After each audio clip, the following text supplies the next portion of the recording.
It's advancement exam day at the military training grounds. A brutal series of tests where only the best move up in rank, while others joke, panicked, or tried to impress girls. Kim Min-jun stayed focused. Just a rookie with less than a year in service. No one expected much from him.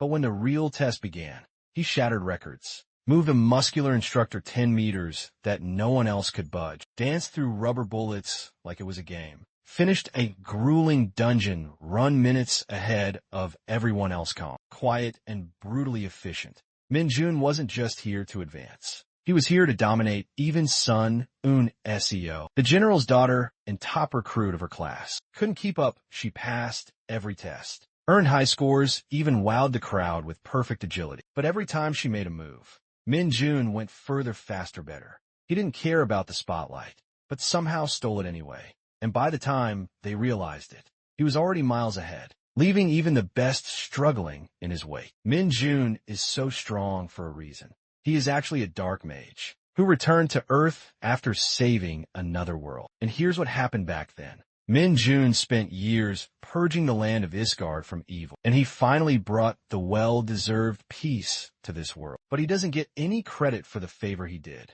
After all, he's a cursed mage, one who dabbles in the powers of darkness. With the mission complete, he finally meets the goddess who is responsible for summoning him. In this world, he kept his end of the bargain by eradicating the menace. Now, it's the goddess's turn to return the favor and give him the ticket back to his planet Earth. The goddess insists he stay a little longer, but Min-jun's done doing her dirty work. It's finally time to embrace the Korean fried chicken. He's been missing so much. Since the goddess knows next to nothing about crispy fried chicken, or something called the internet, she can't offer him any of that. So she eventually decides to send him back. With the teleportation circle activated, she removes the saint's protection. That always stopped Min-jun from using his powers on her. Once that's gone, the final step is stripping Min-jun of his dark powers before sending him back. But Min-jun was already prepared to see this day, and he did exactly what he had to. He betrayed the goddess to keep his dark powers all to himself, before vanishing into the multi-dimensional portal he created with his own dark magic. He flipped her the middle finger, and with that he disappeared, leaving the helpless, angry blondie gritting her teeth behind. Then Min-jun reappears in his room and immediately checks his phone. He'd missed the feeling of holding it. After emerging from what he considered the hellhole of dungeon power, fighter, so he's thrilled to be back. But he quickly notices something odd, that there is no network, no internet. Meanwhile, an army unit gears up for a raid. The crew questions Corporal Choi and Ho about why regular soldiers were being dispatched on such a mission. And Ho, just as clueless, told them to ask the administrative officers, reminding them that a corporal isn't aware of all the top secret intel. And Ho signals, and the soldiers move in sync to attack. It's been 2 years since Min-jun was summoned. A memory that still clearly irritates him. His phone, thanks to autosync, still works, but he has no one to contact. As he walks outside, the lack of Wi-Fi and open stores in the neighborhood strikes him as odd suddenly. The army unit spots a man casually walking, catching them off guard, especially since Min-jun is busy complaining about Isgard being a trashy place to soldiers. Certain this is a restricted area. Wonder why the guards aren't doing their job. They call out to Min-jun, who's initially surprised, but then assumes they must be trainees. He assures them he's just passing through, but then the soldiers scream, seeing a horrifying creature leaping at him. Min-jun casually turns his head, only to see a creepy wolf lunging his way. Min-jun isn't even the least bit concerned when the soldiers yell at him to dodge. That horrifying beast is charging straight at him. Ready to tear him apart, he's seriously pissed, wondering why this stupid mutt who can't even take a single punch is showing up now, but just as he tries to tap into his power, that devil-may-care attitude vanishes fast. He can't summon his demonic energy. Not even a flicker, then he goes for the only option left, and stops the wolf with his bare hands, slamming it into the ground with brute force, like he doesn't give a damn.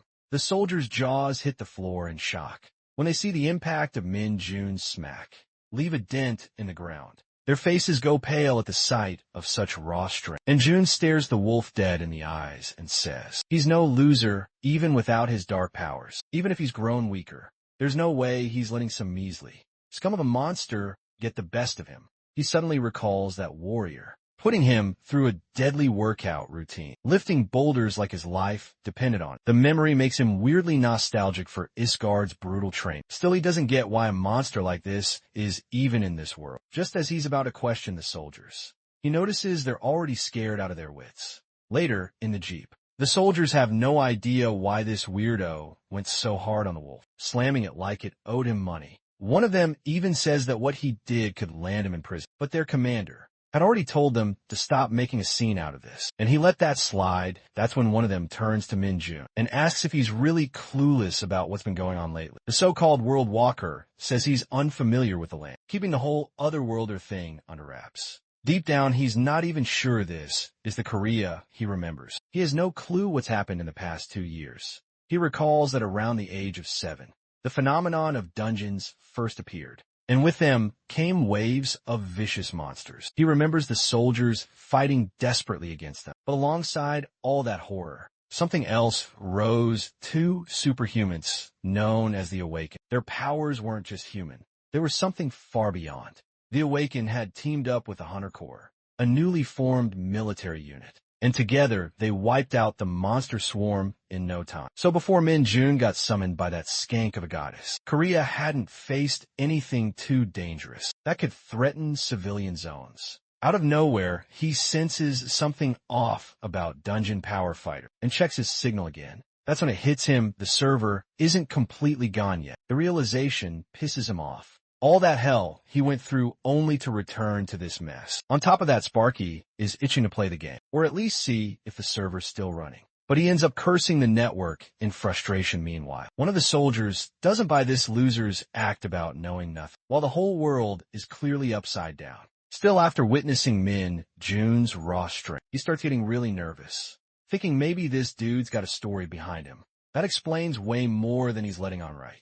Then Sparky grabs the soldier's attention and asks if game developers still even exist in the world. Then, out of nowhere, he follows up by asking if people still safely evacuate and manage to get jobs at game companies, or something also. This deadbeat demands to know if all the buildings were destroyed, including the server storage systems. He's digging for details, wondering why everything's such a mess. The soldier says he'll explain, proudly mentioning he scored an A+ in monster theory and dungeonology at university. Min-jun stunned that a university even teaches stuff like that now. But the soldier confirms it's pretty rare to find decent teachers on the topic. He starts explaining that the real problem started about 2 years ago with the weird dungeon phenomenon.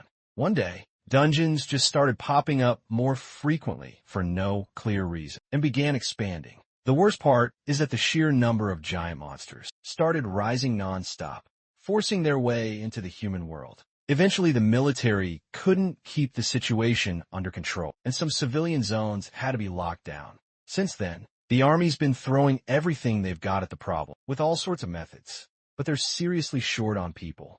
Throughout the entire story, Min-jun couldn't care less. He's only bothered by one thing: the soldier still hasn't answered, whether game companies are up and running or not. This dude just wants to play Dungeon Power Fighter really badly. And asked his age, Min-jun casually says he's 21. That instantly reminds the soldier that Min-jun should be enlisting soon, warning him that half of his 20s are about to vanish into thin air. That shocks Sparky, who blurts out that the Hunter Corps serve 5 years, and the regular troops do 3. The soldier corrects this boy, saying that under the current mess, all troops serve for 5 years. No exceptions if Min-jun is really 21. He's pretty sure the guy should have already received his enlistment letter by now.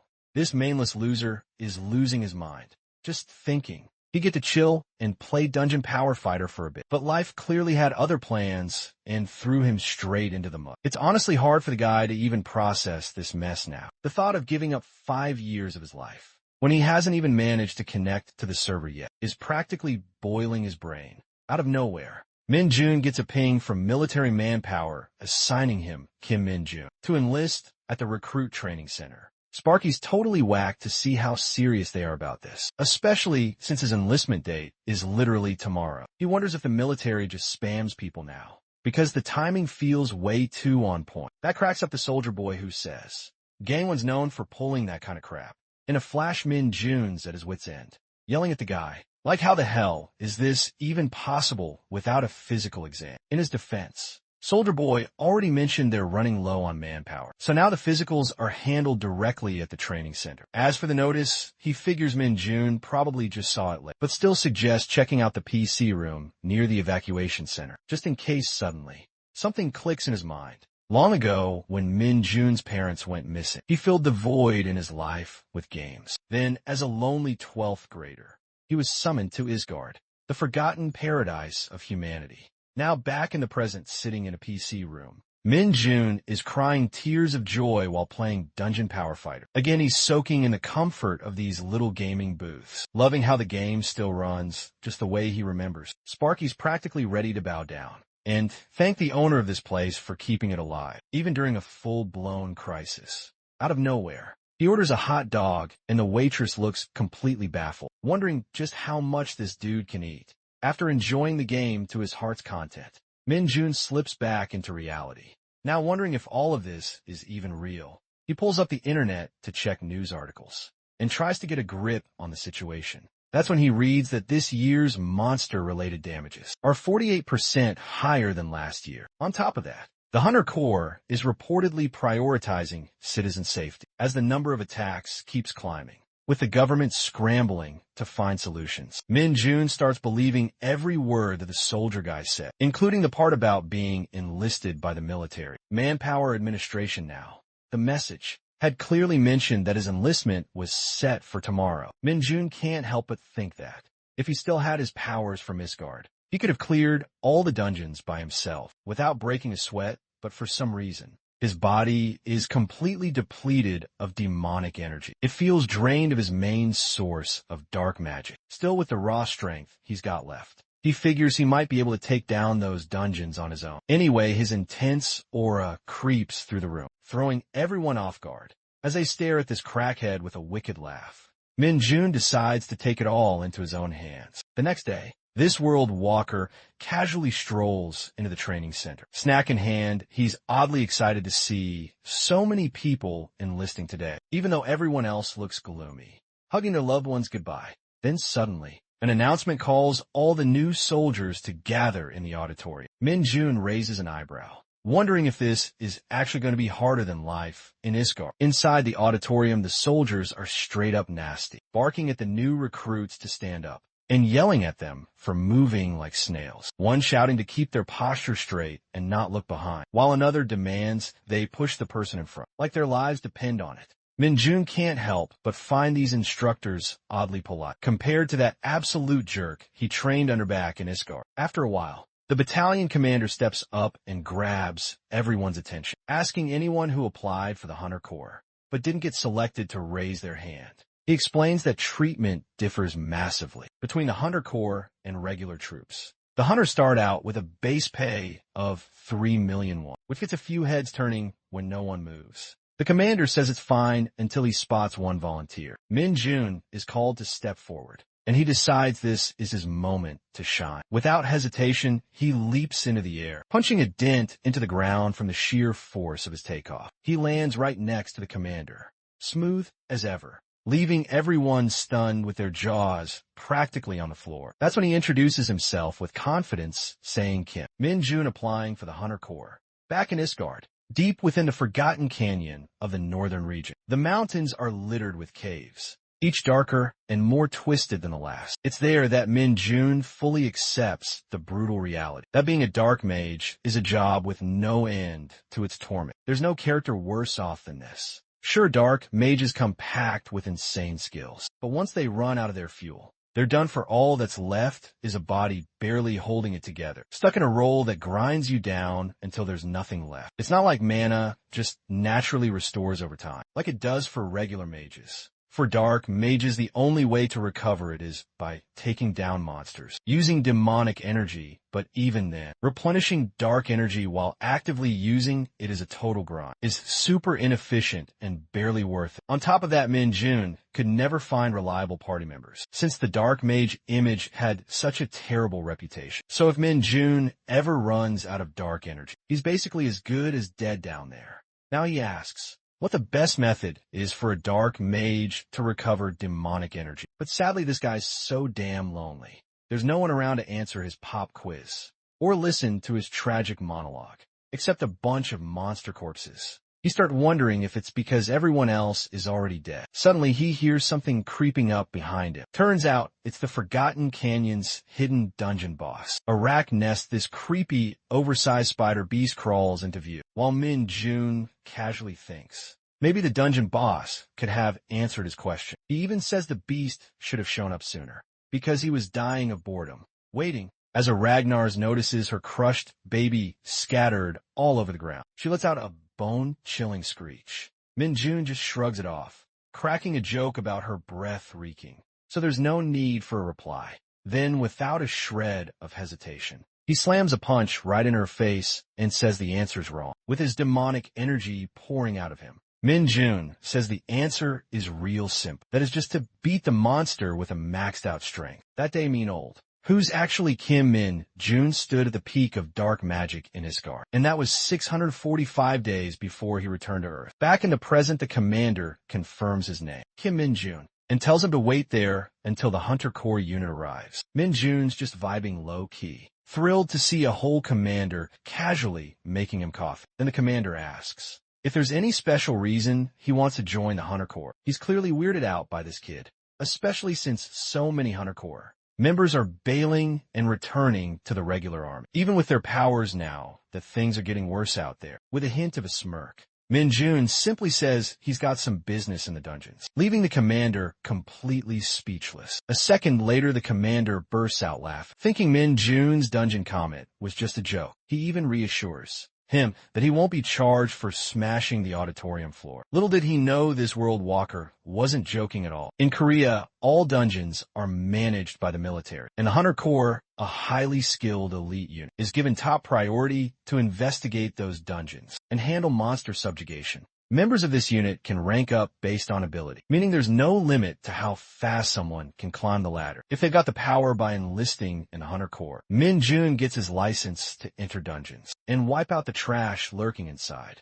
using his demonic energy from there. He starts daydreaming about racing through the ranks, recovering his lost powers along the way. The thought alone makes this scheming maniac chuckle, imagining himself hitting 10 stars within 5 years, clearing out every dungeon in sight. That'd buy just enough time for Dungeon Power Fighter to finally roll out its fourth awakening, while he soaks up the glory and the big paycheck of a public hero. Just then, Sergeant Lee Sung-ho of the Hunter Corps reports to the commander. The commander greets him warmly and introduces Min Jun as the new recruit. Min Jun straight up, stunned to see a battalion commander speaking so formally. To his Sergeant Sung-ho turns to Min Jun and bluntly asks if he really has special powers. If he's a born hunter, he should have access to a status window. So the sergeant insists that Sparky read out all his stats. Min Jun can't help but wonder if all the Hunter Corps members are this pushy. But whatever, he gives in and does what they ask. Come to think of it, he remembers having a status window back in Iskar, too. But he barely used the thing that only showed number values and stats. Now the lad's actually curious to see how the status window works in this world, but the second it appears, he's completely thrown off. Sungo immediately presses him, asking what he's seeing. But Min Jun just gives him a nervous smile with an awkward chuckle. He says the window's showing an error. Sungo's expression goes stiff, as if his brain just hit a glitch, trying to process what he heard somewhere in Gyeonggi-do at the Hunter Corps Training Center. The commander starts with some small talk, saying he last saw her in Hwacheon. It's been 10 years. He admits he never imagined running into Sun Yin SEO here. Of all places, she quickly corrects him, saying she's not a hunter yet, just a new recruit who enlisted today still. She wants to know if she's only being called in because of her father's status, making it clear she has no interest in getting special treatment during training. The commander laughs it off, assuring her it has nothing to do with General Sun, and that she won't be getting any kind of special pass either. He also reminds her that the Hunter Corps isn't some easy organization, something her father must have mentioned already, with such a renowned rookie enlisting. The commander figures he'd exchange a few words of encouragement before the girl gets super busy. He knows it couldn't have been easy for her to enlist as a regular soldier instead of walking in as an executive, saying they're always short on people like her. So he thanks her both as a citizen and as a soldier of the nation. Meanwhile, Yun SEO is clearly embarrassed, but politely thanks the commander. Just then a van rolls in, and the commander lets her know she might be meeting an interesting comrade on board. He asks if she'd like to go greet him together, which catches her completely off guard. Meanwhile, Min Jun is hyped to finally step into the Hunter Corps Training Center. The building's massive, and he's not even sure how much taxpayer money went into it. So the first thing he asks is whether there's a PC room. Song-ho throws shade at this weirdo, telling him not to get too excited, since he's not officially in the Hunter Corps, yet just because he's a special case. Sung-ho's been given the job of testing him out. That arrogant tone ticks Sparky off, and he's ready to curse this jerk out. According to Sung-ho, he would have already dumped Min Jun back in the Yongchang if the head office hadn't specifically requested to test him. Moreover, Sung-ho adds that once he proves Min Jun's nothing but a fraud, he'll be handed over to the military police without wasting a second. Min Jun's not loving this guy's attitude. He's way too stingy and full of himself, but the dude keeps it together and demands to know the details of the test. That's when Sung-ho shows a giant red crystal and tells him that if he can move it even an inch, within 10 minutes he'll pass. The soldier guy says he's ready to see if this so-called talent is worth the hype before signing up with the Hunter Corps. The red stone is no ordinary rock. It's a byproduct formed inside dungeons known for being insanely dense, hard and heavy, making it pretty much impossible for any average recruit to even budge. Min Jun strolls past Sung-ho, casually saying he's glad the test is this simple, which definitely bruises Sung-ho's ego. Sung-ho knows the whole thing is a dumb way to measure someone's status window, but he gets it. There's probably been plenty of frauds with mediocre abilities trying to sneak their way into the Hunter Corps, so this kind of test weeds out the fakes. Meanwhile, Sung-ho had heard rumors about this guy jumping 5 meters straight onto the podium. But the whole status window error thing still doesn't add up. There are a few others watching Min Jun's test now, including Commander Choi and Eun Seo. Choi figures this guy probably showed off some crazy physical abilities to the battalion commander at the training center, just to get here this fast. He also tells Eun Seo that Min Jun's status window came up with an error. The old man's never heard of anything like that before, but he's got high hopes for this new recruit. Min Jun stares at the red stone and instantly remembers it from his time in Isgard. That ridiculously heavy rock was scattered all over the dungeons there, but a chunk this size, he could move it without breaking a sweat. He hyped up packs a punch, wondering if maybe this thing stores some demonic energy too. So the brute winds up and smashes the entire stone into pieces. In one shot, too bad though. It turns out it's got nothing. Commander Choi and Eun Seo are left with their jaws on the floor. In pure shock, even Sergeant Sung-ho looks like his eyes might pop out, calling Min Jun a straight-up crazy monster. Later, Nam and Hyuk is completely out of breath, drenched in sweat as he drags himself up the stairs with the other recruits. Even before joining the Hunter Corps, he knew the training wasn't going to be normal, but now he's really feeling something's off. Once the training period ends, they'll be heading into real combat. But before that, they're stuck with 4 weeks of absolute hell. That means strapping on sandbags from the very first session and climbing the infamous 6,000 steps, as if things weren't already brutal. There's this devil of an instructor, Sergeant Lee Sung-ho, constantly breathing down their necks. He checks their finishing times. That much was expected, but this kind of crude. Physical training only boosts their stats a little, and it's pushing most of the recruits to the edge of collapse. Nam and Hyuk always figures Hunter Corps recruits had to endure a lot and just suck it up. But now he's not so sure about this lunatic running the show. Meanwhile, Min Jun's having the time of his life, running like he's some kind of free elf. In Hyuk starting to question whether the problem is them. Not in Min Jun feels like his body is floating on air, and if he still had his demonic energy. He swears he'd be flying. Sparky actually finds this so-called Yahello Hunter Corps training kind of sweet. The military uniforms look stylish compared to the rags he wore in his guard. And the food is way better than expected. Even the schedule's a win. Once the evening roll call is done, they get actual free time and can crash for the night. Also, he heard there's a PC room right inside the facility, and it's apparently just as good as anything out in the city, as long as he follows the rules. No one's going to bother him during his free time, though Min Jun had every intention of ditching the place if it turned out to be a drag. It turns out the Hunter Corps has everything he could ask for, including grueling drills, delicious meals, solid pay, and even time to play games. He dashes up the stairs, shouting that the Hunter Corps is the best thing ever, and you still trying to catch his breath. Can't wrap his head around what kind of fuel this insane monster runs on to move like that in a flash. Sung-ho is left completely stunned as he sees Min-jun reach the top, way faster than expected normally. It takes about an hour for the average recruit to finish the climb, but this guy crushed it in record time. Min-jun's up there enjoying the view, dancing around Sung-ho and reminding him of the promise he made, that anyone who finishes under 30 minutes gets an outing pass. With no choice, Sung-ho handed over. While Min-jun starts plotting where he should use it, Sung-ho cracks a smile, wondering if there's ever been a recruit who got an outing pass. Still, he knows that high stats or raw strength alone aren't enough, as the real test is how fast someone can react to monsters. That's what truly matters in the Hunter Corps. And for that reason, he swears he'll be keeping a close eye on Kim Min-jun. Meanwhile, the rest of the recruits are whining, grumbling about how impossible it is to keep up with this kind of training every day. Then suddenly, In-hyuk yells out that his stats went up by 1, and the others quickly rally around to congratulate him, like it's the biggest win of the day. Now everyone's caught up checking their stats, and Min-jun is straight up shocked when he sees how hyped the recruits are over just 1 stat point going up. This dude can't help but remember his brutal is guard trained under that insane warrior who forced him to earn 10 stat points a day, like it was nothing. Meanwhile, one of the guys asks if Min-jun's planning to use his outing pass, but Sparky's not so sure yet.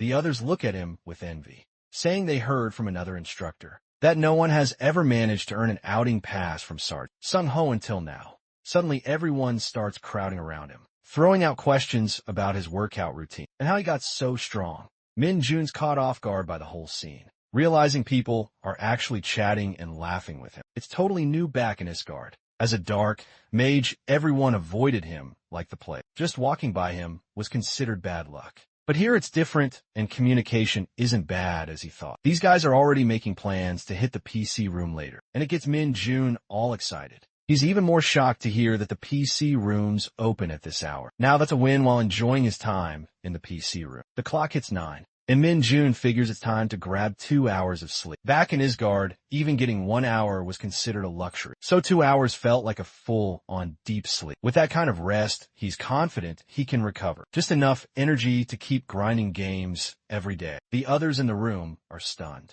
watching this absolute maniac still playing that game. Next up, the recruits are hit with another brutal drill, with no extra distance this time, but they have to maintain a consistent speed. Anyone who fails to complete 40 kilometers within 2 hours doesn't get breakfast later on. Min-jun casually gloats about hitting 10 max levels yesterday, which ticks off In-hyuk, who's struggling to catch his breath after the drill. He's annoyed that Min-jun isn't even sweating. What gets him even more is knowing the guy played games all night and only slept 2 hours in the last 4 weeks. When someone asks him how he's still standing, Min-jun just grins and grabs everyone's attention, saying he brought enough water to share with all his comrades. The guy loses it, praising his insane stamina and calling him his dear comrade. They're practically dying to get a sip of what now feels like some kind of mythical elixir.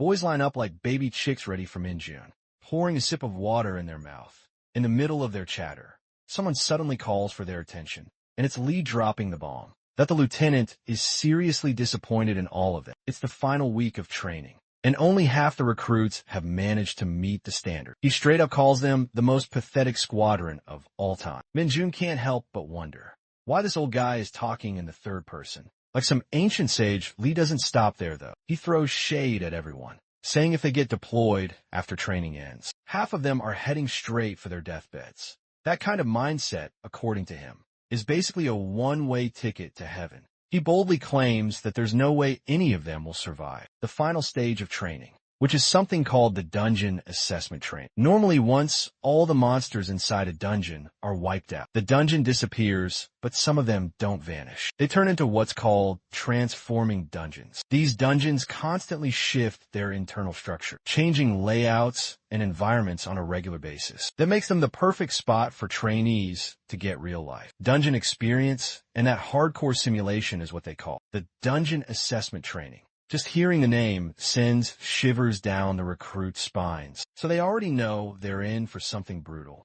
With Lee cranking up the tension, he seems to enjoy it, saying recruits need to be handled like racehorses. For real discipline, you need a heavy whip to keep them in line and then toss them a carrot. Later, he assures them they'll make it through if they just use their brains. To sweeten the deal, He announces that the recruit with the highest score will earn a 2-night, 3-day vacation pass. The old man believes this little reward will light a fire under them and push them to work harder, asking if that news doesn't make their blood boil. But the recruits just stare at him blankly, watching him tap the stage like he's lost it. But no one responds. He's trying so hard to hype them up, but it feels like he's talking to a wall. That is until he spots one guy who actually looks thrilled by the news, and that just makes the rest of them more nervous. The next day, the whole squad shows up with their jaws on the floor, stunned by how massive the dungeon really is. Min-jun, on the other hand, couldn't care less on the day of the dungeon assessment training. The recruits are full of nerves, wondering what kind of nightmare awaits them inside.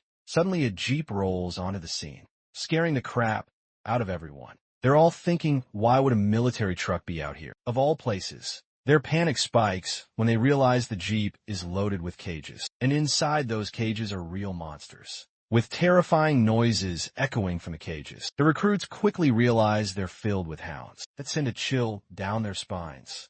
One of them even collapses from the shock, while another is already looking for an escape route. Meanwhile, Min-jun just sees them as oversized puppies, comparing them to chihuahuas or Maltese in his head. Lee is fuming as he watches the recruits tremble at the sight of monsters they're supposed to be trained to face. He orders them to form teams of 4 and head into the transforming dungeon, where they must defeat a hound within 1 hour and return. He lays down the instructions. If they get hurt, they better work on their core strength. If they're scared, they should use their brains and fight with their spirit. Sung-ho steps up to announce that they'll be going in 1 by 1. So it's time to gear up and get moving. Next up is the Hunter Core exclusive safety suit, the Mid-2 designed to protect the physical body during battle. Once everyone slips into the gear, they start trembling like scared chickens, wondering if anything in the world could be tougher than this armor. Meanwhile, Min-jun is silently judging the suit, thinking it's insanely uncomfortable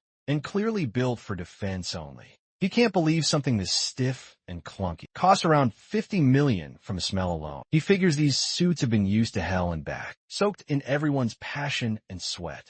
That's when Sparky throws out a bold question, asking if they managed to take down the hounds, which means they can ditch these suits. At First Lieutenant, Lee looks thrown off by the idea, but when he sees it's Min-jun, the #1 ranking recruit, he gives in and grants permission. Still, he doesn't let him off that easily. He reminds Min-jun that he's not allowed to steal the spotlight. He's expected to show real teamwork. And now everyone's going to be watching how the top-ranked recruit handles things. When it comes to taking care of others, when it comes to defeating a hound, Sparky acts like the whole thing's a walk in the park, claiming all he needs to do is tell his teammates what to do. Out of nowhere, Min-jun yells that he's got the perfect plan. 2 guys actually lean in, curious to hear him out. But then this weirdo casually drops the most brutal advice ever. Just grab the hound by the legs and snap its back in half. That should do the trick if it jumps at them. And if the beast somehow survives that, he says they should fold its back and rip it apart.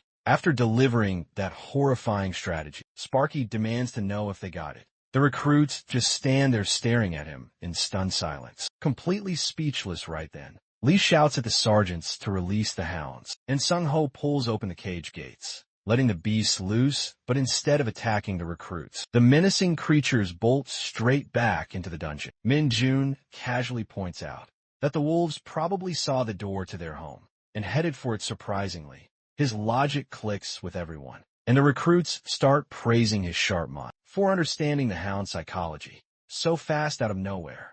Lee storms over and demands to know if they really have the guts to just stand around and laugh on these holy training grounds. That roar knocks the wind out of everyone. Lee then drops the bomb that they've been selected as the first team to enter. It doesn't matter to Min-jun, but the other 3 are mentally short-circuiting from a shock, completely stunned to be thrown in first. With no time to process it, they march toward the dungeon gate. Among them, Sparky's only real motivation is getting this annoying suit off the second he finishes the kill. With that, Lee announces the start of the training, alerting the instructor team to stand by and monitor everything closely. Their job is to control the situation if things spiral out of hand, and the recruits end up in real danger, hidden from view. The instructor team keeps a sharp eye on the trainees from their cover. One of them quietly reports to Corporal Kim Ho-jun that there's only a single team of 4 entering, with no other parties involved. That's when he spots a familiar face, none other than Kim Min-jun, the recruit marked for special attention. He's the one who's been showing some seriously promising powers lately, with top-tier scores from the past 4 weeks. But the real question is whether this kid can live up to those numbers inside the chaos of a dungeon. No doubt about it, the first team is fired up and itching to go, already showing signs of impatience as they get ready to pounce. Min-jun feels like this whole thing is a breeze, thinking he could easily knock the hounds out with a quick smack to the head. But then again, if he takes them all out, the others won't get any experience, and that wouldn't be fair. He figures he's being super considerate, right? Then he alerts the group that the hounds are on the way. And sure enough, a pack of them creeps into view. His teammates are already starting to panic. But Min-jun tells them to chill. Since they're wearing insanely tough protective suits, he decides to take the lead. Maybe to set an example as soon as a hound lunges at it. He lands a brutal punch that drops the beast instantly. Another hound goes straight for one of the other recruits, biting his arm as the poor guy begs for help. Without wasting a second, Min-jun kicks the hound off him, killing it too. Then like a coach mid-game, he starts schooling them, telling the group they need to fight back when the hounds bite. If they act scared, the monsters will take advantage and treat them like easy prey. He also tells them to ditch the honorifics since they're comrades. Now, honestly, he knows 2 guys would have been dead if this weren't just a training exercise. But since they've got numbers, they need to use that to their advantage and push back hard. It'll throw the hounds off and shift the fight in their favor. Now the team is taking the lead with Min-jun calling the shots, instructing them to corner the hound and wait for the right moment when it drops its guard. Meanwhile, the instructor team is watching all this unfold in disbelief, questioning if this guy is really just a recruit they never expected to see. Fresh trainees launching themselves at hounds and choking out beasts. Like it's no big deal thanks to Min-jun. The squad is pushing through their fear and actually fighting back. Instructors even start wondering if this lunatic might be one of those rare cases, like a hunter corps sergeant, who somehow returned to the day before his enlistment. The kind of story they usually hear in rumors. But what stands out more than his strength is how Min-jun leads the team. He's encouraging his squad, keeping them focused and coordinating the fight with actual strategy. That leadership earns him the highest score of the group, while the rest settle for average. March Corporal Kim Ho-jun shows up with his sidekick and officially declares the first team has passed the test. On the way out, Min-jun keeps pestering Ho-jun about whether he won the vacation pass, but Ho-jun shuts him up quickly. Min-jun jokes that they were probably worried sick about the team, calling the instructors a bunch of Sunday, which ticks Ho-jun off just then. Something feels off the ground, starts rumbling. Ho-jun senses it too, and immediately orders contact with the outside team. But Min-jun's not even fazed. He casually points out that this isn't an earthquake. It's the dungeon itself transformed. That's when the others realize the exit route is closing. Right in front of them, now that the exit is closing in on itself, the recruits are scared out of their minds, shouting and asking what's happening. Even Ho-jun's face says it all. They're in serious trouble. But Min-jun already knows it's too late to leave now. The exit gate completely vanishes into thin air, leaving Ho-jun in total shock. They had made sure the transformation process only happened on a monthly cycle, so this sudden shift makes no sense. The entire internal structure of the dungeon is starting to change. To make things worse, the radio is dead, cutting off all communication. Looks like the dungeon transformed way too fast. For now, the instructor team has decided to focus on getting the recruits to safety. After finding a relatively danger-free corner, Ho-jun gathers everyone and explains that there's been an unexpected incident inside the dungeon while his teammate stays alert, keeping watch over the surroundings. He tells the group not to worry, saying they'll wait in the current spot for an hour to see if the dungeon entrance reopens. As it says in the manual, the recruits totally buy Ho-jun's speech, relieved to think this ordeal will be over soon. They're just glad they won't be stuck here forever.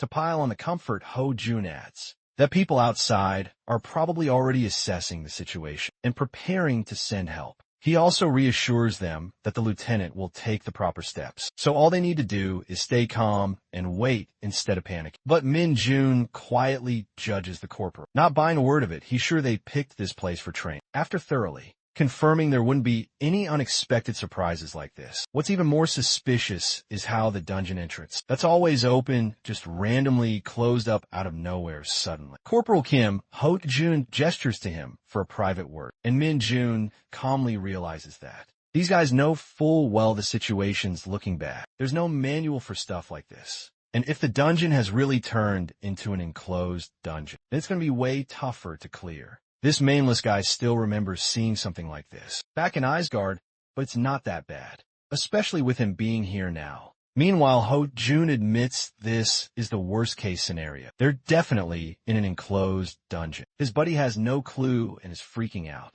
clearly not trained for this kind of mess. Then Ho Jun breaks down the two special cases when a dungeon entrance disappears. The first is when the dungeon dissipates naturally after being cleared, and the second is when it turns into an enclosed dungeon, where the gate vanishes the moment someone enters from the outside, just like that this one's sealed shut, which also means more than one monster will appear. The only way to escape now is by defeating every single monster trapped inside. Plus, Ho Jun makes it clear to his teammate that no outside help is coming. They're on their own and need to break through this mess, together with 4 recruits who have 0 real battle experience and just 2 instructors. They'll have to clear the dungeon by themselves. After Ho Jun fills everyone in on their current situation, the recruits are visibly shaken. As expected on top of that, Ho Jun has no idea what kind of monsters are crawling through this place, so things might take a deadly turn fast. Still, they can't afford to stay put. They need to keep moving while they have the strength. He regrets that the instructors weren't geared up before diving in. They just jumped in wearing tracksuits to monitor the kids. At this rate, even a few goblins could wipe them out, considering it takes Ho Jun around 10 minutes just to kill one. Then he glances at the back and remembers the recruits are still wearing the Hunter Core safety suits. He figures they can use those suits' defensive capabilities as part of the most realistic strategy right now. Place the recruits up front to absorb the hits, while the instructors strike from behind. It's a sound plan, but the thought of using these kids as meat shields makes Ho Jun sick to his stomach. They've endured so much brutal training and trusted the instructors to protect them. And now his pride and self-respect won't let him turn those same kids into bait. While Min Jun casually acts like he doesn't care, his teammates are panicking like crazy, especially since this whole disaster hits right when they're in the final week of their training. Out of nowhere, the mainless weirdo senses that something's off, and the instructor asks him what's going on. That's when Ho Jun suddenly starts screaming, like something's choking him from the inside. His partner rushes over, ignoring Min Jun's warning not to go near him, saying there's nothing he can do right now. But the guy rolls in anyway to check on Ho Jun, only to feel the exact same thing happening to him, and he collapses to the ground. From that point, Min Jun steps up and takes control, telling the rest of the team to stay back, or they'll end up just like the instructors. As he checks on the two, he figures out they've only fainted and aren't in any serious danger. For now, well, Sparky had a hunch he smelled something familiar earlier, right? Then Min Jun tosses the instructors toward the recruits, telling them to catch and keep them safe near the exit. He firmly tells them not to follow him under any circumstances. One of the recruits tries to knock some sense into him, asking what he plans to do when even the instructors have fainted, clearly shaken and begging him not to go alone. But Min Jun charges deeper into the dungeon without hesitation, fully aware that the risk of death excites him, especially because this time it's real on Earth. Still, he's confident. The real reason behind the instructors collapsing is the presence of demonic energy. It doesn't even surprise him much, knowing that even awakened instructors could pass out from exposure to something like that. Even in Isgard, people are always shielded with special protection before facing monsters laced with demonic energy. That's because this stuff is way more fatal to regular humans. But for dark mages, dark energy is like plugging in a dead phone. It's their life source after sprinting through the dungeon for a while. Min Jun finally reaches the spot where this overwhelming demonic energy is radiating from. The place is dead silent and no monsters are in sight, but that only makes him grin. He looks up at the ceiling, knowing full well that something this nasty and soaked in darkness could never hide from a dark mage's senses. And there it is, he can feel it. He never thought he'd run into a beast like the Darkhound here, of all places, but make no mistake, This isn't just another version of the regular hounds. Despite the similar names, the Dark Hound is a completely different breed and leagues more dangerous. The first time Min-Jun came across one in Isgard was about a year after he got summoned.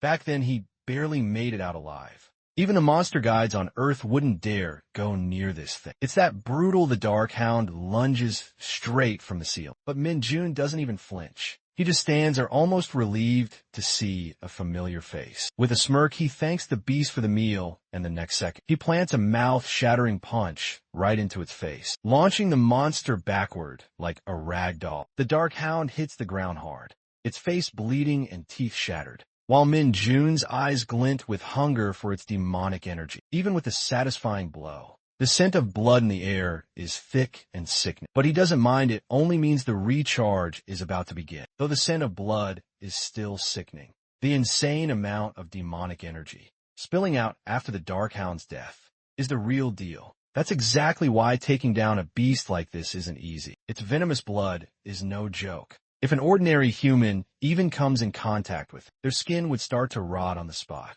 But none of that applies to a dark mage. As the demonic energy flows out of the Dark Hound, Min-Jun absorbs it all with a smug look on his face. As Min-Jun absorbs the demonic energy juice, he knows all the crazy side effects that come with it don't affect a dark mage at all. The dude's thrilled to finally absorb demonic energy. After such a long time, feeling like he's around 5% charged now, still he can't wrap his head around why something like a Dark Hound from Isgard would show up in a place like this. He figured monsters on Earth might contain some demonic energy, but seeing the instructors faint like that raises serious questions. He doubts they've ever encountered something like this before. There was never any mention of demonic energy or dark hounds during the monster education back at the training center, and the possibility of a dark hound managing dimensional travel is out of the question. Only someone like him, who's reached the peak of dark magic, could pull off something like that. That, or maybe it's something only a saint who can use God's power could pull off, since it's not an ability just anyone can access. Min-Jun wonders if he's just overthinking this, or if this really is the first time a Dark Hound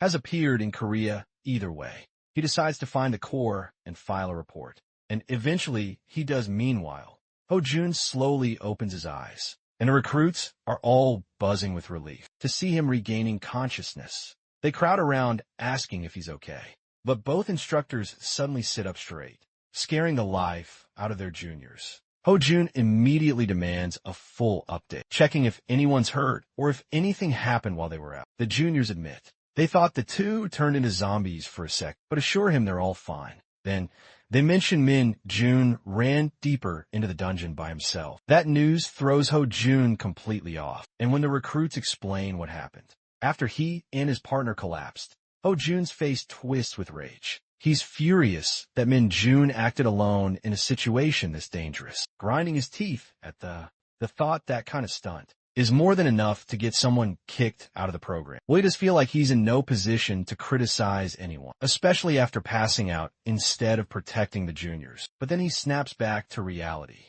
realizing that he has to go after Kim Min-Jun and bring him back. Just as he's about to make a move, one of the juniors suddenly calls out. Pointing ahead to everyone's shock, Min-Jun walks in like nothing happened, casually carrying the dead Dark Hound over his shoulder. The guy even asks if everyone's doing all right, like this is just another Tuesday. The instructors freeze, jaws practically buried in the dirt, their brains short-circuiting at the sheer size of the monster. They can't even begin to process how the hell this kid took it down, alone without skipping a beat. Min-Jun drops the massive hound in front of them and tells them to check it out. The instructors take a closer look and instantly realize this beast is the real reason they passed out earlier. The recruits now understand that the hounds they fought were the baby versions, and this was the real deal. No one can believe Min-Jun soloed such a massive creature. Then, as if on cue, the dungeon gate flickers and reappears in the same spot. Still struggling to digest what just happened, Ho-Jun turns to Min-Jun and asks if he really took it down by himself. Min-Jun just nods with that same annoyingly calm smile. Ho-Jun tells his partner to escort the recruits out first, promising he'll follow right after. Then, pulling Min-Jun aside, he firmly asks him to report every single detail of what happened to the lieutenant. That includes how both instructors fainted and left the recruits completely on their own. Ho-jun knows they have no excuses, even if it means being thrown into military prison. But thanks to Min-jun, everyone made it back alive without a scratch. Sparky smirks, saying Ho-jun is kind of embarrassing right now. But Ho-jun insists that a real man owns up to his mistakes. With that, he says, "It's time to leave this cursed place." Still, Ho-jun can't wrap his head around what caused him to lose consciousness, already dreading a sleepless night trying to figure it out. Meanwhile, Min-jun's still stuck on the fact that he got a major compliment during his last week of training. Just as he turns to head out, a sudden system window pops up in front of his face with a message that the error has been resolved. Min-jun stares at the screen, completely dumbfounded, muttering how he has no idea what this even means. He curses under his breath, calling this thing a piece of junk, just like the one back in Isgard. But then the screen updates, officially labeling him as the cult founder of Lumi Nuna, is his favorite character, followed by his stat strength.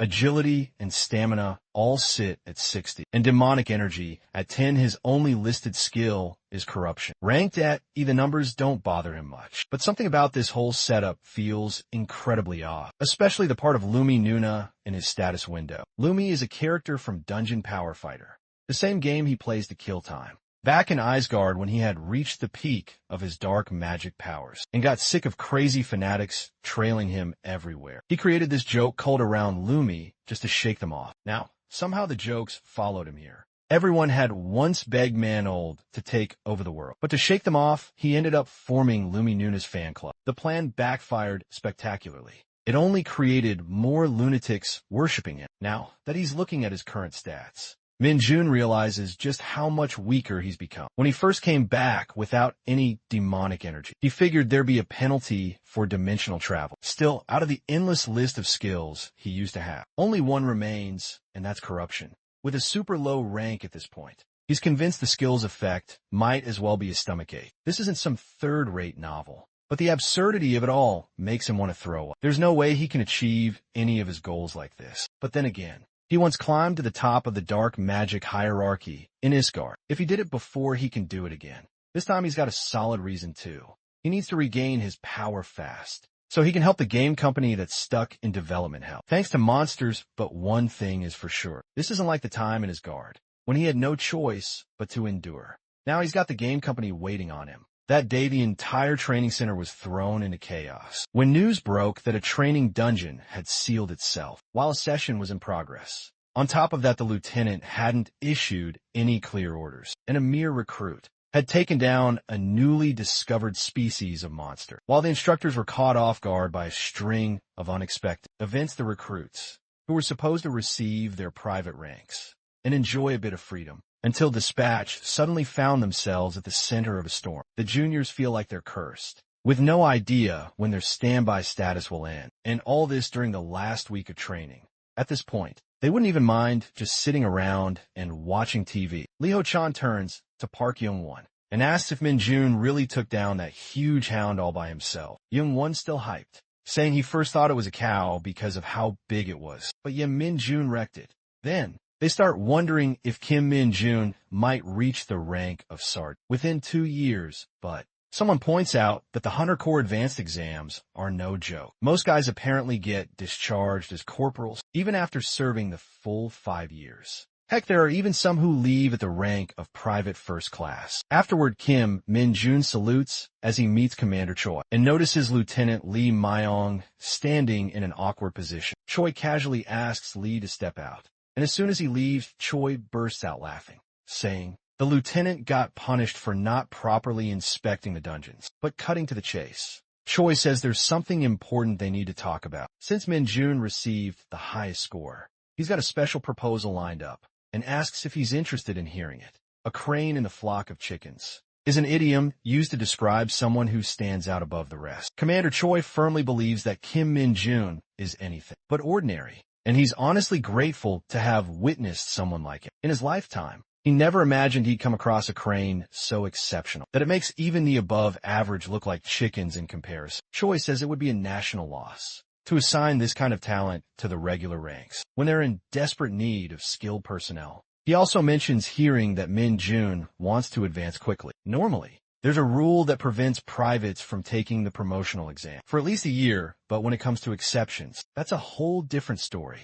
And that part leaves Min Jun a little stunned. That's when Commander Choi drops the bomb. He's got the authority as the training commander to grant Min Jun that exception on one condition. He wants him to volunteer for the Hunter Corps stationed in Chorwa. Gang Wando, the old man, even slams the table, shouting that Min Jun wouldn't need to wait a whole year for a promotion. If he heads there, an awkward silence settles between them. Choi starts wondering if Chorwa might be pushing it, even for someone desperate to advance. Maybe this exception isn't enough of a carrot. Meanwhile, Min Jun doesn't show a flicker of concern or interest. He's deep in thought. He recalls that cheer. Wan is home to the 100. In 4th Division of the Invincible Hunter Squad, the same place his comrades warned him to avoid like the plague. The weather's brutal snow piles up endlessly, and dungeons along with monsters pop up whenever they feel like it. It's labeled as one of the most extreme posts, but Min Jun couldn't care less where he ends up, as long as he advances fast.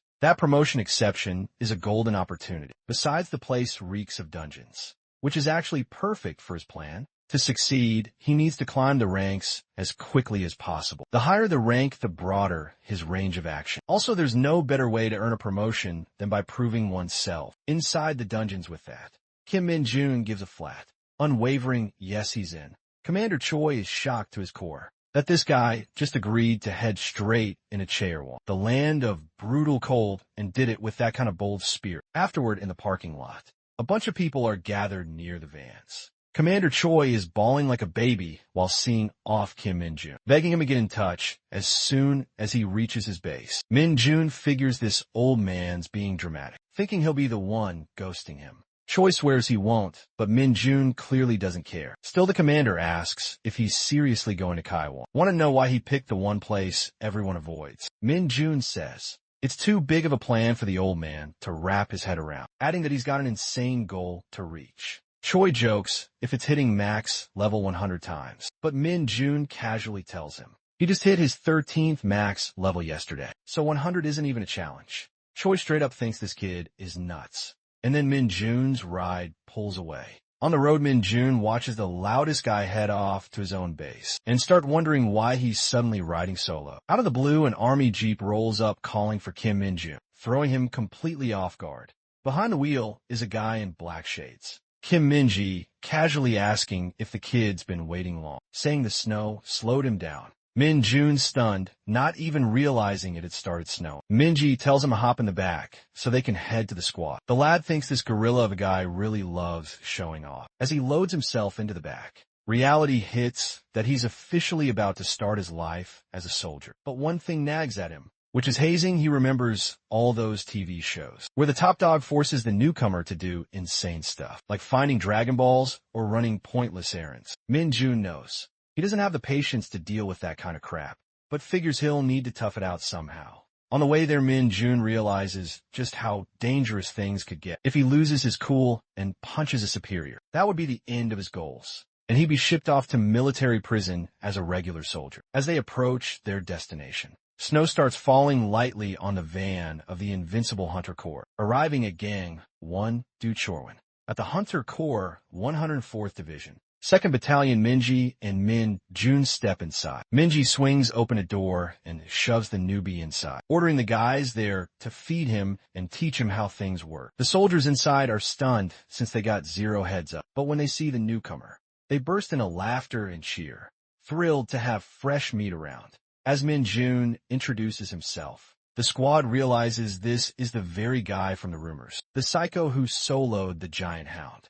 One dude chucks Min Jun's bag of baldy, making him responsible for unpacking his stuff. Min Jun quickly takes the two loud idiots as the alphas of the dorm, standing there with big goofy grins. It's like they just discovered a new toy or something, and they're dying to know why he chose this place, when his top scores could have easily landed him a rear line post. Min Jun simply thinks the front lines offer better real experience and the fastest path to advancement. The guys stare at him like he's nuts. Calling him crazy, they ask if he has a sister or a girlfriend. But Min Jun says he's been alone since birth, curious to see what he's capable of. They pester him to show his talent, and Min Jun figures if showing off shuts them up, It's worth it. He drops down to do one finger push UPS. But this annoys one of the alphas, who brags that they could do that all day. The other tells Sergeant Cho to relax and let the kids show off. Then Min Jun switches it up and starts doing vertical push UPS on his fingers, which leaves the room stunned. No one thought they'd ever see something that wild in real life, and they start wondering if anyone in their platoon can pull it off. That's when they remember there's a certain sergeant who can. Suddenly a fierce-looking soldier walks in and tells Sparky to get the hell out of his way.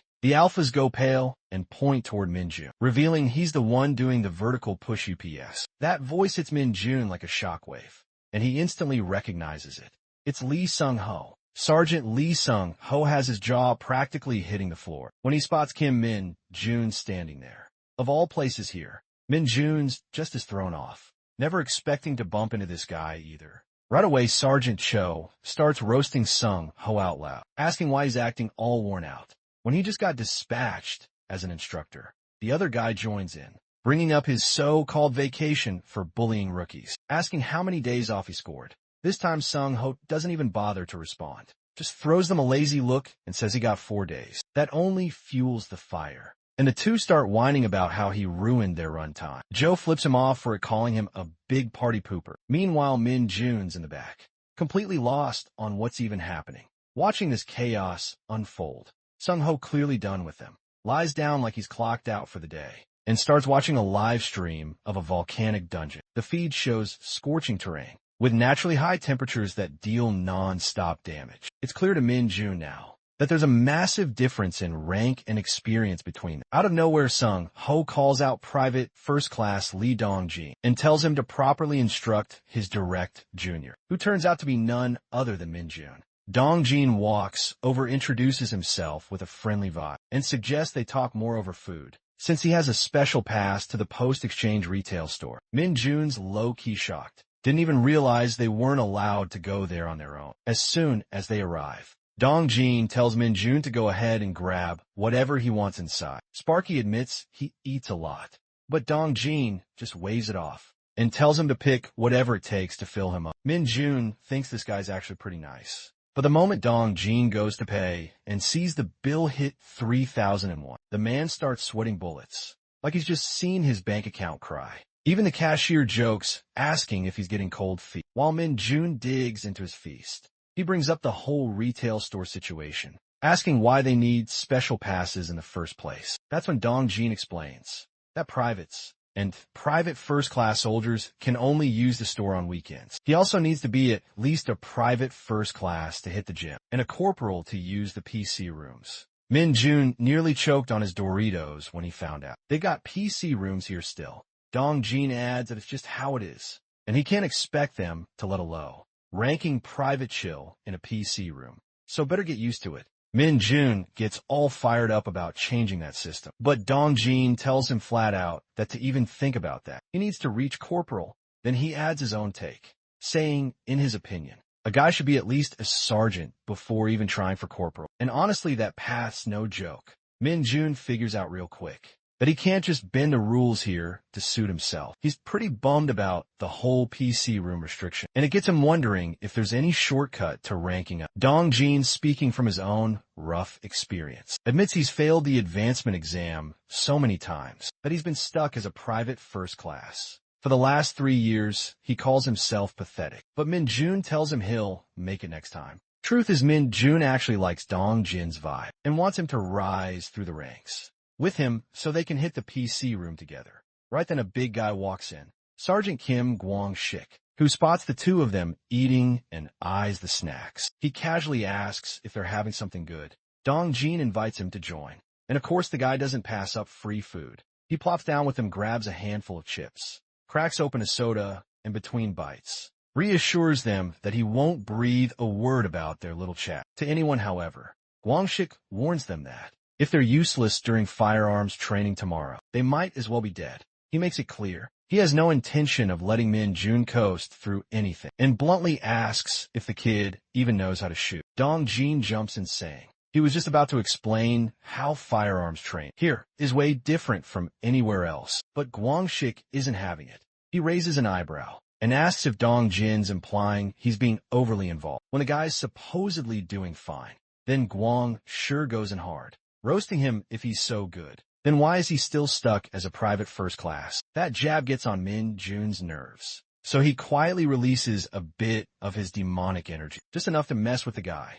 Guangsik suddenly stands up, looking like something hit his stomach wrong, and starts accusing the snacks of being off. Min Jun tries not to laugh, watching the guy fumble with the chip bag, probably hunting for the expiration date. Wang Shik, now clearly regretting his snack choices, waves them off and tells the two to get moving. At that moment, sparkling Min Jun realizes that, hey, maybe the corruption skill has more day-to-day use than he thought. Meanwhile, Guang Shik still clueless, thinking his stomach just gave up on him out of nowhere. Next, Min Jun pulls Dog Jin's attention and asks him to break down the details of firearms training. Nice guy, always ready to help. Asks if Min Jun has ever used the KX-2 with ICM bullets before. He explains that here they use bullets even more powerful than ICMS. Those are just like ponies in comparison. The ones the Hunter Corps uses are on a whole different level, more like wild stallions, with a recoil and sound that hit like a cannon because of how often monsters show up. Firepower is everything in this unit. Dog Jin warns that at first it might feel strange and even painful, and yeah, he's going to get yelled at during training. But he assures Min Jun that he'll get used to it in no time. The lad nods, kind of liking the whole pony to stallion metaphor. It fits perfectly, though. He remembers seeing long-range weapons in Iskar that were on the level of an elephant. The thought of a wild stallion still gets him high. That elephant weapon couldn't even be called a firearm. It was practically a siege weapon. So now, with the stallion comparison in mind, Min Jun's all fired up for tomorrow's train. Meanwhile, Dog Jin quietly wonders what's up with Sergeant Guang Shik and whether his stomach has recovered. The next day at the firearms training facility, loud bangs echo non-stop as soldiers aim at moving hound targets. When it's Min Jun's turn, he misses once, but still lands 19 clean shots. The announcer straight up loses it, calling him out like he's a machine. Everyone stares in disbelief, watching this private put on a clinic with his aim. They start whispering that he's some kind of shooting monster. Even Sergeant Cho, who boasts his personal best of 14 hits, a score that's already considered excellent in the squad, is stunned by what he just saw. Meanwhile, two other big names are watching from the sidelines. 2nd Battalion's 2nd Platoon Commander, 2nd Lieutenant Kim Minchul, is frozen in shock seeing this kid rack up 19 hits. And next to him, 1st Sergeant Hyo Tae-sok, the battalion's administration and supply officer, nods slowly, realizing the rumors about this elite private weren't just hype. They were deadly accurate. Now the alpha of dorms demands to know how Min Jun pulled it off. But the guy just shrugs and says he followed the instructions. That nonchalant answer only ticks them off more. Out of nowhere, Kim Minji steps in, praising Min Jun and telling him to keep showing his best. Minji even mentions he's looking forward to seeing Min Jun's performance this afternoon in the special firearms training. Sergeant Cho can't handle it, fuming at the idea of this newbie even trying the special train, while his buddy throws shade at Minji, accusing him of favoritism. The other guys start whispering that Min Jun's so good, he probably would have landed another vacation if he had hit all 20. Meanwhile, the heavy shooter of the group turns to Dong Jin, demanding to know what's so special about this elite train. Dong Jin is still reeling from how this so-called newbie turned out to be a straight-up first-class marksman. He explains that rookies usually aren't allowed in that train, since it uses improved conventional munitions. Bullets, basically the big guns. Nice guy assures them he'll explain it more later, and that Min Jun will get a proper briefing anyway. The program runs with 2-person teams, entering a facility filled with monsters they have to eliminate on the way to the endpoint. While the monsters aren't high-level threats, the catch is that they're fast-moving targets, and they'll fight back. On top of that, civilian plates pop up unexpectedly, and hitting even one of those counts as a massive failure. Dong Jin adds that the whole thing is monitored and controlled by the executives, so there's no real danger. But it does simulate an actual combat scenario. The mention of real monster targets makes Min Jun's heart race. This is exactly the kind of action he signed up for. At the mess hall, the feast kicks off, and all the soldiers dive in like they haven't eaten in days. While digging into his plate, Min Jun compliments Dong Jin for landing 13 shots in a row. But Dong Jin's still in disbelief over the newbie nailing 19. Nice guy turns a bit red, brushing it off by saying he's not that great, just had some experience. He then points out that Sergeant Lee Sung-ho is the real monster around here. consistently hitting 17 shots on average, making him the top shooter in the squad. That little detail hits Min Jun. If the numbers are right, then he's now officially the #1 shooter in the unit. Dong Jin has no doubt in his mind that Min Jun's going to crush it in the special firearms training too. Curious about the upcoming 2-person team set, Min Jun asks if Dong Jin's going to be his partner, but Dong Jin explains that the teams are picked by the executives, so there's no telling who'll be paired up with him. When asked, the criteria for assigning team members are handled through a thorough ladder lottery at the special firearms shooting range. The squad is given 5 minutes to gear up before training kicks off. Out of nowhere, Guang Shik bellows that he's been paired up with a newbie, claiming it's going to be a massive mismatch, because a sergeant and a private are worlds apart. Min Jun sees this loudmouth as his partner now, and by the looks of it, the guy hasn't learned a thing. Still stuck in hazing mode, this loafer smugly tells Min Jun that the average finish time in their squad is 3 minutes. Then this creeper throws in a warning, saying if Min Jun doesn't finish under that time, he'll regret it. Min Jun doesn't say a word, which makes Guang Shik assume the rookie's confidence is shot. He even mocks him, calling the 19 hits from earlier just dumb luck. Min Jun pegs him as a lost cause, but still calmly says he'll do his best. Guang Shik doesn't let up, saying if the newbie finishes slower than it, he's dead meat after that. He tells Min Jun to keep an eye on the team ahead of them and learn how the whole thing works. Kim Minji locks in the first round of shooters. That includes Lane 1's Sergeant Kim Moon-ji and Lane 2's Sergeant Jong Han-young. Both are ready to roll, stepping into their individual elevators and descending into the underground facility, officially starting the training. The setup is supposed to be tactical monster elimination while protecting civilian plates inside an enclosed area. But let's be real.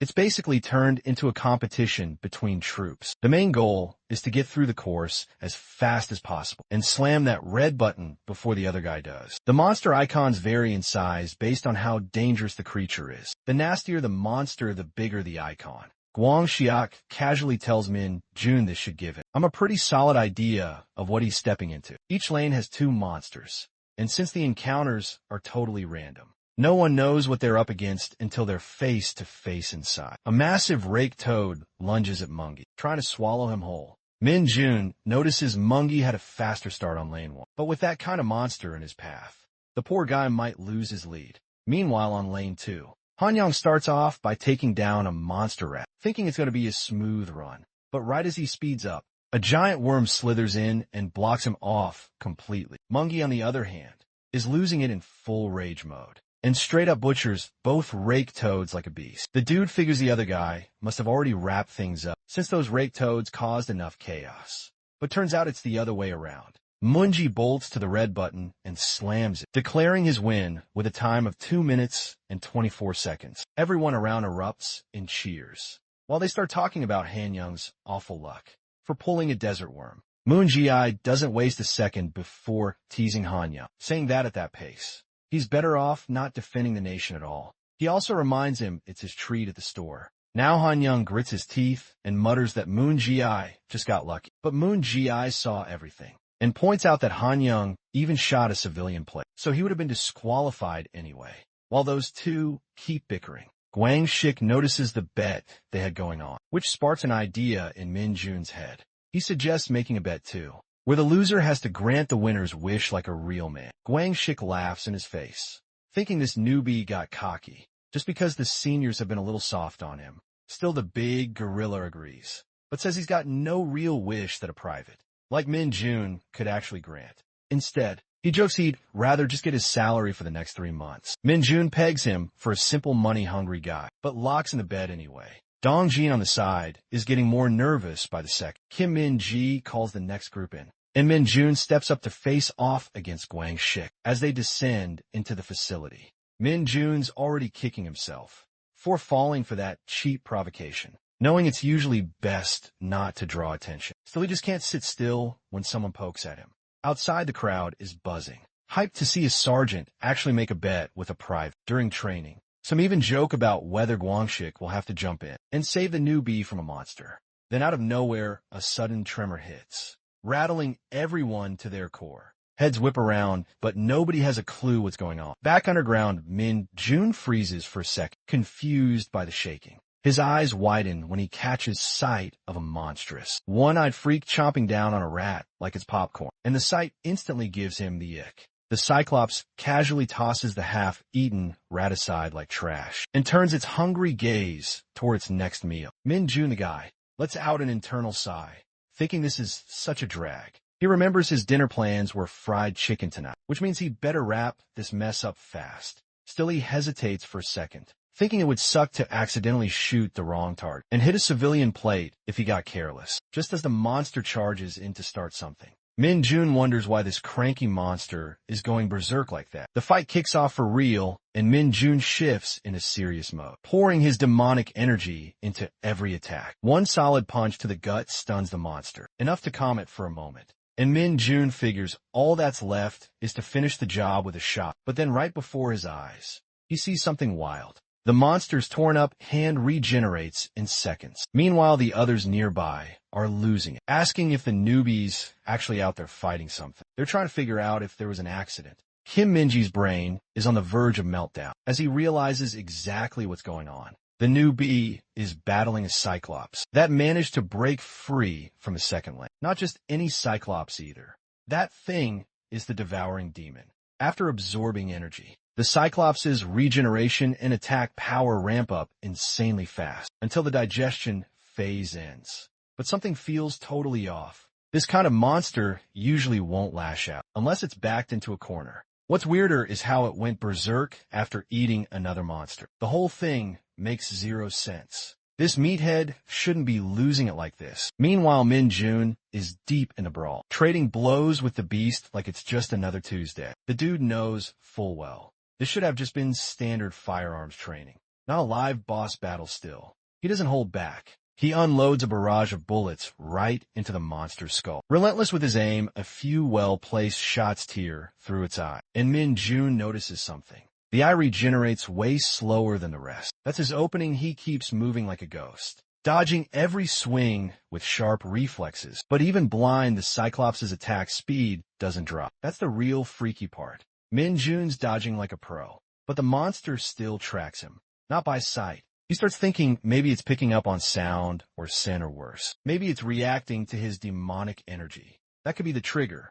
Back on the sidelines, Kim Minji, fully loaded and suited up, watches the chaos unfold with a growing sense of guilt. He can't figure out how things escalated like this, but he blames himself for the screw-up. No regular private should be facing off against an energy fuel Cyclops, even armed. That's a suicide mission deep down. All Minji can do is hope Min-jun survives long enough, praying that the rookie can just hang in there. Minji takes off, rushing in with everything he's got to back him up. Meanwhile, Corporal Kim Gwang-shik is sprinting toward the butt, confident he'd clock in at 2 minutes and 30 seconds. He is full of himself, thinking Min-jun could never keep up with his speed and had probably already failed. Just like he expected, he even joked to himself about spending the brat's salary during vacation. This prick is having a laugh here. But when Corporal Kim Gwang-shik arrives at the destination, his face goes really pale. To see the brat casually standing beside the button, Min-jun gives a look to Sergeant Gwang-shik and laughs at his face, with a mug calmly pressing the red button. That stunt took the light out of Gwang-shik's face, who is sweating like crazy to lose a bet from a brat. Minji has no words when he finally arrives at the scene. The Cyclops is dead, and he can't figure out how Min-jun possibly managed to shoot, to make it in like this back there. Everyone's going bonkers to hear that the so-called newbie finished in less than 2 minutes. They can't believe Min-jun just took down a fully fed Cyclops, all by himself, especially since everyone thought it had to be some kind of fluke. Dong-jin eyes him with concern, asking if he's hurt or feeling off in any way. But Min-jun answers calmly, saying he's totally fine with that. Dong-jin's tension eases a bit, and he asks Min-jun how he managed to take down the Cyclops. Min-jun flashes a grin and says it's all thanks to his training. Meanwhile, Corporal Kim Gwang-shik watches the whole scene unfold with burning frustration. One of the guys suddenly brings up the bet they had made, pointing out that the newbie actually won. Gwang-shik smacks the guy from behind and snaps, asking if he's got a death wish. He yells that the situation wasn't fair, so the bet doesn't count. There's no way the rookie could have finished faster than him. Gwang-shik insists that during special firearms training, each soldier is supposed to defeat 2 monsters before reaching the end point, and he did just that according to him. The newbie only defeated one, so the win doesn't count. Guangshi keeps going on about how unfair it all is, claiming that if he had only faced one monster like Minjun, he would have finished way faster. He starts yelling at Dongjin, demanding to know if this isn't obviously biased. He pushes harder, even going as far as threatening him to speak up. Dongjin pauses, clearly annoyed, while Minjun watches the whole mess unfold. To him, Guangshi seems like the absolute worst. To Minjun, sure, the whole situation was unpredictable. And even though Minjun took the monster down with his bare hands, he hadn't been planning to hold on to the win, or rub it in anyone's face. He was ready to let the bet slide. But seeing how Guangxi's acting now, he's stunned and completely disgusted. The lad had plans to even forget about the bet too, but he couldn't understand why this punk was taking it out on the private, first-class Dongjin, instead of him as the tension builds. Sergeant Lee Sung-ho steps in and shuts it all down. He tells Corporal Guangxi to be ashamed of himself, pointing out that the newbie took the biggest risk of anyone there. Sung-ho explains that Cyclops monsters are usually passive, but once they go berserk, they're on a whole different level of danger. He makes it clear that everyone saw Minjun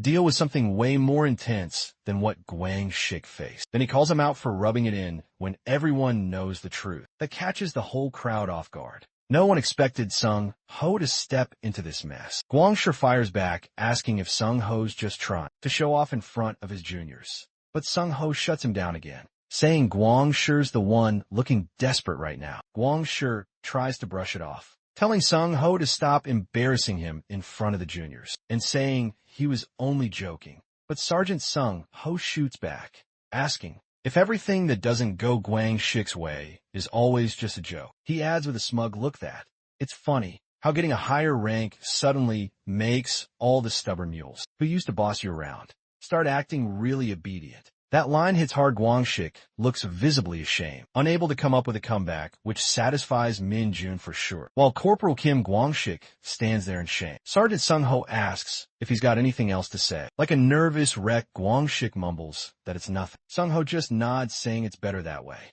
Later, during their evening stroll, Kim Minjun and Dongjin talk about how Sergeant Lee Sung-ho had once received a rare 2-rank promotion, a special case awarded to someone who scored the highest in the advancement exams. It used to be a legitimate path, but the system was scrapped after a staff sergeant who'd received the same kind of fast-track promotion caused a major accident in a dungeon. Sergeant Sung-ho ended up being one of the last people ever granted that kind of jump. Minjun asks if there's really no way to get a special advancement anymore, and Dongjin replies that while there are still exceptions, like rescuing a civilian during an emergency, or pulling off something remarkable during a monster hunt, those situations are extremely subjective. He explains it's better to assume the rule doesn't actually exist, since barely any hunters have advanced through it. Minjun takes that as a hint that in the end, the commander probably has the final say.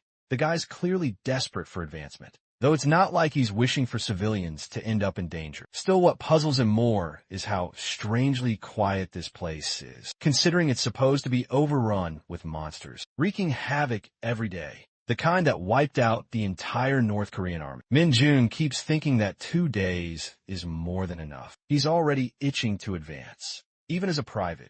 Dongjin tells him he's doing great and will be promoted soon, then asks if he's even paying attention right then. Minjun wishes a gate would just appear.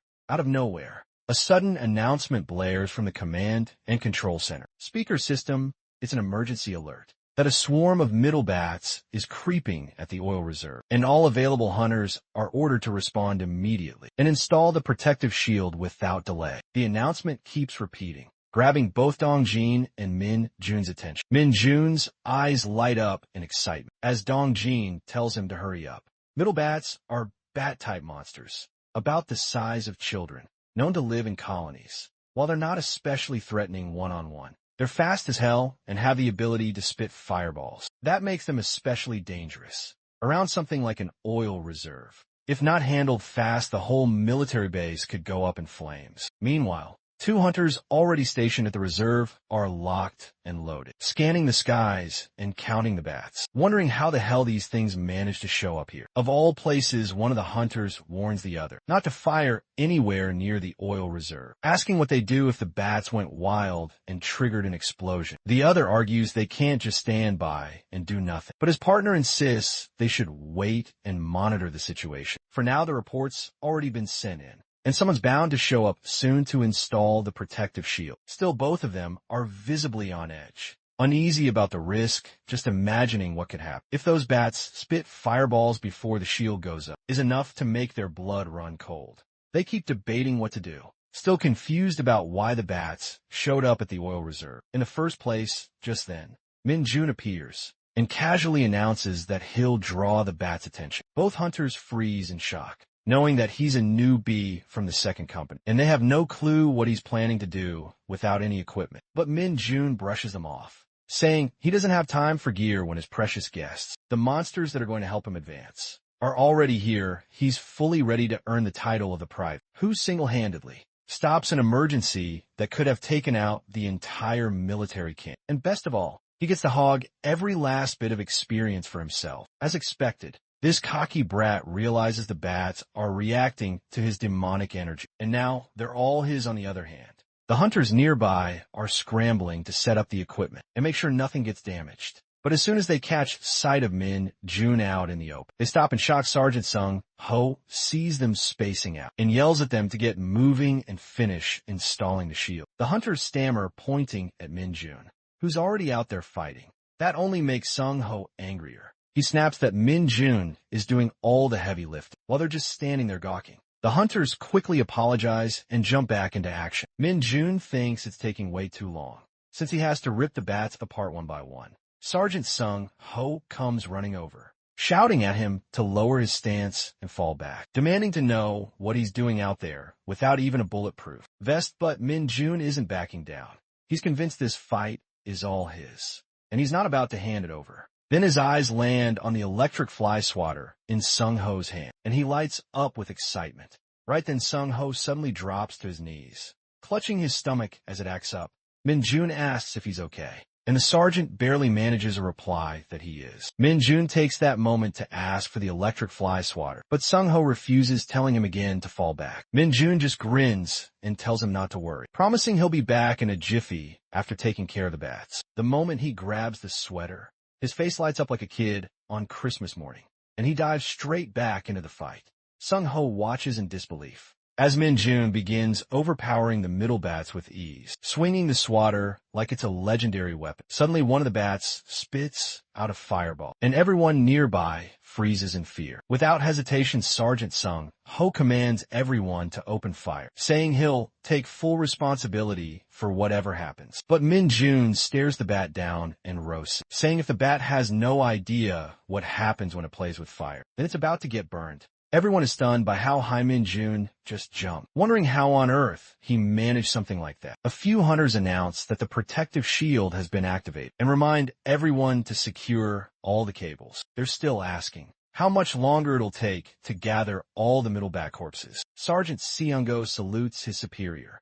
who responds with a nod, saying they've done a good job. He then asks if they figured out where the bats came from, especially since none of them showed up on the radar. The commander looks around and asks who managed to roast the bats so thoroughly and how many there were. Sung-ho answers that there were 30 in total, and admits he is also wondering where the commander had been during the chaos. The operations officer on duty, Captain Jun-shik, explains that the battalion commander is supposed to be arriving shortly. Even though the guy doesn't specialize in combat, it's still not okay for an awakened executive to be completely absent during a full-blown emergency and only appear once everything is wrapped up. Sung-ho figures he was probably just lounging in the control center, watching the monster radar the entire time.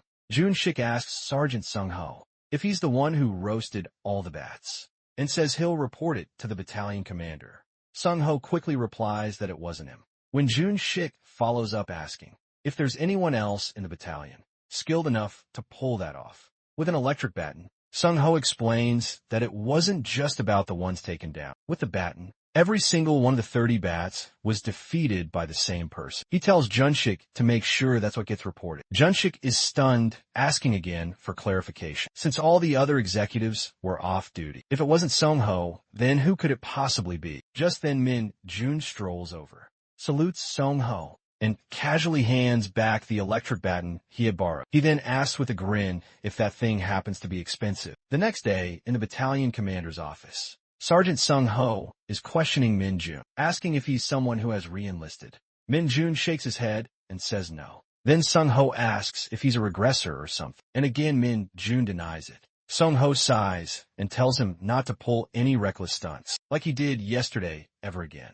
He warns that while he might have gotten lucky this time, a hunter can never predict what might happen next. Min Jun, thinking to himself that it wasn't luck at all, decides it's best to keep his mouth shut. Sung-ho explains that, as he probably knows, the Hunter Corps is a special unit and everything about it is different, starting with the size of the divisions, which only consist of 4 battalions. Even those battalions have way fewer troops than regular military units. Min Jun thinks to himself that obviously that's the case, since not all awakened keep re-enlisting. But he still doesn't understand why Sung-ho is bringing it up. That's when Sung-ho asks if he knows how all of this is possible. Min Jun stares back, completely clueless. Sergeant Sung-ho says that every single person in the Hunter Corps is awakened, while not everyone is out there fighting. Quite a few officers specialize in areas like administration, monster theory tactics, and weapons research, but they're all awakened too.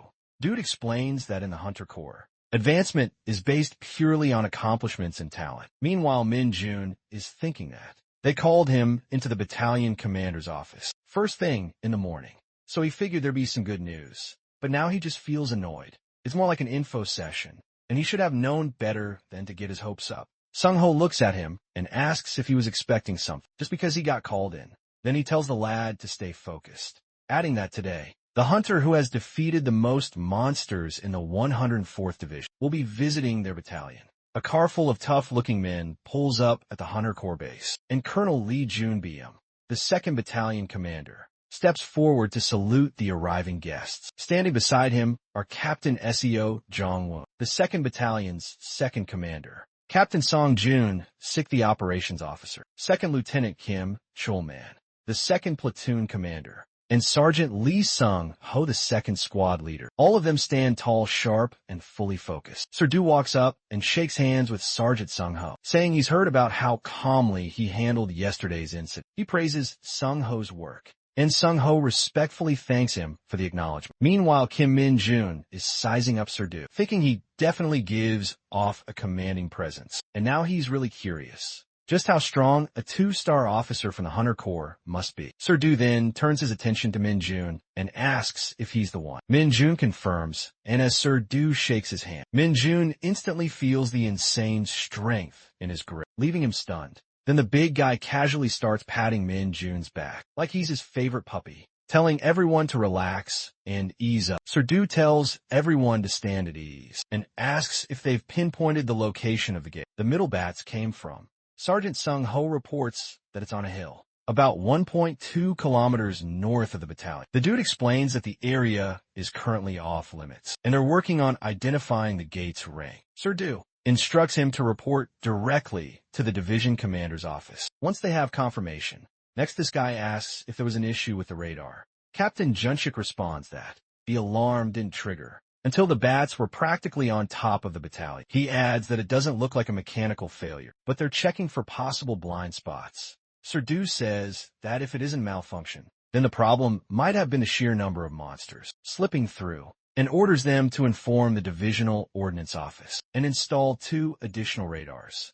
The officer gives a sharp yes, while the atmosphere stays tensed up and quiet. From there on, Sir Du turns to Min Jun, acknowledging his courage and fast reaction during the incident, but reminds him to be more careful next time, and at the very least, not to forget his equipment. Min Jun apologizes politely, though in his head, he's thinking that if he had brought gear with him, the entire battalion might have gone up in flames. But Sir Du tells him not to apologize, saying he's just joking. then asks if it's true that Jun took out 30 middle bats, all on his own, and Jun nods and confirms he did. Serdu praises him, saying that if he hadn't acted so quickly, the oil reserve could have gone up in flames. Everyone standing there stays tense, unsure of what's coming next. Then, Serdu announces that Jun has a gift from the division commander and congratulates him on his advancement. He explains that normally, there would be a lot of red tape to get through.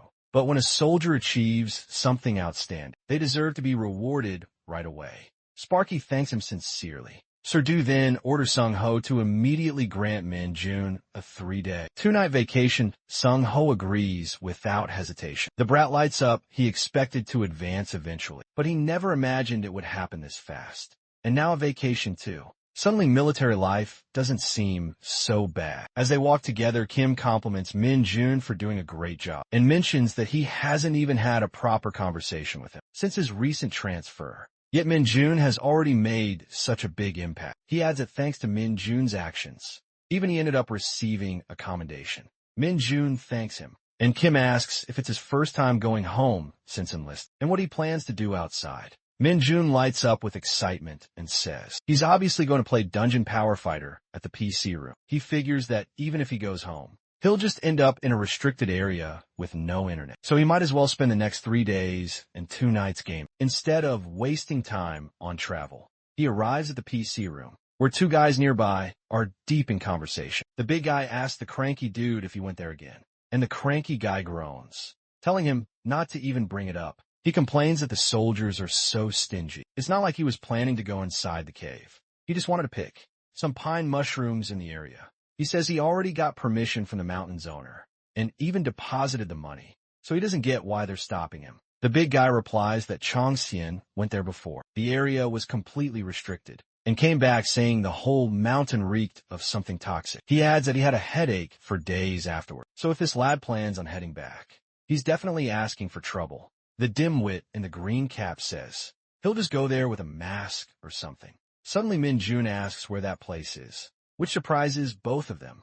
They end up giving him a ride to Huaqian, and Jun thanks them for it. They tell him they can't go any further, or the soldiers will stop them, and ask if he can handle whatever's going on up on that mountain. Jun tells them not to worry. The restriction will be lifted by tomorrow, so they'll be able to head back to the mountains soon. The guys tell him to be careful and not to mention their names. If anyone asks, Jun assures them he won't. As he walks, he thinks about how he ended up coming to Huaqian instead of spending his vacation at a PC room. That's when he catches a familiar scent.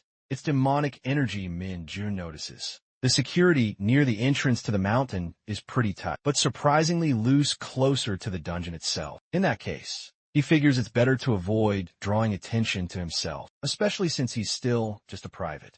The soldiers at the cave entrance suddenly get stomach aches from all the purple smoke. Jun is leaking, which is enough to corrupt them. One of them says he'll try to hold it in, but quickly gives up, apologizing and admitting he just can't control it. He tells the other soldier that no one's going to show up here anyway, so they can take care of their business and be back in a few minutes. It'll be fine, the other guy agrees. Kim Jun sees the perfect opportunity and slips into the cave. The lad doesn't sense any monsters inside, but the demonic energy feels unusually dense. Still, he doesn't really care, so he rushes inside. His demonic energy stat begins to rise by 1 point, and he's shocked at how steadily it increases. The dude keeps crawling into this toxic place. Once it hits the threshold, his corruption skill automatically enhances, and he even unlocks a new skill called Nightwalker.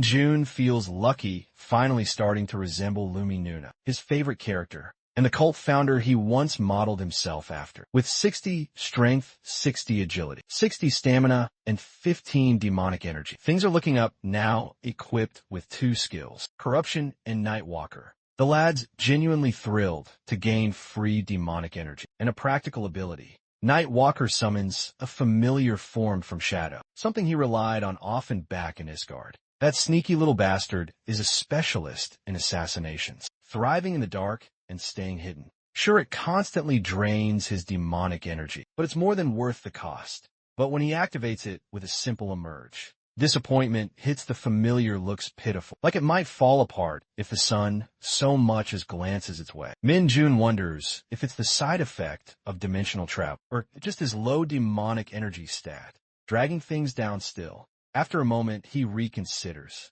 The tiny withered form isn't useless. In fact, its small size makes it perfect for slipping into shadows, and staying unnoticed it may not be flashy, but in stealth it's already earning its keep. Kim Min-jun salutes and says he's back from vacation. Everyone around stares in surprise, asking if he's really the hunter, who advanced faster than anyone in history. Someone else chimes in asking if it's true, that the division commander personally gave him a vacation and handed him his badge. Min-jun nods, confirming it all. Then this bunch starts praising him. Clearly impressed, the kid just shrugs it off, then spots Dongjin and casually hands him a bottle of moisturizer, saying he brought it for him. Dongjin smiles and replies that he didn't need to go through the trouble, but thanks him. That's when Kim Gwang-sik strolls over, grinning, and cracks a joke about their touchy friendship, saying it's not like Min-jun got deployed overseas or something. He asks if Min-jun brought the maxim he asked for, and Sparky tosses it to him without missing a beat. Min-jun and Dongjin keep chatting, and Dongjin teases that he'll have to start using honorifics if Min-jun makes it to corporal. Sparky shoots back with a confident grin, saying there's no if about it. Then Sergeant Cho, the red-haired loudmouth, says he happened to see the list of candidates for the advancement exam when he was passing by admin, and Min-jun's name was on it. Sergeant Kim, the guy in the blue jacket, is shocked, pointing out that the application deadline passed before Min-jun even transferred there. Cho raises an eyebrow, wondering if the division commander pulled strings to push it through, because there's no other explanation for the timing. Sergeant Kim says there's no way it's possible, since it hasn't even been a year since Min-jun enlisted, so technically he shouldn't even qualify. The guys around start murmuring, surprised that the so-called newbie of the unit is about to take the advancement exams. They wonder if that's even allowed. But then someone points out that since Sparky's now a private first class, he's technically not the youngest anymore. Min-jun casually tells them that the train commander gave him a special offer. That stuns the whole group. Sergeant Cho squints at him and asks if he seriously came all the way to the front lines just so he could start taking advancement exams a year early, calling him a complete madman. The red-haired loudmouth isn't joking either. Sergeant Kim adds that since Min-jun's already promoted to private first class, his eyes are clearly set on corporal now. He shakes his head and says if the kid actually passes, then he's 100% crazy. The room bursts into laughter. Sergeant Kim goes on to mention that the candidates taking the advancement exams this Saturday have orientation and specialty weapons training starting tomorrow, so Sparky better be ready to suffer a bit. Sergeant Cho chuckles on his way out, telling kids to have fun. He and Sergeant Kim leave together, still chatting and laughing as they go. Sergeant Cho asks Sergeant Kim if he's not taking the advancement exam himself, and Kim just shrugs, saying there's no reason for him to stay in the army any longer. Meanwhile, Sparky is deep in thought, wondering about the specialty weapons training. He's curious if it involves anything beyond the standard firearms. At the Hunter Advancement Examination orientation, the officer at the front tells everyone to quiet down and pay attention. He says they're going to run through a quick orientation for the exam, scheduled tomorrow for those who've taken it before. He warns them not to tune out just because they know the drill. He wants everyone focused for the sake of the first-timers. The officer then explains that the Hunter Corps Advancement Exam is made up of two main parts, a written test and a practical test. He reassures them that the written portion is basic, even easier than a driving test. Min-jun tunes out that part. Immediately his eyes are set on the practical section, which includes a stat test, specialty weapons proficiency, and monster handling ability. In his head, he already considers passing a done deal, but now he's thinking if he gets perfect scores, there will be any perks or something. That thought alone gets him to straighten up. Maybe it's time to stop cruising and start taking this a bit more seriously. Coach announces that they're starting specialty weapons training. Everyone gathers and stands at attention on the field as he instructs the privates and private first classes to pick only swords. Then he turns to the corporals and tells them to grab their personal weapons and head farther down the field for separate training, warning them that if he catches anyone slacking off, they're as good as dead. Furthermore, He explains that he'll be teaching the basics of swordsmanship according to the Hunter Core Combat Manual. But he also makes it clear that just blindly following the manual won't do them much good instead. He encourages them to use the course techniques as a foundation and build their own unique fighting style. From there, everyone shouts back, claiming they're on board. He stresses that the basics matter more than anything else, so they better keep their eyes on him and focus. Min Jun immediately sees why this is called specialty weapons training, because going to battle with only rifles would be straight up dumb. As everyone starts swinging their swords, he quietly compares their moves with what he learned back in Isgard. Honestly, the swordsmanship there might be better depending on how it's applied. Min Jun starts practicing, and just like that, jaws start dropping. His movements are sharp, clean, and precise, so much so that the others can't believe their eyes. Coach tells everyone to stop and calls Kim Min Jun up to the podium. Facing the group, he points out that most of their sword movements still look stiff and disconnected. He tells them to take notes from Private First Class Kim Min Jun. The whole squad tightens up, eyes locked on him, as Min Jun steps forward and runs through the sword forms again, each swing cleaner and more precise than the last. Eventually, Min Jun gets tired and drops into his seat, wondering why he's the one putting on a performance when he's not even the training officer. He wipes the sweat from his forehead, grumbling to himself about how hot it is and questioning whether it's actually going to snow, like the forecast promised. Sir Ha walks over, praises him for nailing the routine, and casually hands him a sealed packet, telling him to eat it when he's alone. Min Jun stares at it confused, wondering what kind of guy just walks around with random stuff like that in his pocket right then. Dong Jin approaches, complimenting Min Jun's form and asking if he can take a closer look at it. During the break, Min Jun's caught a little off guard. He didn't expect that kind of request. Dong Jin adds that he knows it's Min Jun's first time officially training with him, and it's obvious the sword is his specialty weapon. For him, fighting monsters with it has never felt natural. He politely asks again if he can study Min Jun's movements for a while. Min Jun replies that if Dong Jin needs his help, he can take as many looks as he wants. As he watches Dong Jin move through the sword forms, Min Jun notices right away this guy's been training seriously. His technique is solid, following the standard form of Hunter Core swordsmanship to the letter. The issue isn't his movements, it's his confidence, and that, well, happens to be Min Jun's specialty.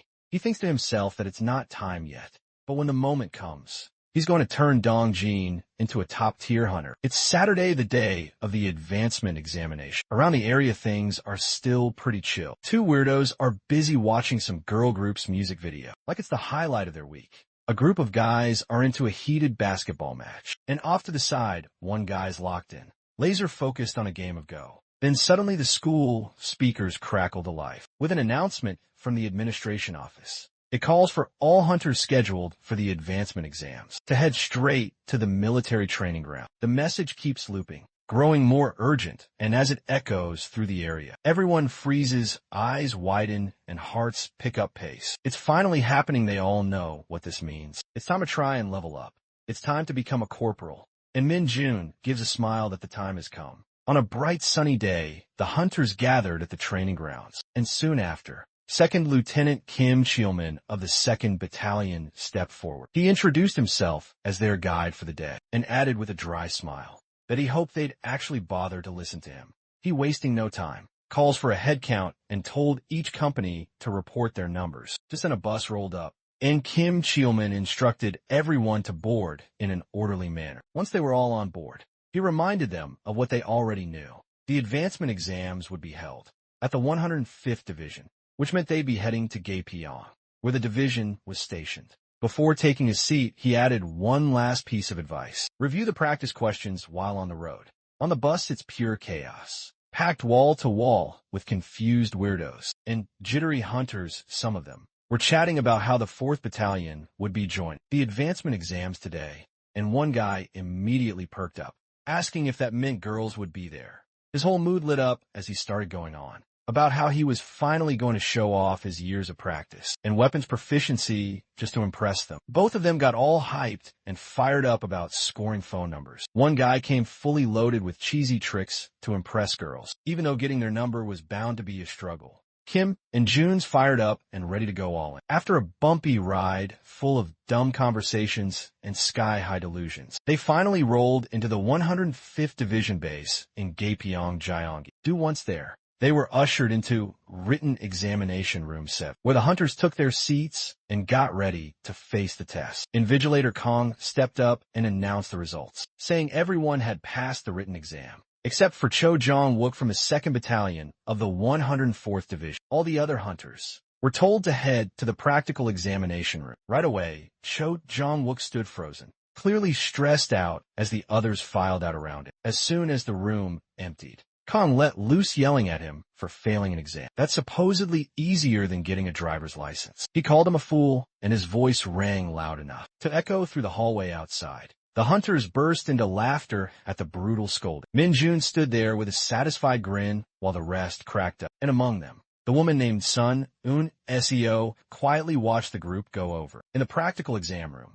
Lieutenant Colonel Lee Cheol-ju, the official in charge of the entire advancement process, addressed the gathered hunters. He welcomed both the examinees and the examiners on behalf of the 105th Division and acknowledged the hard work it took for everyone to make it this far, setting a serious tone for what lay ahead. Lieutenant Colonel Lee Cheol-ju went on to explain that the purpose of the exam wasn't just to determine who deserved a promotion. It was also about fostering a spirit of friendly and fair competition between the 3 divisions. While he spoke, the hunters began shifting in place, some already spacing out or fighting off yawns. But the moment he mentioned that this year's advancement exams included participants under a special exception, the room perked up. He named them Private First Class Kim Min-jun and Private Sun Yoon Seo from the 104th Division, both hunters who had enlisted less than a year ago. Kim Min-jun blinked, wondering if there was someone else beside him, just to be sure. The colonel then asked if everyone was familiar with the 104th Division and warned them not to stir up unnecessary misunderstandings. One of the hunters muttered that it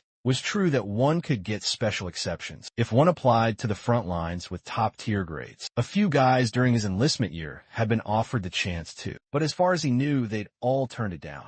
Then the moment he realized they were talking about the 104th Division, his words stopped cold and his face shifted to surprise. Everyone around him looked just as stunned when they noticed that Kim Min-jun had already reached the rank of private first class amidst the rising whispers and side glances. One guy couldn't help but notice how Kim Min-jun didn't seem to care at all about being the center of attention, while everyone else was either curious or shocked. Min-jun looked like he just wanted to get it over with. At the same time, Yoon Seo and Min-jun briefly locked eyes, but just for a second the air between them was tense. But no one around seemed to catch on, and the colonel reminded everyone to give it their all. Then Captain Jong Sang-chul stepped forward, took charge of the group, and announced that they'd now begin the stat tests, starting with strength, agility, and stamina. Captain Jong Sang-chul explained that the first test would be the strength test, and it was pretty straightforward. All they had to do was push back the examiner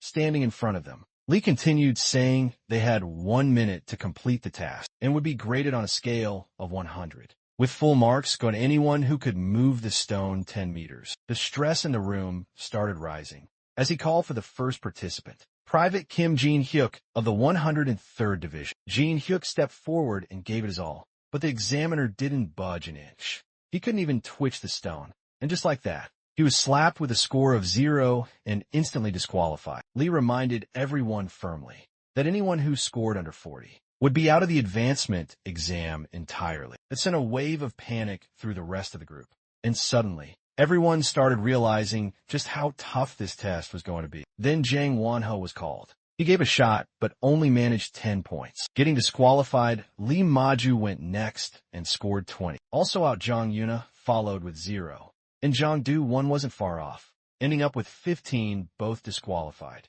Then came Sun Un Seo from the 104th Division. She stepped up calmly and pushed with steady force, scoring 50 and passing the test. Everyone around her was taken aback, not just because she passed, but also because she was stunning. The moment they realized she was the daughter of the division commander, it clicked for most of them. Strength must have been in her blood. A few even muttered that getting too close to her might be dangerous. For their pride and their ribs, Kim Min-jun noticed her too, thinking she was just like him, someone who got in through a special exception. Then his name was called Kim Min-jun of the 104th Division. As he stepped forward, he reminded himself not to repeat his previous mistake with the redstone. This time he had a plan. If he could push the examiner past the 10-meter mark, maybe he could even snag some bonus points. He positioned himself with quiet confidence, eyes locked on the target, and then exploded forward with pure brute force. The examiner flew back like a rag doll, crossing the full 10 meters without a chance to resist. The score came in as a perfect 100. Even the examiner looked stunned, like he'd just been hit by a truck wrapped in a military uniform. The room went dead silent. Everyone was floored. Even Sun Un Seo, who rarely showed emotion, was visibly surprised. Private Yu Zhonghua gets disqualified with just 20 points, and she bursts into tears.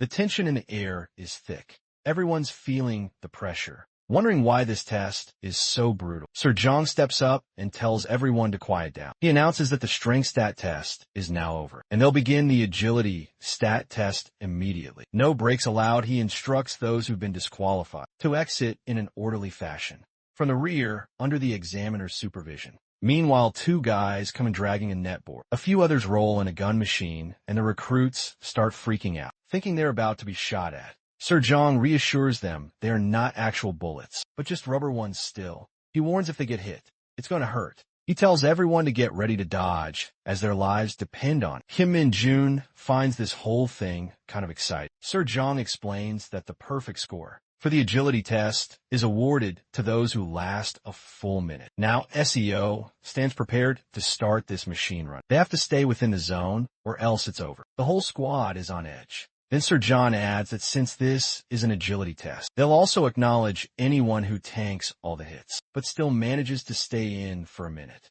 For the disqualification criteria, Sir John explains that anyone who steps outside the area in under 30 seconds or gets severely injured will be immediately disqualified from the advancement exam. With that, he announces the start of the agility test. Right then, Dong Jin walks up and calls out to Min-jun. The lad looks utterly surprised, and Dong Jin smirks, asking if Min-jun really thought he'd get disqualified during the strength stat test. Min-jun laughs awkwardly and says, "Of course not." Dong Jin explains that all the private first classes, except for Min-jun, have taken the advancement exam at least once before, so they're unlikely to get knocked out during the stat tests. However, he adds that the qualifications remain the same. It's just that the overall score standard has gone up compared to when they were still privates. That's why Dong Jin's been failing his exams. Then he gives Min-jun a tip that the rubber bullets fly just as fast as real ones, so relying on sight alone to dodge is a bad idea. Instead, he should focus on the slightest movements of the gun to predict the bullet's path.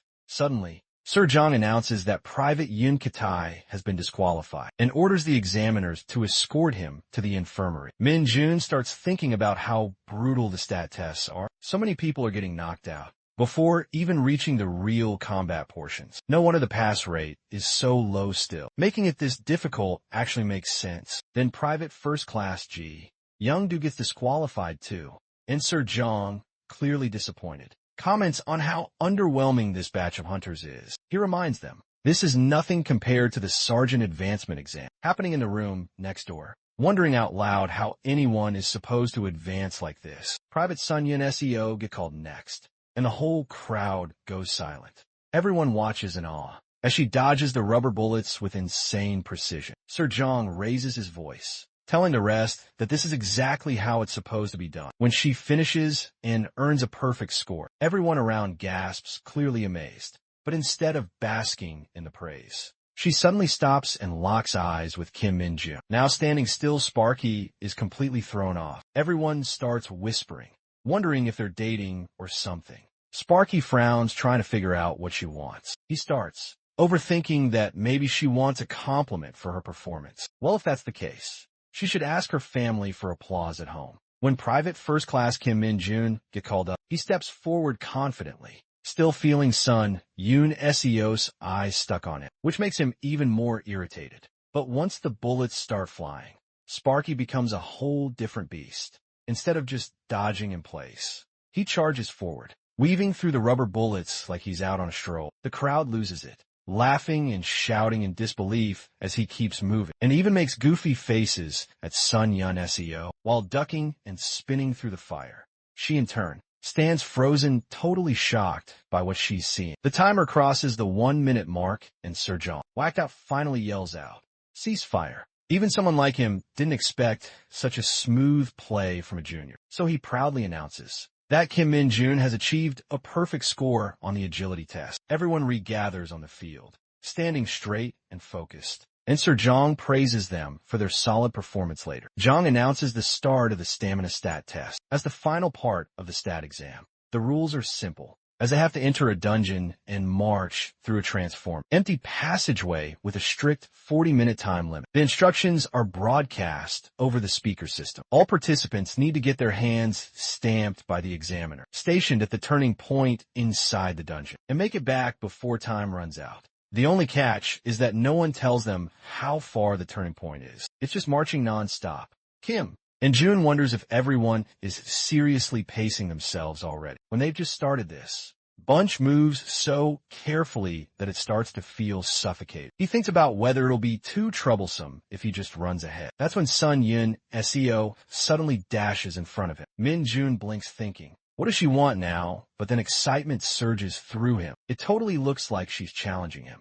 And nothing gets Min Jun more fired up than a sudden race. Fired up, he kicks into gear and tries to match her speed. Determined to catch up, everyone around is weirded out, wondering what's gotten into this guy. But in a flash, Min Jun finally catches up to an SEO and flashes her a confident smile, leaving her completely taken aback. Min Jun casually says there isn't much to it, as he keeps pace with her. But Un SEO doesn't get what he means. He quickly brushes it off, saying he's just talking to himself. Then, without warning the guy, speeds up and dashes ahead. Leaving her behind, Un SEO slows down and comes to a stop. Catching her breath, that's when a memory flashes through her mind. She recalls the moment her girlfriends got all excited after finding out she had a meeting with the battalion commander. Right after arriving at the training center, Blondie had confirmed the rumors were true. Yoon SEO really was the daughter of a general, and a rookie with sky-high stats. It was all anyone could talk about. Yoon SEO had blushed back then, and the girls had been surprised to see that behind her tough shell was someone actually shy. They'd assumed she'd act like a snob being a 2-star's daughter. It turns out she wasn't like that at all. Even then, all the girls can't help but feel a little jealous of Yoon SEO. Her military life seems to be running smoothly as silk, and it's obvious. She's going to be the top recruit of their enlistment year. Off in a corner, Yoon SEO quietly takes off her jacket, her mind drifting back to when Min Jun shattered the entire redstone. That moment just refuses to fade from her memory. Later on, the white team comes out on top, with an SEO raising the blue flag in victory. The announcer proudly announces that the white team wins by capturing the flag in a record time of 3 minutes and 34 seconds. As a reward, they earn a 10-minute break, while the blue team is ordered to gather in front of the coach. The white team is praised straight away for setting a new record at the training center and is told to take it easy and rest up. Blondie then speaks up, giving full credit to their star player, Yoon SEO, saying the rest of them barely did anything. Later on, just when everyone's relaxing, Blondie bursts in and drops a bomb that someone broke their morning capture, the flag record. In the afternoon, what ticked her off the most is that the new record time is just 1 minute and 2 seconds. She's left speechless, wondering if anyone could really pull off a time like that. Blondie is seriously disturbed, while Un SEO quietly takes it all in. But the moment Kim Min Jun's name comes up, it hooks her attention completely, especially when Blondie yells that guy, Min Jun from 4th Platoon, broke the record all on his own. Un SEO stiffens, recognizing the name instantly. The other girls don't hold back either, saying that Kim Min Jun got a near-perfect score in the shooting range and even nailed the ICM training.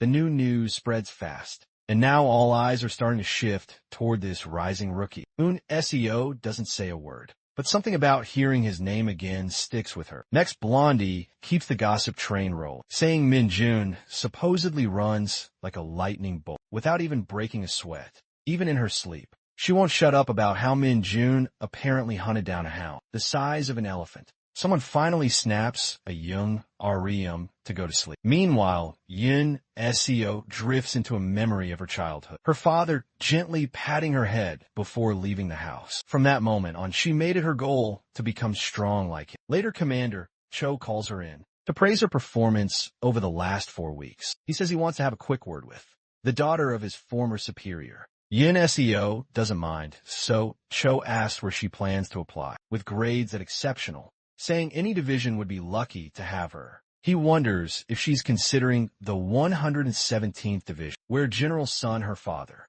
currently serves. That's when Eun Seo finally asks with quiet resolve which division Kim Min Jun belongs to. Back in the present, she knows she didn't apply to this division just for childish reasons. Still, she did provoke Min Jun a little because she was upset, but now she gets why he's mad. Eun Seo's face turns completely red, thinking back on all of Min Jun's stunts, unsure if she's jealous or just annoyed. That's when it hits her real goal isn't to be number one, but to become stronger on her own without relying on her father. She decides she should probably apologize to him later. After all, when someone that's skilled shows up right at her path, she should be learning from him instead of acting childish. With that, Yun Seo kicks in at full speed, marching hard until she reaches the turning point, only to find that deadbeat weirdo casually chatting with another guy. Right then, Min Jun smugly flashes his stamped hand in front of her face, teasing that he almost fell asleep waiting for her. That pushes all her buttons. She yells at the commander to stamp her already, and the old man has no clue why she's so fired up. Safe to say that apology is definitely off the table for now. Yun Seo's inner demon has officially woken up. She's all hyped up, sprinting ahead to catch up with him, while the other normies are barely dragging themselves in. Later, the commander announces that Private First Class Kim Min Jun took first place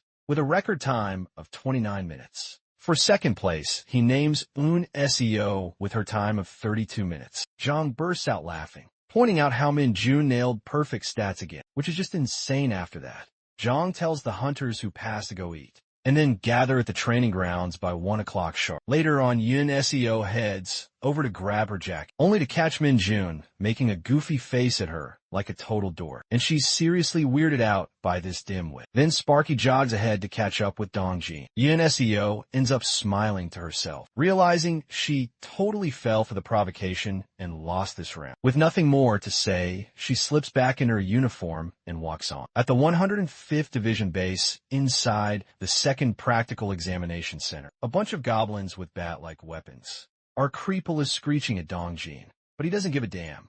The guy is definitely working up a sweat, but he's tearing through those goblins. Just as one of the goblins lunges at him, Dongjin whips out his sword, but there's another creeping up from behind. He dodges the first goblin's swing with ease, then spins around to kick the one behind him, sending it flying. That second goblin isn't giving up though, and swoops in again. But Dongjin ducks like a pro and slashes it across the chest. Mid-motion even so, the damn thing's still alive and definitely pissed. Now both of them are ganging up on him, giving the poor guy zero room to breathe. Upon the platform, Min Jun quietly observes the scene below. He notes that the second part of the practical exam, specialty weapons proficiency, is way simpler than he thought. All they really have to do is show the examiners how well they've applied the techniques they've learned so far in the Hunter Corps. They just have to follow the manual, and that's enough to pass. Min Jun figures he can easily ace it, and as expected, most applicants picked swordsmanship for their test. Among them, Dongjin scored the highest. Even so, Min Jun can't help but notice how badly the guy is struggling now, caught in a rough spot with those two goblins out for blood. In the last part of the practical exam, known as the ability to handle monsters, privates are required to defeat 4 hounds, while private first-class soldiers have to take down 3 goblins, using their chosen specialty weapon. This field definitely reflects real combat, as Dongjin manages to defeat the blue goblin with a stab to the chest, and that ends his round right then. The commander announces that Dongjin took 7 minutes and 52 seconds to complete the ability to handle monsters test. The guy's drenched in sweat, barely catching his breath, but he walks out with whatever strength he has left. Meanwhile, Min Jun notices that Dongjin had several openings to finish off the goblins, but hesitated each time, which makes him wonder if the guy doesn't fully trust his own abilities. Later, Dongjin comes out and stands beside Min-jun, head low and clearly disappointed. When the commander calls in Min-jun for his turn, he doesn't want Dongjin to feel discouraged. Besides, Min-jun can't help but wear a smug look, knowing he's about to become a corporal today. From here on, he plans to tear Dongjin's bad habits to shreds and rebuild him from scratch. Everyone's jaws hit the floor when Min-jun walks in wielding a bat. The commander doesn't understand why the guy, who's been acing everything, chose such a dull weapon, and he knows this one won't be easy. Min-jun figures the only real requirement for this test is landing some solid impact. Nothing too complicated, right? Then 3 goblins storm into the field, snarling and ready to tear him apart. Just as the goblins rush in, Min-jun grips his bat tight and in a flash, smacks all 3 of them at once. The blow is so clean and brutal. They drop to the ground in pieces, taken out in barely 4 seconds. Everyone watching is frozen with their jaws on the floor, brains short-circuiting at the sheer absurdity of what just happened. No one can believe that a mere private first class just pulled this off, especially one who already got a perfect score in the practical exam. Min-jun casually turns to look at Yun Seo, locking eyes with her before flashing that smug look of his. Just to mess with her, Yun Seo glares back, thinking this guy is an absolute lunatic. Afterward, the commander praises everyone for their hard work on the exam, especially Kim Min-jun, now officially Corporal Kim Min-jun. Commander Jong laughs, admitting this guy is moving up the ranks so fast. They keep forgetting what to call him. Jong does mention he was a bit worried, since Min-jun was the only one from their battalion who advanced this time. But their battalion commander is absolutely thrilled with the report. With that, he gives Min-jun a proud thumbs up, knowing full well that the battalion commander hadn't seen a private first-class score that perfectly before. Meanwhile, the entire squad erupts in cheers for Min-jun, the guy who pretty much saved their skins. Because without him, their squad would have been wiped out before they even made it back. They joke around, letting him know there's no way he's allowed to turn into a bully if he ever makes sergeant. But deep down, Min-jun wants to see how well everyone actually does before deciding what kind of treatment they'll get from him. Aside from that, he pats Dongjin's shoulder, while this guy's already cooking up ways to level up his buddy, no matter what, as soon as they return. Min-jun's planning to start training with their specialty weapons. Right away then, he senses someone standing behind him and turns around to see Eun Seo. He knows she did pretty well handling the monsters herself and figures she obviously has what it takes to pass the advancement exam too.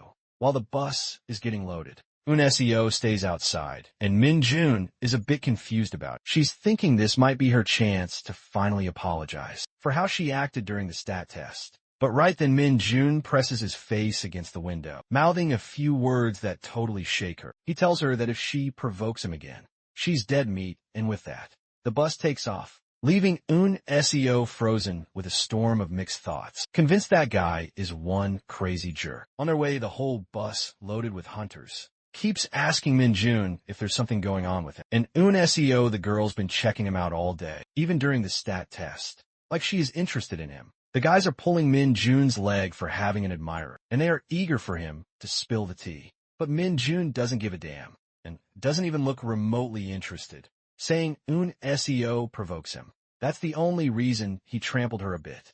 All the lot cracks up, knowing the look in her eyes was actually provocation. But that's not it, the dudes want to know more. They are itching to hear what Min-jun did to the hottest recruit in the 104th Division. Meanwhile, Han Yong demands to know if he just trampled the girl of his dreams. Min-jun finds this bunch super annoying, confessing that Eun Seo isn't his dream girl. Han Yun, who is totally pissed, demands to know Min-jun's dream girl, and Min-jun spills that it's Lumi. Everyone's thinking Fee, that name, even clicks in their memory, but they haven't seen her anywhere. One asks if she is an idol. Min-jun calls Lumi to be the dungeon power fighter's greatest beauty. When asked if anyone knows her, the whole hunter squad is eyeing Min-jun with disgust. Later that night, the squad digs into fried chicken like there's no tomorrow, and more boxes keep rolling in from the lieutenant. Sergeant Cho is convinced this is the first time Kim Min-jun's ever looked this happy, and Min-jun doesn't deny it. Cho thanks him out loud, saying it's all pretty much because of him. He's especially hyped that the guy's got 3 stripes already, which means he's only a step away from becoming a sergeant. Min-jun agrees with a mouthful of chicken,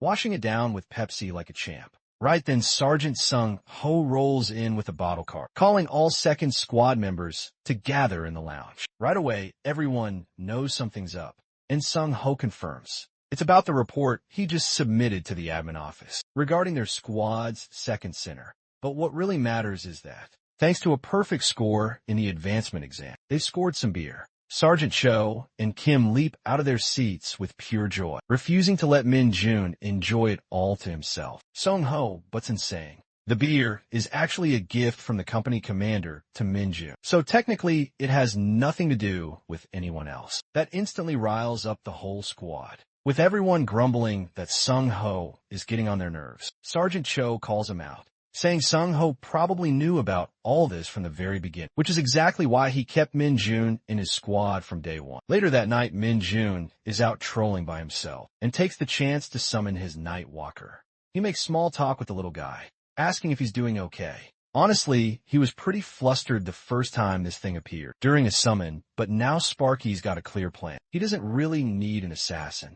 He's got the perfect job in mind. Instead, from here on out, he assigns the little one the task of gathering intel. Specifically, Min Jun wants it to keep a close watch on the high-ranking officials, follow them around quietly, and immediately report back on anything weird, especially if it's related to demonic energy. Suddenly, the Night Walker lifts its tiny hand, leaving Min Jun confused for a second, until he realizes the little guy is asking for a treat. With a sign, Min Jun tosses him a ball of demonic energy. The moment it grabs it, the little shadow looks absolutely thrilled, walking away like it's got a mission from heaven. Min Jun warns it not to get caught, though deep down he's a little anxious seeing how excited the Night Walker is. He knows if anyone from the squad spotted it right now, they'd probably trigger a full-blown emergency. Out of nowhere, Sergeant Kim appears and asks what Min Jun's doing out here. The dude nearly loses his soul from shock, but he recovers quickly, laughing it off and saying he just needed some fresh air. Plus, it's been ages since he had a drink. When Kim asks if his tolerance is low, Min Jun casually explains it's not like that. Apparently, dark mages don't get drunk the normal way, whether it's poison or alcohol. Their bodies naturally detox at all the moment it enters. Besides, the guy congratulates Min Jun for advancing ahead, but warns him not to get too comfortable. He also tells Min Jun not to come in late again, even if his tolerance is fine, because the rest of the squad will empty all the bottles by then. After that, Min Jun finally catches his breath, feeling relieved that Sung Ho didn't see anything. He knows he's got to be more careful around here. Still, the more Min Jun gets to know Sung Ho, the more he feels like this guy is a total by-the-book soldier. Not that he minds that kind of personality. The next day, the commander is talking about how Kim Min Jun was practically born. Ready, he jokes that he was ready to wipe out the whole squad if nobody passed. But one guy made it through and did it with a perfect score. Another officer adds that Corporal Kim Min Jun just set a new record of 4 seconds in the ability to handle monsters. Test that makes the commander laugh, remembering how he once thought the training center's Commander Choi was nuts for hyping this kid up. But Min Jun has shattered every expectation. He even handled the middle bat situation solo. CEO brings up how Min Jun was the first to jump in during the oil reserve emergency, and Lee points out that this kid climbed ranks to corporal in just 1 month, which is already unheard of. They all agree this guy doesn't just meet expectations, he destroys them. It won't be long before the entire Hunter Corps starts watching him. This makes SEO realize that Lee is hinting at the Hunter Special Forces Brigade, and he asks if Min Jun can really handle something that big. But Lee is confident. He says Min Jun is the one. He can feel it. He's seen plenty of hunters in his time, some even called legends in the Hunter Corps. But this kid might just be something else entirely. Maybe a new monster is about to be born in the Corps. Later out in the desert, a swarm of lizard monsters, goblins, and orcs fill the horizon. In the middle of it all stands Min Jun, casually gripping his bat, waiting for them to get close, because that's when the Real show begins. Inside the dorm, the guys are drinking hard like there's no tomorrow. One dude can't even stand straight. That's when Min Jun walks in, catching sight of his squad mates completely wasted. In the corner, one guy, clearly on the verge of a hangover, slurs out a question asking if Min Jun's feeling okay. Sparky just throws him a smug grin and says he's totally fine, which leaves the guy stunned.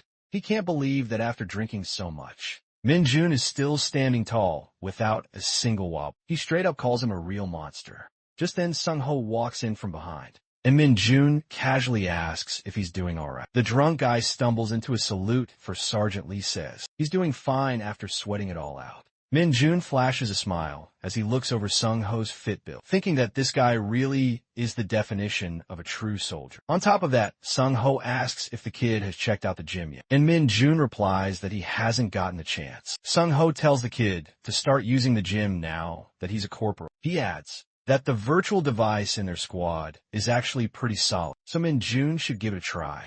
The moment he hears there's a virtual device, Min-jun gets a jolt of excitement. Finally time to check out the Hunter Corps' famous VR room. When he arrives at Gym 2, the setup looks crazy realistic and it's got him fired up. First things first, he needs to pick a monster. He scrolls through and selects the orc monster. But when it comes to the number of orcs, Min-jun goes completely nuts. He maxes it out to around 30. To him, that still feels way too little. He's trying to get that full-on game vibe, like he's in the Warrior series. Then it's time to choose his weapon. And Sparky is absolutely losing his mind, seeing how awesome the options are. After locking in all his selections, he steps into the VR room fully geared up, clutching a jockey in his hand. Ready to bring chaos, it's time to kick off the battle. And Min-jun finds himself dropped into a desert set, pumped and ready to take on some monsters. The dude is loving the CGI and graphics that look almost too real. Orcs start popping out of nowhere, all geared up to wreak havoc.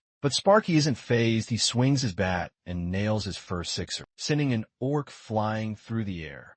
The impact feels incredible, and Min-jun is hooked from the first swing. He picks up the pace, smashing through orcs like it's nothing, completely in the zone. The way the bat feels in his hands makes him grin, and he calls out to the monsters to bring more. In just a few seconds, it's all over with only one survivor, Min-jun, but that was too easy. 30 orcs is not even close to satisfying. So he dials things up and selects 30 goblins, 30 golems, and 30 lizard men to crank up the intensity. Now, there are 90 monsters of 3 different kinds, ready to tear him apart, but Min-jun is just getting started. With his bat in hand and a wild grin on his face, he asks if they've all gathered in one spot. Once they lunge at him, he casually counts down from 3 and charges in like a beast, ready to smack every last one of them into the ground with pure brute force. This maniac is smacking monsters left and right without a single pause, beating them to a pulp. The battle wraps up after he eliminates all the monsters, and the simulation ends taking off his gear. Min-jun is beyond impressed with the VR room system, calling it the next best thing after Dungeon Power Fighter. Just then a new window pops up, revealing that he unlocked a skill called Basic Blunt Weapon Handling. At first he's stunned, but he checks the screen, which says this skill boosts proficiency with blunt weapons. Min-jun is pumped to see this, especially since he didn't expect to get weapon skills just like that. This means he doesn't even need to grind in dungeons to develop new skills. He decides to mess around in the VR room more often, using different weapons to up his game. Suddenly he bumps into Dongjin, whose face looks like he just saw a ghost. When asked, Dongjin, pale as a sheet, points at the simulation battle results. He's in total disbelief that this guy soloed 30 goblins, 30 orcs, and 30 lizardmen. Min-jun is annoyed to see the VR room broadcasting his results so openly. Dongjin demands to know if he really wiped them all out. Sparky doesn't know what to say at first, but then he gets an idea. With a serious expression like he's Dongjin's superior, Min-jun tells him they need to talk in a gym. Dongjin, sweating bullets, nervously asks why, and Min-jun flashes a sly grin saying it's training time without waiting for a response. He shoves the poor guy into the gym, even as Dongjin whines about being hungover. Min-jun says it's perfect since breaking a sweat will help. After they head inside, Kim walks in and is completely floored by the results Min-jun just pulled off. Kim Gwang-sik walks in, asking where everyone is, and specifically where Kim Min-jun went. One of the soldiers quickly explains that most of the team went to the storage area to get snow removal tools, but he accidentally calls Kim Min-jun corporal, which he shouldn't have said in front of Gwang-sik, since Min-jun hasn't been officially promoted yet. Realizing the slip, he panics and rushes off to send someone to call Min-jun, saying the platoon commander is looking for him. Meanwhile, Gwang-sik stumbles across a group of soldiers huddled together, clearly relaxed and having fun. Confused, he asks what's going on, and they casually welcome him and explain they're placing a bet, a full month's salary.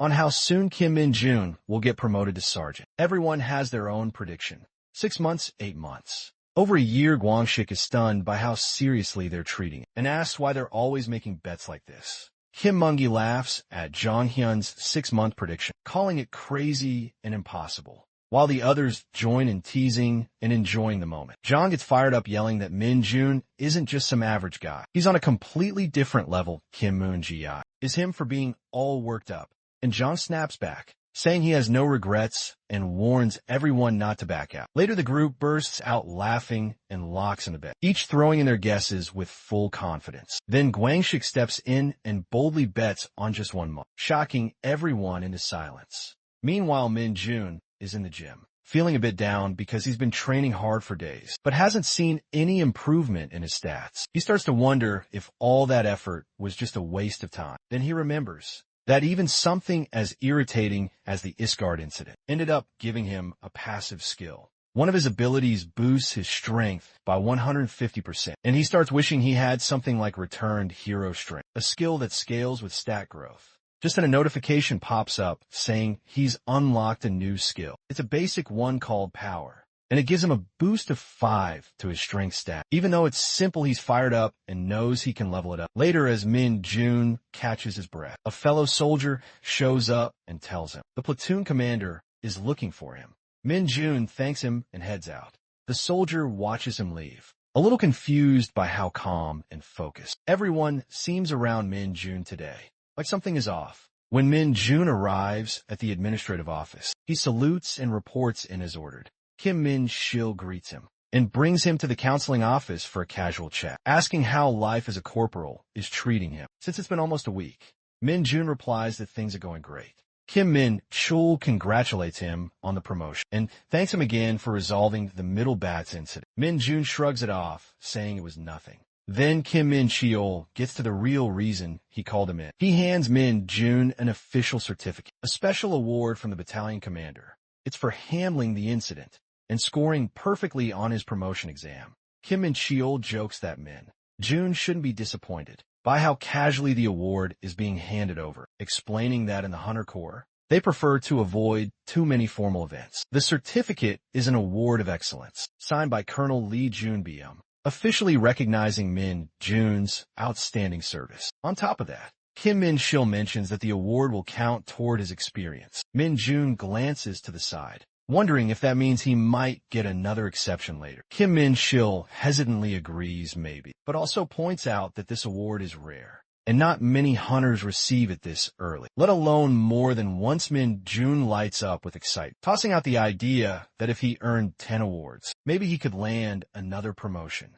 He blurts it out like it's a stamp card deal, joking about whether awards are like fried chicken coupons, or if there's a buy one, get one free event. Kim Min-chul gives him a blank stare and questions whether Min-jun was even listening. A few days later, the soldiers are lined up, standing at attention with weapons ready. They've been assigned to clear a dungeon, and it's their next real mission. The platoon commander, Kim Min-chul, reminds them that if they stick to their training, they'll get through it safely without injuries. Today's dungeon is known as the Monster Rat Nest, or more commonly, the sewers. Min-jun stands with his squad, Jong Hyun and Lee Dong-jin, along with other squad members like Jin Keol-ho. Their commanding officers are also present, including First Lieutenant Kim Keol, Man Sergeant Lee Song-ho, and Sergeant First Class Kim Min-ji. The Monster Rat Dungeon isn't considered extremely dangerous, but it's still serious, because more than 200 monster rats usually spawn inside. On top of that,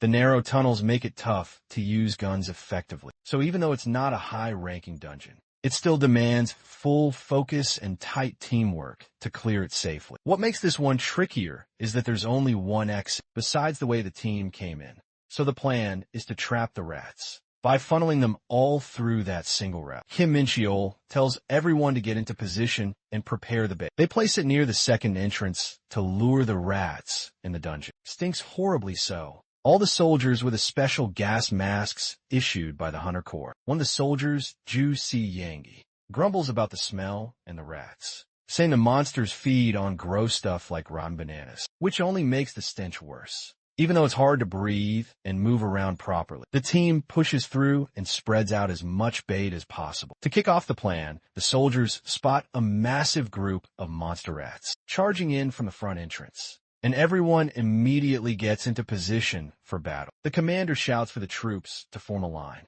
side by side at the entrance, and instructs the lower-ranked soldiers to move to the back, with the vice commander for safety. Some soldiers start joking around, placing bets on who can kill the most monster rats, with the loser buying snacks at the PX. They even ask the squad commander if he wants in on the bet. Despite the teasing, they stay focused, as the commander reminds them not to lose their concentration and to hold formation no matter what.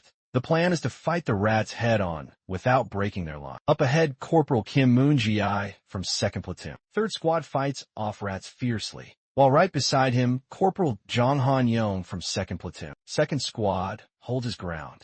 Their squad commander, Sergeant Lee Sung-ho, leads them through the chaos. At the same time, Sergeant Kim Jong-tae from the 4th Squad and Sergeant Cho Tae-wook from the 3rd Squad are in the thick of it, cutting down rats with powerful strikes. Corporal Kim Gwang-sik from the 3rd Squad is also fighting intensely, making sure no rats get past him. As the fight goes on, the officers begin to take note. Sergeant 1st Class Kim Min-ji, the vice commander of 2nd Platoon, and 1st Lieutenant Kim Chol-man, the overall commander, both observe that the troops are doing well, especially a few soldiers who are clearly standing out, by quickly taking out rats before they can break through the front line. It shows just how skilled they are, proving that their training and hard work are paying off. Even Private 1st Class Lee Dong-jin from 2nd Platoon, 2nd Squad, is finally showing the results of his special training and is no longer falling behind. Suddenly, someone calls out for help, and another soldier immediately answers, jumping into action without a second thought.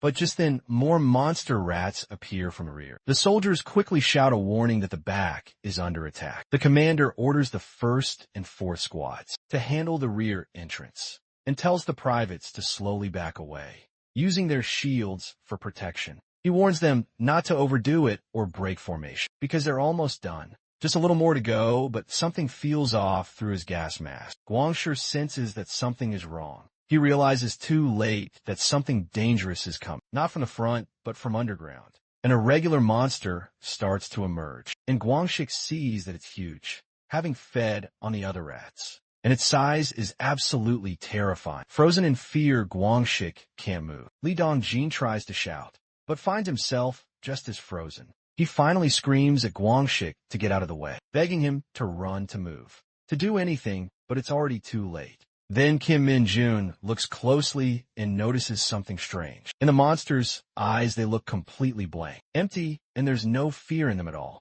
That's when Min-jun realizes the truth.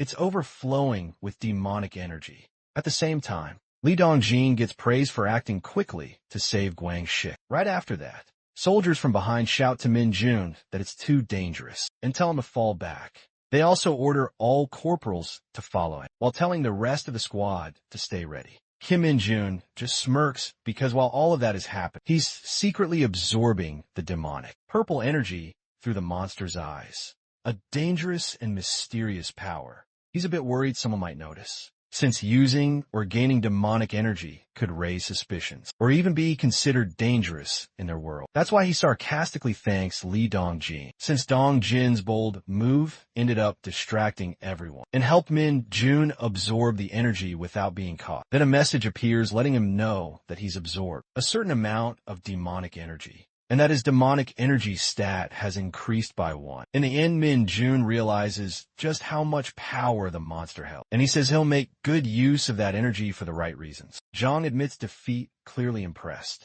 Meanwhile, Min Cheol Kim confirms that it really was an irregular monster, and a report comes in. All platoon members have now pulled out of the dungeon. Only one irregular monster was confirmed, and it was taken down by a single platoon member. Even though things have calmed down, the buzzing of mosquitoes and the lingering tension serve as a reminder that nothing on the front lines is ever truly normal. John walks up to Min-jun, sincerely thanks him for saving them, and admits how frozen he felt when he first saw that monster. Min-jun brushes it off, apologizing for acting without orders. But John quickly reassures him that there's no need to be sorry. It was clearly an emergency, and Min Jun's quick thinking probably saved both Shik and Dong Jin from real danger. After that, Min Cheol Kim checks in with Min Jun, asking if he's hurt, and Min Jun confidently replies that he's fine, standing tall and proud as Min Jun lets out a breath. Kim Min Cheol quietly warns him that they'll need to have a private talk. Once they return to camp, Jong watches this exchange and notes that the platoon commander doesn't look pleased. Meanwhile, updates come in through the comms. All evacuated members have only minor injuries, and Dong Jin has already completed his checkup and is heading back to Camp Gwangshik, despite having a few bruises on his head. Is expected to recover fully and return by tomorrow. The second platoon is called to attention in response to the unexpected events, and the dungeon clearance operation is officially called off. Everyone is told to check their gear and prepare for departure. Without hesitation, the squad responds in unison. Later, at the administrative office, Min Jun is called in regarding the official report. He's told to write down exactly how he defeated the irregular monster and hand it in, but Min Jun pauses, unsure of what to write. He jokingly thinks about saying he tried to smash it with his shield, and when that didn't work, he just punched it, though he doubts anyone would believe a story like that. Min Cheol Kim admits he couldn't see everything clearly because his vision was blocked,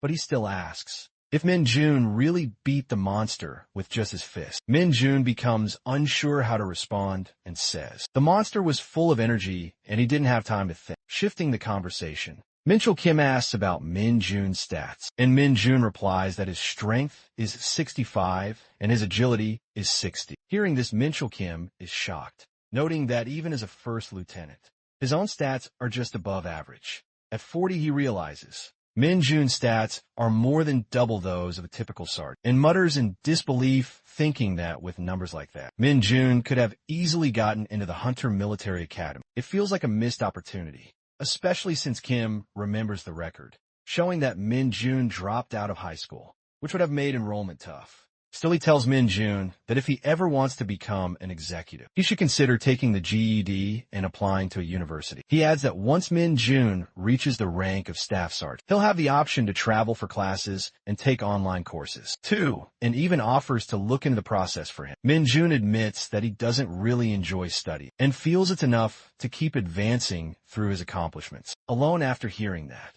Min Cheol Kim respects his decision and says he won't push him, but just asks Min Jun to let him know if he ever changes his mind. Thereafter, Min Jun thanks Min Cheol Kim, who tells him he'll finish the report and suggests he get some rest, promising he won't forget what Min Jun did today. And Jun salutes and gets ready to leave. But before he walks out, Min Cheol Kim calls his name again and tells him that by saving the platoon, he prevented what could have been a much worse outcome. He even admits that he himself couldn't move during the crisis and sincerely thanks Min Jun. Min Jun responds firmly, saying he only did what he had to, though deep down he reminds himself that all of this was necessary to gain more demonic energy and prove his worth outside. Gwangshik stands nervously in front of Min Jun and asks if he can join the special training sessions Min Jun has been doing with Dong Jin. Min Jun looks at him in surprise, wondering how Gwangshik even found out about their secret training spot, and more importantly, why someone who hasn't fully recovered yet would want to push himself like that.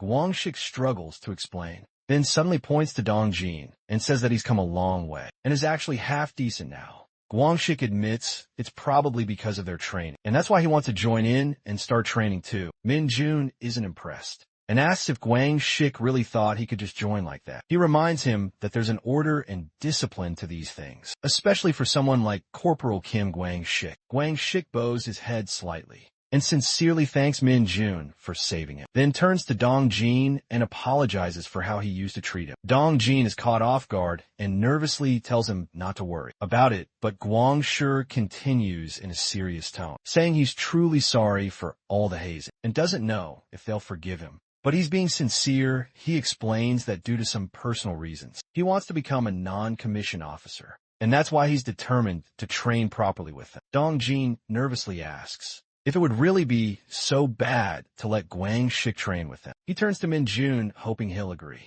But Min Jun calmly replies that no, it's definitely not all right. Gwangshik quietly accepts the answer, saying he understands if they feel uncomfortable because of the way he treated them before. He sincerely thanks both Min Jun and Dong Jin, admitting that he's alive today because of them, just as the air grows still. Min Jun suddenly turns to Guang Shi and says he'll reconsider letting him join if he acts like a pigeon for the next 24 hours. Guang Shi is completely thrown off, shouting in disbelief while Min Jun shrugs as if to say, well, if he doesn't want to do it, that's fine too, feeling the pressure. Guang Shi hesitantly starts cooing like a pigeon. Dong Jin watches stunned into silence, while Min Jun chuckles to himself as Guang Shi continues awkwardly pretending to be a bird. Saint praises the giant for his hard work and gently asks if he has anything to say, and though the giant seems unsure, he eventually asks how long the Saint plans to keep doing things like this. Saint replies that no one really knows, then offers a gift, saying it's for the one who's no longer with him. Looking ahead, Saint adds that something given from the heart can never be too much. Meanwhile, Sergeant Cho is annoyed that, even after returning from a tough dungeon mission, they're already being made to do construction work for the camps. He complains that being treated like this during his final year of service feels unfair while working. Purple thinks out loud, wondering if these camps even make a difference in monster fights, and Cho just shrugs, saying no one really knows. Just then a delivery arrives, and Guang Shi announces that it's finally here. Stettel, and explains that they jokingly call it Stettel because no one's quite sure if it's made of stone or metal. The name comes from how confusing and ridiculously tough the material is as they begin moving it. Guang Shi quickly realizes it's way heavier than it looks, and solid as a rock. They struggle with the weight, and one of the soldiers explains that this is exactly why camps are built with it, because it's so tough and reliable. Guangsik adds that it's made from a rare mineral, found only in specific dungeons. He starts to mention the name, but Min Jun cuts in and distracts him, asking if he said something. Guangsik quickly plays it off, saying it was nothing and just figures someone might be curious. Suddenly, Vice Commander Minji announces a 10-minute break for everyone. Then, with a serious tone, Minji approaches the platoon commander and shares something he overheard while picking up materials from headquarters. There's a rumor that a dungeon known as the Tin Can Dungeon might have appeared in the area, controlled by the 104th Division. This immediately grabs everyone's attention. Sergeant Cho reacts in shock, asking if it's true, and Dong Jin starts to panic, yelling that if they get sent there again, it'll be his and Cho's third time entering that awful dungeon. Cho complains loudly, saying the situation is getting ridiculous, but Mingji tries to calm everyone down and reminds them that an investigation is still ongoing and nothing has been confirmed yet. Meanwhile, Guang Shi quietly mutters about Tin Can Dungeons, explaining that hunters use that nickname for certain types of dungeons that follow a specific pattern. First, these dungeons are much larger than normal. Second, they're packed with more monsters and a wider variety of them. Third, they don't include boss monsters or extremely high-risk enemies. Because of all that, they're considered ideal for gaining real battle experience, which is why divisions often use them for large-scale training, known as hunter field maneuvers. Min Jun, overhearing Guang Shi mumbling again, asks who he's even talking to, and Guang Shi just shrugs it off, saying he thought someone might be curious. Min Jun repeats the name hunter field maneuvers, confused and clearly not thrilled, thinking this doesn't sound like the kind of training he wants. Right now, he's not interested in long, boring drills. He just wants real fights. But Mitchell Kim reminds them all that this is divisional training. It's mandatory, and it's actually a great opportunity to build up accomplishments. As soon as Min Jun hears the word accomplishments, his eyes light up, suddenly reminded of his goal to gain recognition and grow stronger. Min Jun gets excited, thinking how being stationed at the front lines gives him so many chances to prove himself.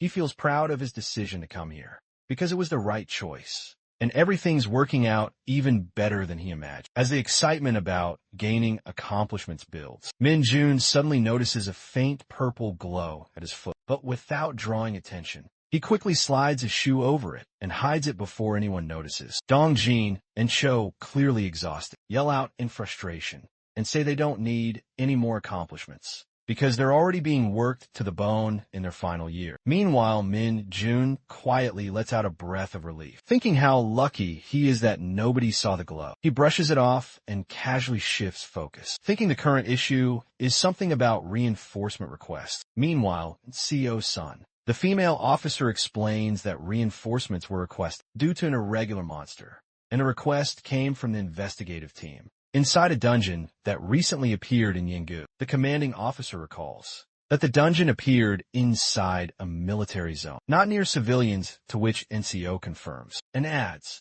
that 2 members of the investigation team suddenly passed out. With no warning or sign, she mentions that this strange occurrence has been happening more frequently and warns that it might be a sign. The dungeon needs to be cleared immediately. The officer suggests handing over area control to regular soldiers and pulling back all hunters stationed in Yinggu, redirecting all forces toward a new priority, the dungeon that has opened in the civilian area of Hongqiao. An SEO accepts the order without hesitation. Meanwhile, Min Jun watches this unfold and smirks to himself, thinking, it looks like the perfect opportunity has just landed in his lap, feeling like everything is aligning in his favor. Min Jun decides that he's going to request a day off in June. Double-checks his bag, wondering if he packed everything he needs. As he moves ahead, Min Cheol Kim spots him and casually asks if he's heading out already. He also mentions that he noticed Min Jun carrying way more steel than the others during the camp construction, and now it all makes sense. Min Jun wanted to finish early so he could use his day off, half impressed and half annoyed.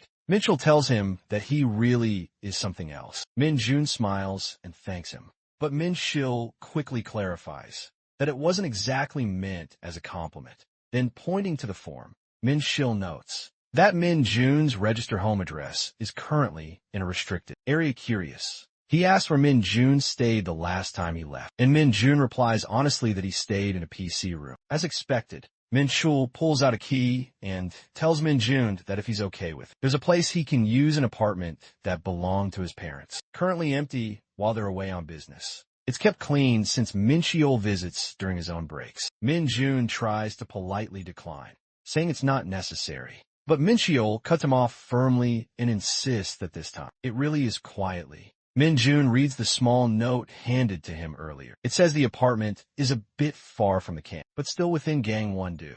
Located in Chuncheon at XX Villa, Min Jun thinks to himself that it's definitely better than staying in a noisy PC room. Chuncheon isn't too far, so it's not a bad option at all. He also recalls what First Lieutenant Min Chul said. Take the key even if you don't use it. Just get some proper rest. Min Jun folds the note and puts it away. As he does, Minchel glances down at Min Jun's info sheet. His name is Kim Min Jun. His listed address is Gyeonggi-do Nim Dihai. Both of his parents, Choi Yoon-ju and his father, are marked as missing. Meanwhile, Min Jun arrives at the Yonggu County bus terminal, where nearby, soldiers are talking about a dungeon that recently appeared near an old abandoned school. They're instructed to stay at least 1 kilometer away and focus on securing the perimeter. Min Jun stands quietly off to the side, listening without drawing attention. His eyes fix on a distant silent building that must be the dungeon. As he approaches, he wonders what kind of creature he'll face this time, annoyed that the person who sent him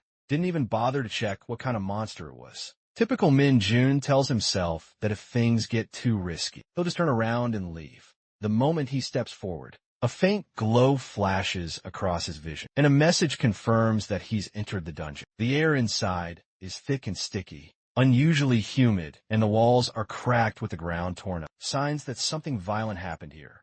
He spots a shattered object nearby, and knows immediately that a battle took place. He can also feel someone or something watching him. Without missing a beat, Min Jun calls it out, telling it to show itself. The monster steps forward, and Min Jun studies the massive creature, unsure if it's a goblin or a kobold. But whatever it is, it's way too big. He's honestly shocked. The investigative team managed to survive an encounter with something like this without waiting. Min Jun charges in, mocking the monster for surviving its earlier fight, then activates his corruption skill. The monster doesn't even flinch. It doesn't block or react at all. Min Jun compares most of his previous enemies to ants, but this one feels more like a giant beetle. Still, a bug is a bug, and with frustration bubbling up, Min Jun glares at it, launching one last attack, while shouting for payback for ruining his brand new clothes. After defeating the monster, Min Jun suddenly receives a system message, saying he has absorbed more demonic energy, and his stat increases again another.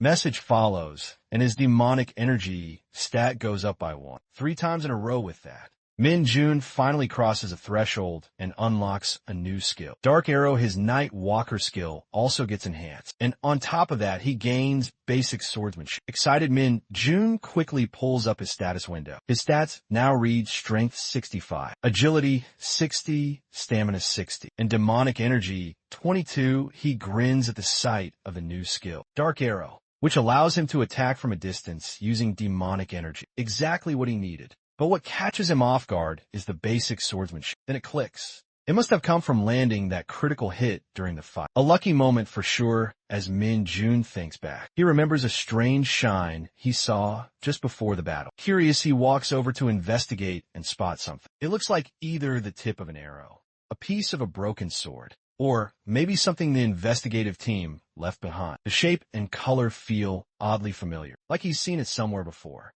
As Min Jun holds the object, monsters begin coming from behind. Another thought hits him. He's just unlocked a new skill and hasn't even tried it yet, and the timing feels perfect. Looking around the dungeon, even though his mission is officially done, he decides to stay a bit longer, because it wouldn't hurt to clean up the leftover monsters while testing out what his new power can do.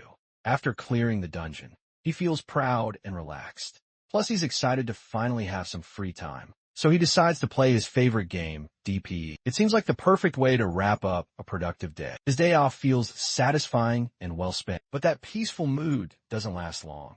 As soon as Min Jun returns to camp, he senses something is off. Everyone looks serious, and the energy around the platoon is heavy. John quickly informs Min Jun that it really is a tin-can dungeon, and next week they'll be doing a large-scale real-life training session called the Hunter Field Maneuvers. Every platoon will start from different random points and work their way to the center of the dungeon. The goal is to respond to sudden emergencies, fight monsters, and survive the pressure of real combat. And no one gets to relax. Everyone has to stay alert and battle-ready. As the exercise begins, Minchul Kim shouts commands to take positions on a hill. Suddenly, dark balls appear, monsters that float and have thick, durable skin. These creatures are tricky because melee weapons don't work well on them. All troops are ordered to put away their specialty weapons and use firearms. They begin firing non-stop to stop the dark balls from getting closer. But Min Jun finds it all thrilling because this kind of training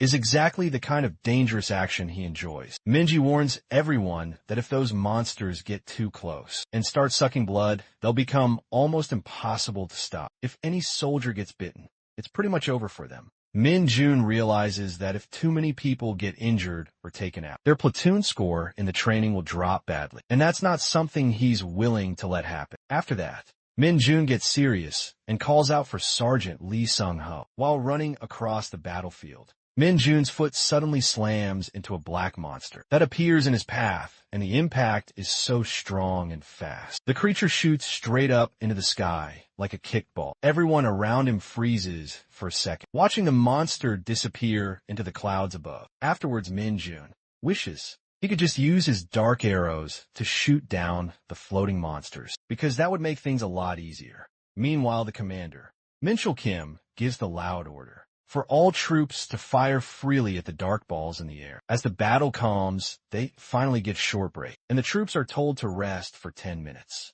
Check their gear and report any injuries in their squads. During the rest, Sergeant Cho feels drained and mentions how this session feels way harder than the last one, wondering how many battles they've already gone through in Ho. Cho replies that he isn't exactly sure, but brings up a strange rumor. Some people are saying this dungeon might not be a typical tin-can dungeon. After all, that surprises Sergeant Cho, who asks what he means, and Ho explains that the rumor is there's actually a boss monster hidden inside, which shouldn't be the case for this kind of dungeon.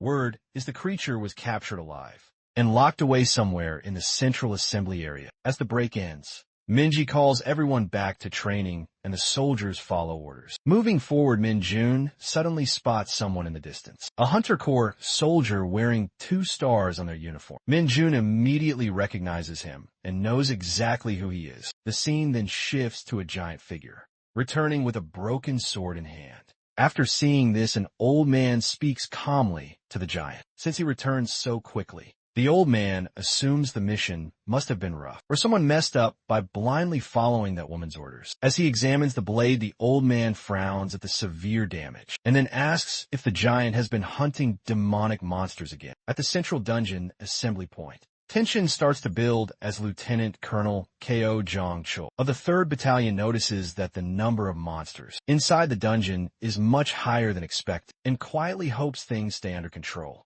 without any serious incidents. Standing next to him, Colonel Jae-yeon, Si-young-kyun of the 1st Battalion, explains that the division commander believes the troops' overall combat ability has been slowly declining, but Ko Young-cho worries they might be pushing the soldiers too hard, both physically and mentally. Then Colonel Lee Jun-beom of the 2nd Battalion shows up, visibly anxious, and asks if anyone knows where the division commander went. John Sung-kyun just shrugs and says, "Everyone knows how unpredictable the commander can be. No one can stop him once he sets his mind on something." Still uneasy, Lee Jun-beom questions why the commander would even take part in this kind of training himself, and his concern grows when he realizes the division commander went straight to the area where his own battalion members are stationed. That's when Lieutenant Colonel Ko Jong-chul reveals what the division commander said before heading out, that there's a soldier he wants to see with his own eyes. Minchul Kim stares in disbelief. He knows that in these exercises,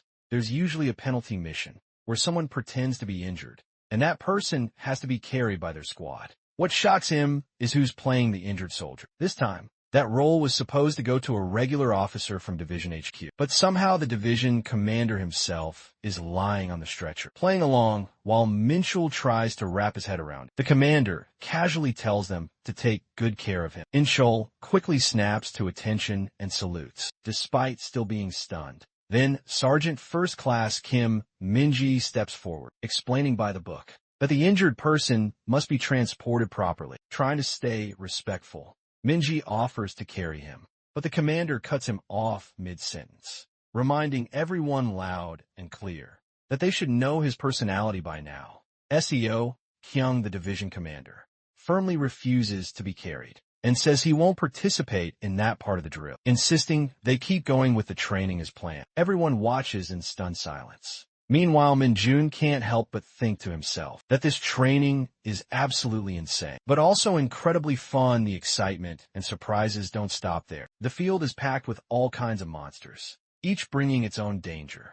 And on top of that, the division has set up special traps and challenges, making the entire session feel like a real dungeon expedition, with something new waiting around every corner. Private Jean Kyle Ho from 2nd Platoon. 2nd Squad struggles to keep up, breathing heavily and clearly anxious. He fails to take down a frog-like monster, just as the creature lunges at him. Min-jun steps in and takes it down in a single blow, saving Cheol-ho from serious harm. As Min-jun reflects on the battle, he realizes that even his basic swordsmanship skill, though simple, is helping him hit harder and stay sharper in combat. He starts to think this intense training might be just what he needs to level up even more. Seal-ho, still catching his breath quickly, thanks Min-jun from a distance. Seo Kyung watches the battlefield and admits to himself that this might be the toughest round of hunter field maneuvers they've ever done. Meanwhile, Minchul Kim calls out to the troops, urging them to hang on until the break, and everyone pushes forward with what strength they have left, though it's clear Kim Min-jun is standing out more than ever. At the same time, in the northern section of the dungeon, Private First Class Sun Yun Seo shows off her skills by taking down multiple monsters on her own. She breathes hard, wiped out from the effort. But just as another girl soldier is about to be attacked, Un Seo charges in and saves her, keeping her safe without hesitation. All the platoon members have managed to reach this point of the training without suffering any serious injuries. Seo Kyung watches with pride, while Minchul Kim, standing nearby, acknowledges how capable the platoon truly is. When Minchul humbly gives credit to the members, Seo Kyung reminds him that recognizing and managing good soldiers is also part of a leader's strength. He encourages Minchul to give it his all for the final phase of training, and Minchul replies with gratitude. Suddenly, Seo Kyung loses his balance. Sergeant First Class Kim Min-ji quickly snaps at him, scolding him for relying only on his left hand and not supporting himself properly. SEO, Kyung apologizes right away. Nearby Corporal Lee Sung-woo is approached by a younger soldier who's curious. It's his second time participating in hunter field maneuvers, so naturally someone tries to ask him a question, but Lee bluntly tells them not to ask. As the group gets ready to move out and form up again, the younger soldier repeats confused something about the hole, to which Lee confirms it, calling it the dungeon hole. The younger one stares at the large pit ahead, recognizing it as a hole, but clearly not understanding its significance. Lee just shrugs and says it's obvious. He must have been sleeping during the dungeon information session. Though there isn't much known about how dungeons work, Lee explains that the common idea is this. A dungeon is like a space, linked to another dimension through some kind of gate, even though it's connected. It's not a perfect or endless space because dungeons have borders, and inside them, there are areas where the connection becomes unstable or breaks completely. Those strange and random spots are what people call dungeon holes. Another soldier, slightly nervous, asks what happens if someone accidentally enters one of those dungeon holes or crosses the dungeon's edge, which Lee admits he isn't exactly sure, but says people believe they'll suddenly be teleported to some random place inside the dungeon like a sudden pop. Right then, something unexpected happens, and a strange noise and reaction spread across the group because someone appears in front of them.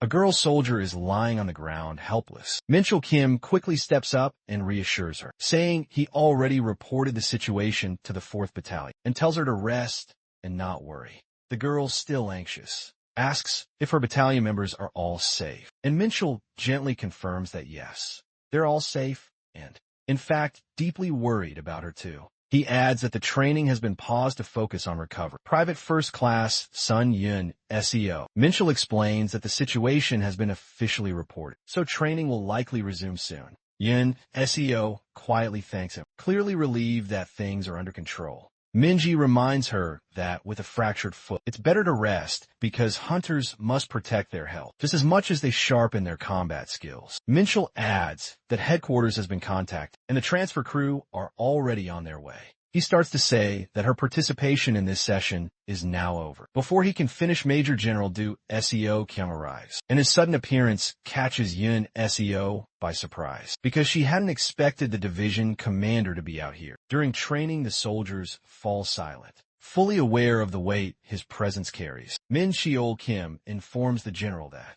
although an SEO has no serious external injuries, her left ankle is fractured and she won't be able to continue. Du SEO Kyung expresses disappointment that there was only a little training left. He turns his attention to Un SEO waiting for her report, and she explains that during a monster fight, she slipped off a cliff and lost consciousness. When she woke up, she had already been moved, and her words make it clear that she must have fallen beyond the dungeon's inner boundary, likely into a place the team wasn't monitoring. Whether it was a dungeon hole or not doesn't really matter anymore, because what truly matters is that Sun Un SEO was found in time. SEO Kyung feels a wave of relief and calmly acknowledges how lucky she was to be discovered so quickly. Then something clicks in his mind and he asks for her name again. Upon hearing it, his expression shifts immediately as he recognizes her background. Yin SEO is from the 4th Company of the 4th Battalion, and more importantly, the daughter of Sun Taiho. With that revelation, Du SEO Kyung calls out to Corporal Kim Min-jun. Min-jun responds quickly,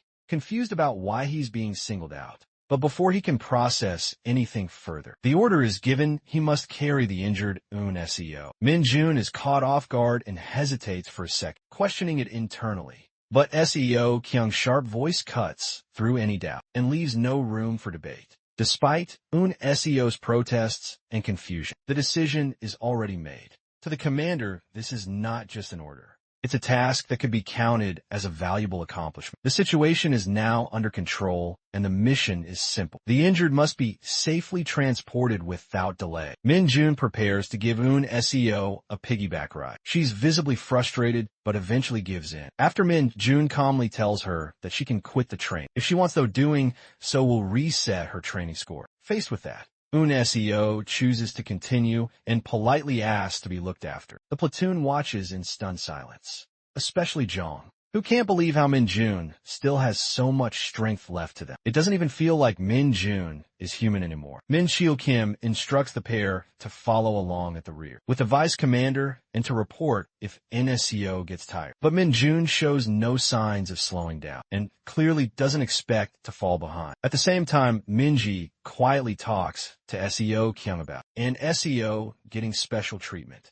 just because she's the daughter of another division commander. SEO Kyung hears this and responds with a calm reminder that there's no rule, saying the injured shouldn't be helped. This, too, is part of the training. Minji acknowledges it without further pushback, but then Major General Do SEO Kyung mutters something under his breath. Something harsh, personal, and clearly directed at Sun Tai-ho. There's no doubt now that a deeper story lies beneath the surface. Min-jun keeps walking within SEO on his back, each step steady despite the awkward weight. The position isn't comfortable, but he doesn't complain after a while. And SEO offers to give up the train, telling him he can put her down if he's tired. Without hesitation, Min-jun says it's fine, and casually adds that she's lighter than Staddle, the heavy material they use during camp construction. Hearing that, NCO repeats the word with confusion, so Min-jun explains it like it's nothing, comparing her to the dense mineral. He even guesses she weighs around 50 kilos, but before he can finish, NCO cuts him off,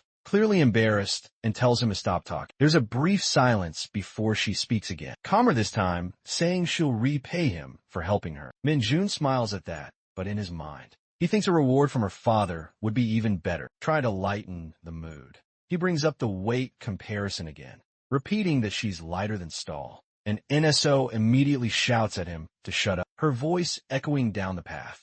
Meanwhile, Sergeant Cho groans to himself, complaining that this training feels like it was switched from normal mode to hell mode, and wonders who made it so hard. Michael Kim checks the distance and sees that only 2 kilometers are left. He reminds everyone to stay focused and not let their guard down. The message spreads through the squads and gives them a bit of energy. Suddenly, Corporal Lee Ik-jun and Sergeant Lee Ji-tae from the 2nd Platoon, 1st Squad report seeing flying monsters up ahead. Minchul hears the call and immediately orders everyone to prepare, warning them that these airborne monsters won't be easy to deal with. The worst part is that they're facing black rakes, nasty creatures about the size of sparrows, but aggressive, enough to tear through skin with their sharp claws and teeth. Hunters might not die from the wounds, but the pain is brutal, and right now, everyone's already exhausted from training.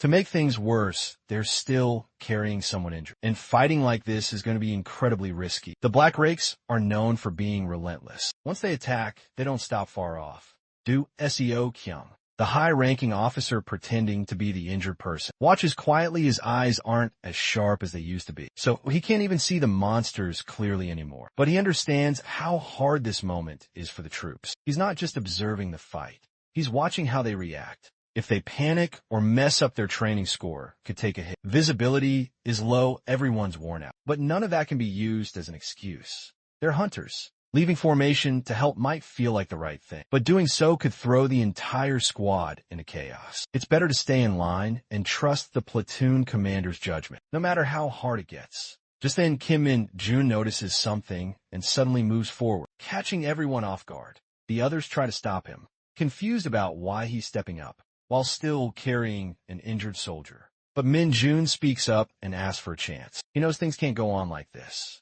Everyone is reaching their breaking point. Min-chil-kim, the platoon commander, is stunned but listens, and questions how Min-jun expects to pull anything off with someone still on his back. Even so, Min-jun insists. Min-cho reminds him that if the plan fails, they'll retreat immediately. And Min-jun is only getting one shot at this. Min-jun refuses to hand off the injured soldier and decides to go through with the plan himself.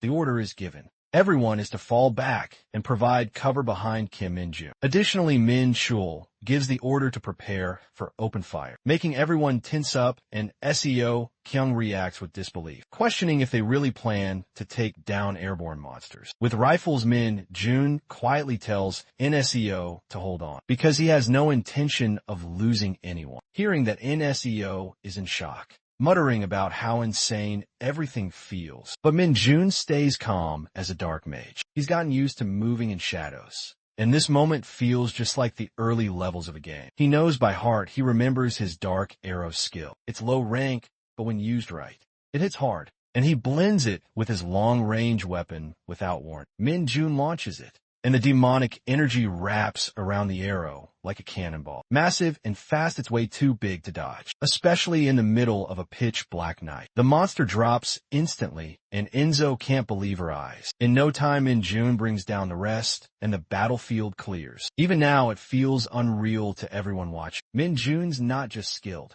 He's overwhelming, and a quiet understanding spreads through the squad. That Kim Min-Jun isn't someone you can easily compare to. All the soldiers take a deep breath as the fight finally ends, and the monsters are gone, and the area settles into calm again. Then someone announces that all members of the 2nd Battalion, 2nd Company, 2nd Platoon, have officially passed the training, and the entire group hears it. The medical team quickly arrives and begins checking the injured, while Min-Shil Kim looks around at everyone and praises them for staying strong. Until the very end, Minji reminds the soldiers to stay focused even now, because they'll soon be heading to the barracks to rest. Min-Jun briefly wonders where people go to be rewarded for their effort. But the thought fades when Min-Shil Kim suddenly calls his name in front of everyone. He tells Min-Jun that he worked harder than anyone else, pointing out how from the very beginning Min-Jun acted first, never ran from danger, and showed bravery that really stood out. Corporal Kim Min-Jun stands proud,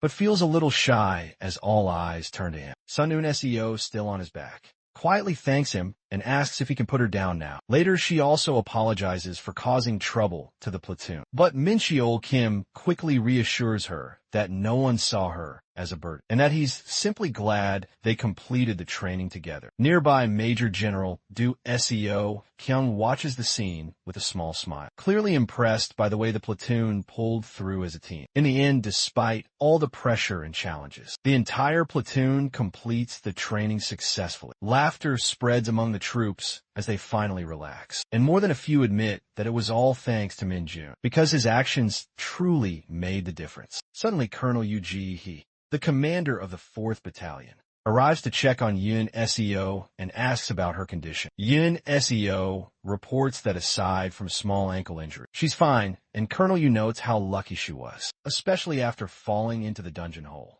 Yu Ji-hee then tells the squad to move her carefully, and they follow orders right away. After that, Colonel Yu he turns to Major General Du Seo Kyung and requests a private conversation regarding the train. Even though Seo Kyung hesitates at first, she insists that it needs to happen immediately. Later that night, while most of the camp is asleep, Kim Min-Jun enjoys a quiet moment.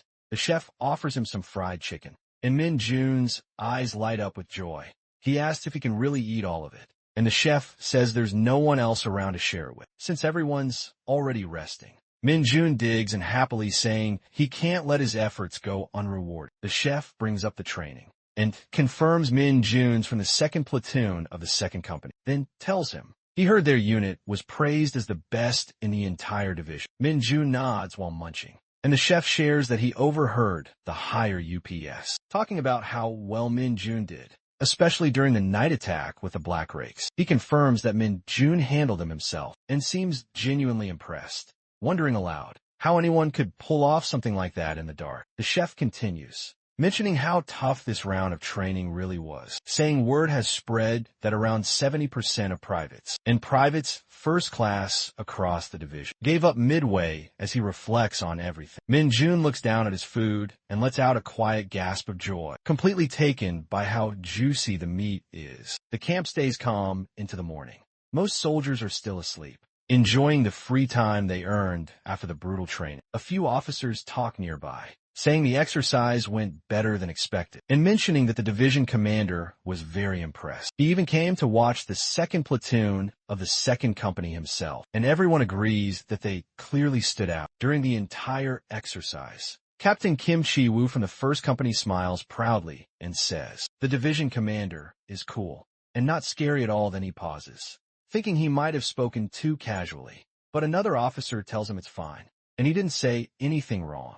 It was honest but firm, and since the commander had left his post without warning, no one could really argue against it. They also talk about the 4th Battalion commander, and some say NCO feels a bit intimidated, even to them still. None of that changes the fact that Kim Min-jun made a huge impression, and everyone agrees he did an incredible job. And Jun stayed strong, reacted quickly, and never backed down. On top of that, he did it all right in front of the division commander. Now that things are calming down, everyone starts looking forward to the upcoming monthly meeting at the headquarters of the 104th Division. Major General Du Seo Kyung goes over the dungeon cleanup schedule, and everything seems in order. So he moves on to check on Private First Class Sun Yin Seo. Colonel Yuji, he informs him that her injury isn't as bad as expected and confirms it's not a fracture. Her recovery is going well. And by tomorrow, Seo will complete her treatments and return to duty. Seo Kyung quietly notes that she seems to take after her father. Suddenly the phone rings and Seo Kyung answers. A voice on the other end greets him by calling him a bearded bastard. Confused at first, Sukyong asks who it is, but the voice responds like it should be obvious. After a brief pause, the realization hits. It's Sun Taiho, the commander of the 107th Division and Sun Yun Seo's father. Without wasting time, Sun Taiho throws down a direct challenge and demands a duel. Instead of answering right away, Seo Kyung explodes, demanding why this guy would call him out of nowhere like this. Taiho, completely unfazed, repeats his challenge and even lets Seo Kyung choose the location. Trying to keep it together, Seo Kyung asks if Taiho is acting this way just because his daughter got injured, questioning how a man like him even has the nerve to call himself a general. But Taiho remains cool, saying that yes, he is a general and all he really wants is a little workout, using the Du Seo Kyung punching bag, which he claims is much more durable than the usual ones. That line pushes Seo Kyung to the edge, making him curse under his breath. Still, he admits he feels bad about what happened to Seo, but insists it was part of the training. Nothing to get this worked up about. Just when it seems like things might calm down, Taeho goes in for the kill, casually mocking Seo Kyung for not even being able to get married, asking how someone like that could possibly understand that. Seo Kyung's face turns crimson with rage, and he snaps. He demands Taeho's location, shouting at him to stay right where he is, because once Seo Kyung gets there, he won't be laughing anymore. When Taeho doesn't respond, Du Seo Kyung slams his hands on the table in pure frustration, cracking his phone in the process. The room falls into tense silence. Yuji, he walks up to him, carefully letting him know that the call ended just now. Seo Kyung, still fuming, demands she call Taeho personally, but she urges him to calm down, reminding him that Taiho has every right to be upset at this point. That only fuels his anger further. He can't believe even she's taking Taiho's side. Suspicion creeps in as he asks if she was the one who told Taeho about his daughter's injury. But GCA firmly clarifies it wasn't her. Most likely the hospital contacted Yun Seo's guardian directly. She also explains that Taeho probably found out because his daughter was granted special permission to finish training before being transferred to the hospital. As those words land, Seo Kyung's rage starts to waver and guilt takes its place. He realizes he should have at least reached out. He should have explained that he wasn't targeting her specifically, just testing the 2nd Battalion, 2nd Company, 2nd Platoon, to gauge how they'd react when one of their own was injured. Besides, now, thinking it's best to clear things up with Taeho properly, knowing this mess came from a serious misunderstanding. Since Du Seo Kyung's phone is in no shape to call anyone, Yuji dials Taeho herself and puts the call on speaker. The moment Taeho picks up, his voice is sharp and annoyed. Already guessing Seo Kyung is with her, he quickly apologizes for calling him out of the blue, explaining that the division commander's phone is broken, so she made the call instead. With that, So Kyung steps in. Owning up to everything, he calmly explains the misunderstanding and sincerely apologizes for his actions. But Taiho isn't ready to let it go. He mocks Seo Kyung, accusing him of backing out of their duel, then demands to know the identity of the man who carried his daughter on his back. The fact that someone who wasn't even a medic got that close to her clearly doesn't sit well with him, and he warns Seo Kyung to be ready the next time they meet. Realizing this conversation's going nowhere fast, Yuji Hyun ends the call without waiting for more drama. Furious, Seo Kyung grips the edge of the sofa with white knuckles and shoots her a deadly glare, clearly blaming her for pushing him to make the call. Without another word, he demands she prepare a vehicle immediately. They're going to Dijon to meet Taiho face to face. He knowing there's no winning here, stays silent, thinking to herself how ridiculous both these hot-headed men are acting. In another corner of the base, Min-jun Kim strolls down the hallway, completely focused on one thing, his free chicken from the cafeteria. But just as he's lost in that thought, he senses something turning around. He catches his Nightwalker bouncing around in pure joy at seeing him. As cute as the little guy is, Min-jun's had enough of him popping up in public without warning. Without wasting time, he grabs the tiny creature and shoves him into his pocket, heading straight out of the building for a private talk. Out behind the building, Min-jun double checks to make sure no one's around before letting the Nightwalker out.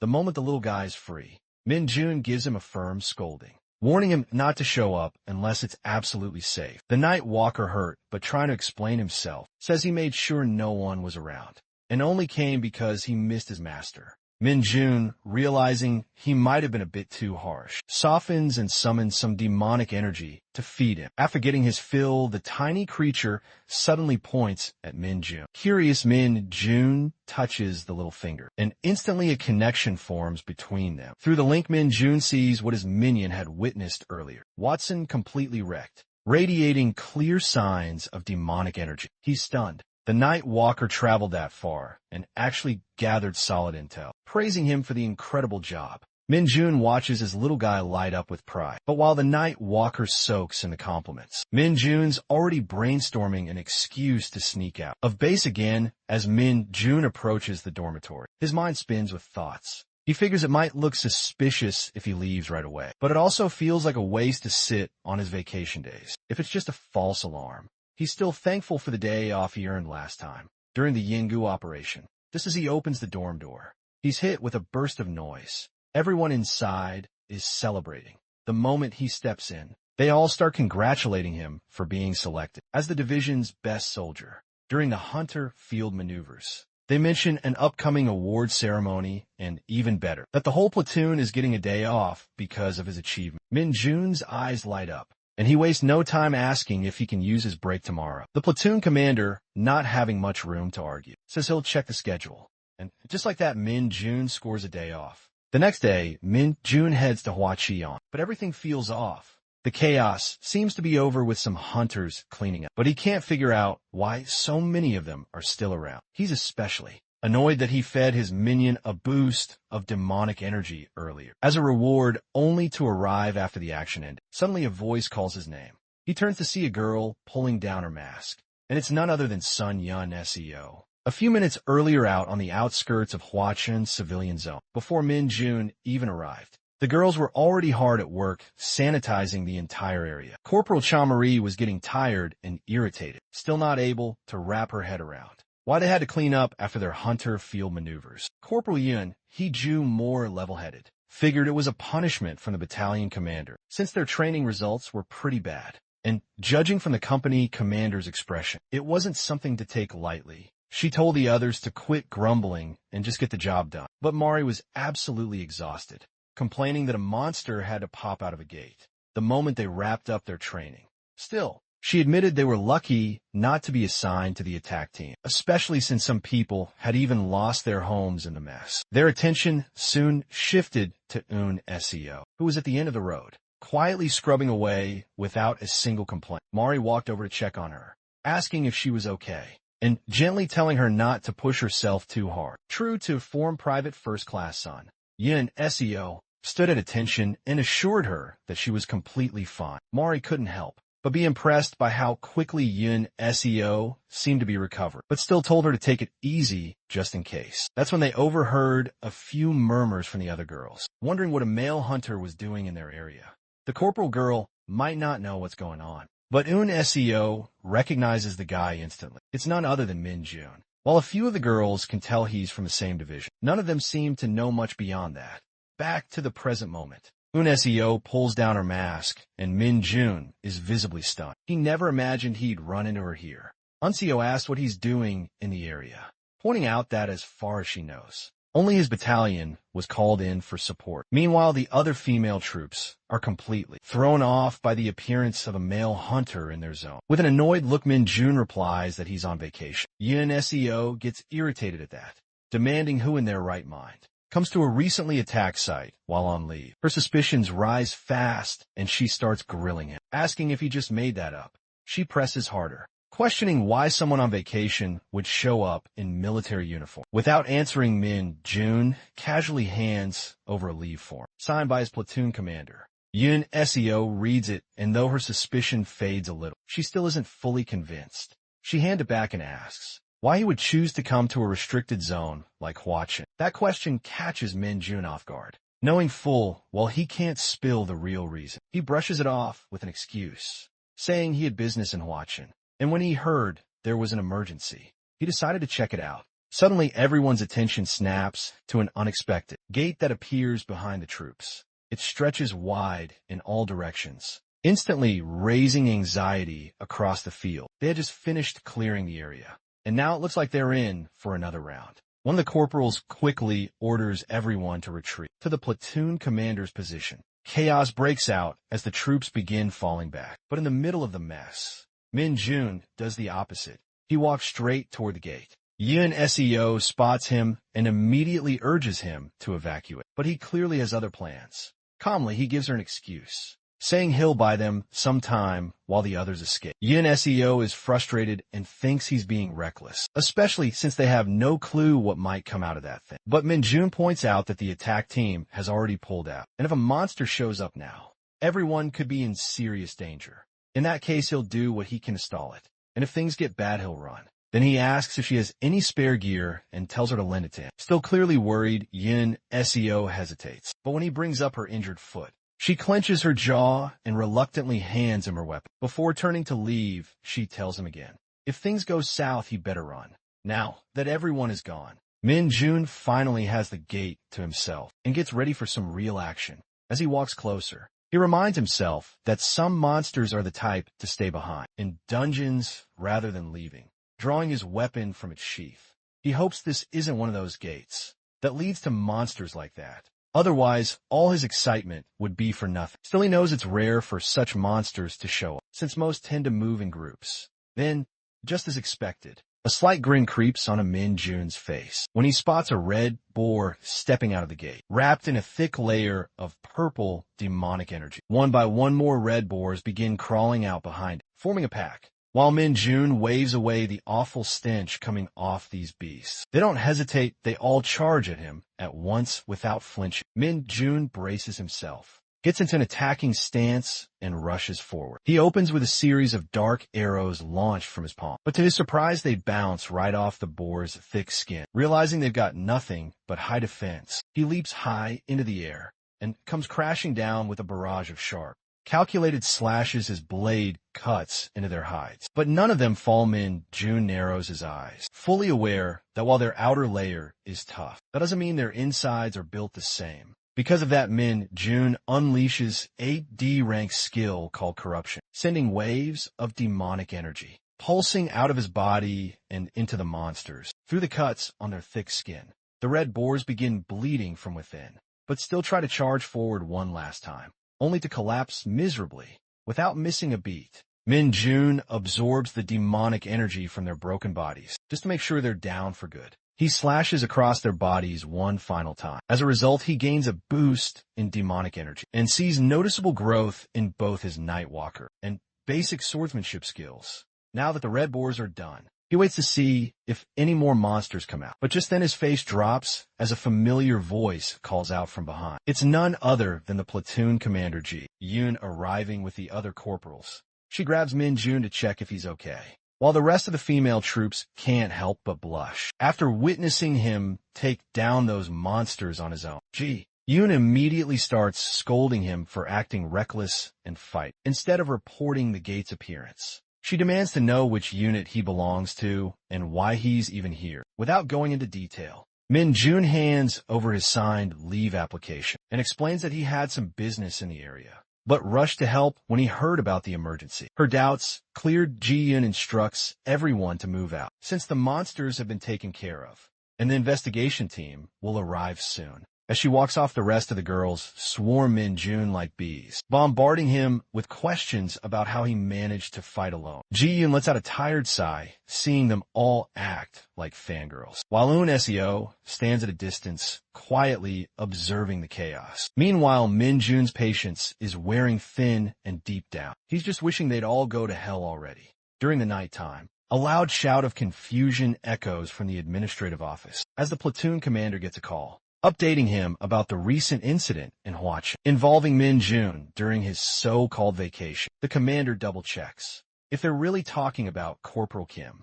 Min-jun from the 2nd Battalion of the 2nd Company, and the person confirms it. The commander immediately shoots up from his chair in shock after hearing that Min-jun handled the monsters all by himself and even volunteered for public welfare work. On the other end, Eun-seo's platoon commander Ji-yoon explains that while all the gates have been sealed off for now, they're currently disinfecting private homes that were affected. And surprisingly, Min-jun is still there helping them. She admits it's the first time she's seen someone act like this. Meanwhile, Corporal Yoon-hyoju and Corporal Chamari are busy watching Min-jun from a distance. Haiju is still struggling to believe he defeated the Red Boar so effortlessly, considering she heard getting hit by one is like being rammed by a truck. On the flip side, Chamari is totally simping over Min-jun and his brutal monster-slaying skills. At the same time, Min-jun himself is annoyed that he didn't get the full benefit from killing those monsters. Determined to salvage something out of this mess, he decides to help with cleanup duties to boost his image before heading out. That's when Eun-seo quietly walks up behind him, catching him off guard. Since his head is already spinning with thoughts, instead of greeting her properly, he immediately says something ridiculous about almost hitting her in the face and tells her to move out of the way, brushing off the fact that she clearly wants to talk. Still, Eun-seo stays firm and gets straight to the point, saying there's something she really wants to talk about. After wrapping up the cleanup, Min-jun and Eun-seo stand face to face, the air between them tense but calm. Min-jun asks her straight up why she came to talk to him. Eun-seo doesn't beat around the bush. She brings up their first encounter and asks if he really cursed at her from the bus window. At first, Min-jun looks confused, but then it clicks and he corrects her, saying he didn't curse. He just told her that if she messed with him again, she was dead. Eun-seo lets out a deep sigh, clearly frustrated, but trying to be the bigger person. She admits that she was the one who got pissed first that day, and with that she apologizes. Surprisingly, Min-jun waves it off, saying he's not holding any grudges and tells her to let it go. As he turns to leave, she stops him again and brings up something more serious. She mentions that there was only one other person to ever get a perfect score on the promotion test. That catches Min-jun's attention, and he naturally assumes she's talking about him, but he's caught off guard when she reveals that she's actually talking about someone else. Her dad, with a mix of pride and admiration on her face. She explains that her father was the only person to start as a private and earn stars and wanted to follow in his footsteps. She chose to enlist as a private too. Min-jun gets genuinely curious now that he's hearing about someone who achieved something like he did, but he stumbles back a bit, mentally calculating timelines, realizing that the hunter army only came into existence when the gates started appearing. He was only 7 at the time. That leads him to assume that Eun-seo's father must have re-enlisted as a private after becoming an awakener. Eun-seo quickly clears up the misunderstanding. She explains that her dad wasn't strong back in the day. In fact, he was considered unfit for military service because of poor eyesight and some other physical issues. But after awakening and seeing his body change for the better, he enlisted voluntarily. The pride in her eyes when she speaks about him makes Min-jun think that he'd like to meet this man someday. Eun-seo assures him that her father would be thrilled to meet someone like him. He has a lot of respect for strong warriors. Meanwhile, over at the Taejun 117th Division headquarters, things are getting chaotic inside the Hunter-exclusive gym. The entire building is trembling, and Colonel Lee Sang-jin, the 3rd Battalion commander, looks like he's about to pass out from stress. Ujihai is also there, completely overwhelmed, unable to get the situation under control. Turns out it's not an earthquake. It's a full-on fist fight between Taiho and Do-seo Kyung. The 2 seasoned warriors are brawling like wild beasts, both of them bruised and scratched up from head to toe. Amid the clash, Taiho throws a mocking comment, asking if Seo Kyung really came all this way, just to drop Kim Min-jun's name. That catches SEO Kyung completely off guard. He didn't expect Taiho to already know about him, but Taiho just chuckles, asking if SEO Kyung seriously thought he wouldn't find out, just because he decided not to mention it. Without wasting another second, the two start throwing punches again, like they forgot they weren't in their 20s anymore. Lee Sang-jin is losing his mind, convinced no one can stop them at this point. But right then he jumps between them. When she realizes things are getting way too intense, the punches stop, but the two men are still glaring each other down, throwing insults like kids in a schoolyard. Eventually, the madness cools off, and they find themselves outside the building, sitting on a park bench. He walks over to SEO Kyung and delivers a report from the 3rd Battalion commander, saying the Red Boar's gate has been cleared. SEO Kyung praises her and the commander before she heads off. Once she's gone, Taeho finally breaks the silence, asking straight up what SEO Kyung's real reason is for showing up. He's convinced there's something more. SEO Kyung doesn't hold back. He admits he came to promote Min Jun to the rank of Sergeant. Taeho's calm expression twists into pure rage, clearly furious. That SEO Kyung wants to support the guy who dared to mess with his daughter. But SEO Kyung fires back just as angry, making it clear that no one messed with SEO. He tells Taeho to stop acting like a raging bull and start being grateful. That Min Jun was the one who helped her out in the first place. Taeho reminds SEO Kyung that Min Jun was only recently promoted to corporal, and before that he got a special promotion to private first class. Seok-young nods and admits he already has plans to raise Min Jun to a commissioned officer. Hearing that, Taiho lets out a deep sigh, saying that Gahag Chil won't sit quietly and will definitely take an interest in anyone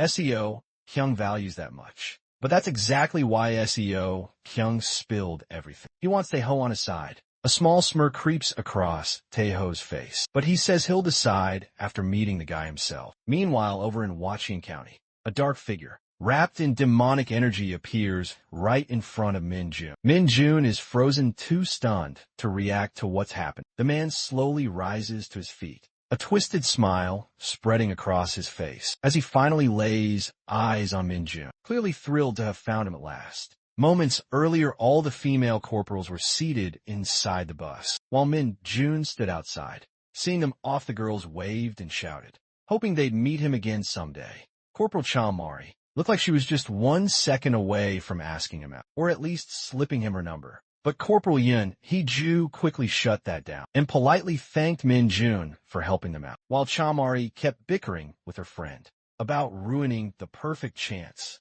Yenseo quietly exchanged a glance with Min Jun, and just like that, the bus rolled off, leaving Min Jun behind. Honestly, he felt a bit relieved that he could finally drop the act of playing the nice guy. But as soon as he turned around, the Night Walker suddenly popped up out of nowhere. The little shadow creature coughed and shamelessly begged for more demonic energy to feed its huge belly. But what it didn't realize was that its master was still mad about the bad intel earlier, so there was no chance it was getting any rewards today. The little minion looked heartbroken after being denied his treat, but his expression changed the moment he sensed something strange. Suddenly he started jumping and pulsing with demonic energy, sending urgent waves of thought directly to Min Jun. Through the signals, Min Jun learned that a form demonic energy was entering this dimension, not through a dungeon gate, but by breaking through the boundary on its own. Impressed that the Night Walker could detect such faint traces, Min Jun finally understood that maybe his minion wasn't suited for stealth, but had incredible potential as a danger radar. Without wasting a second, Min Jun asked the little guy to lead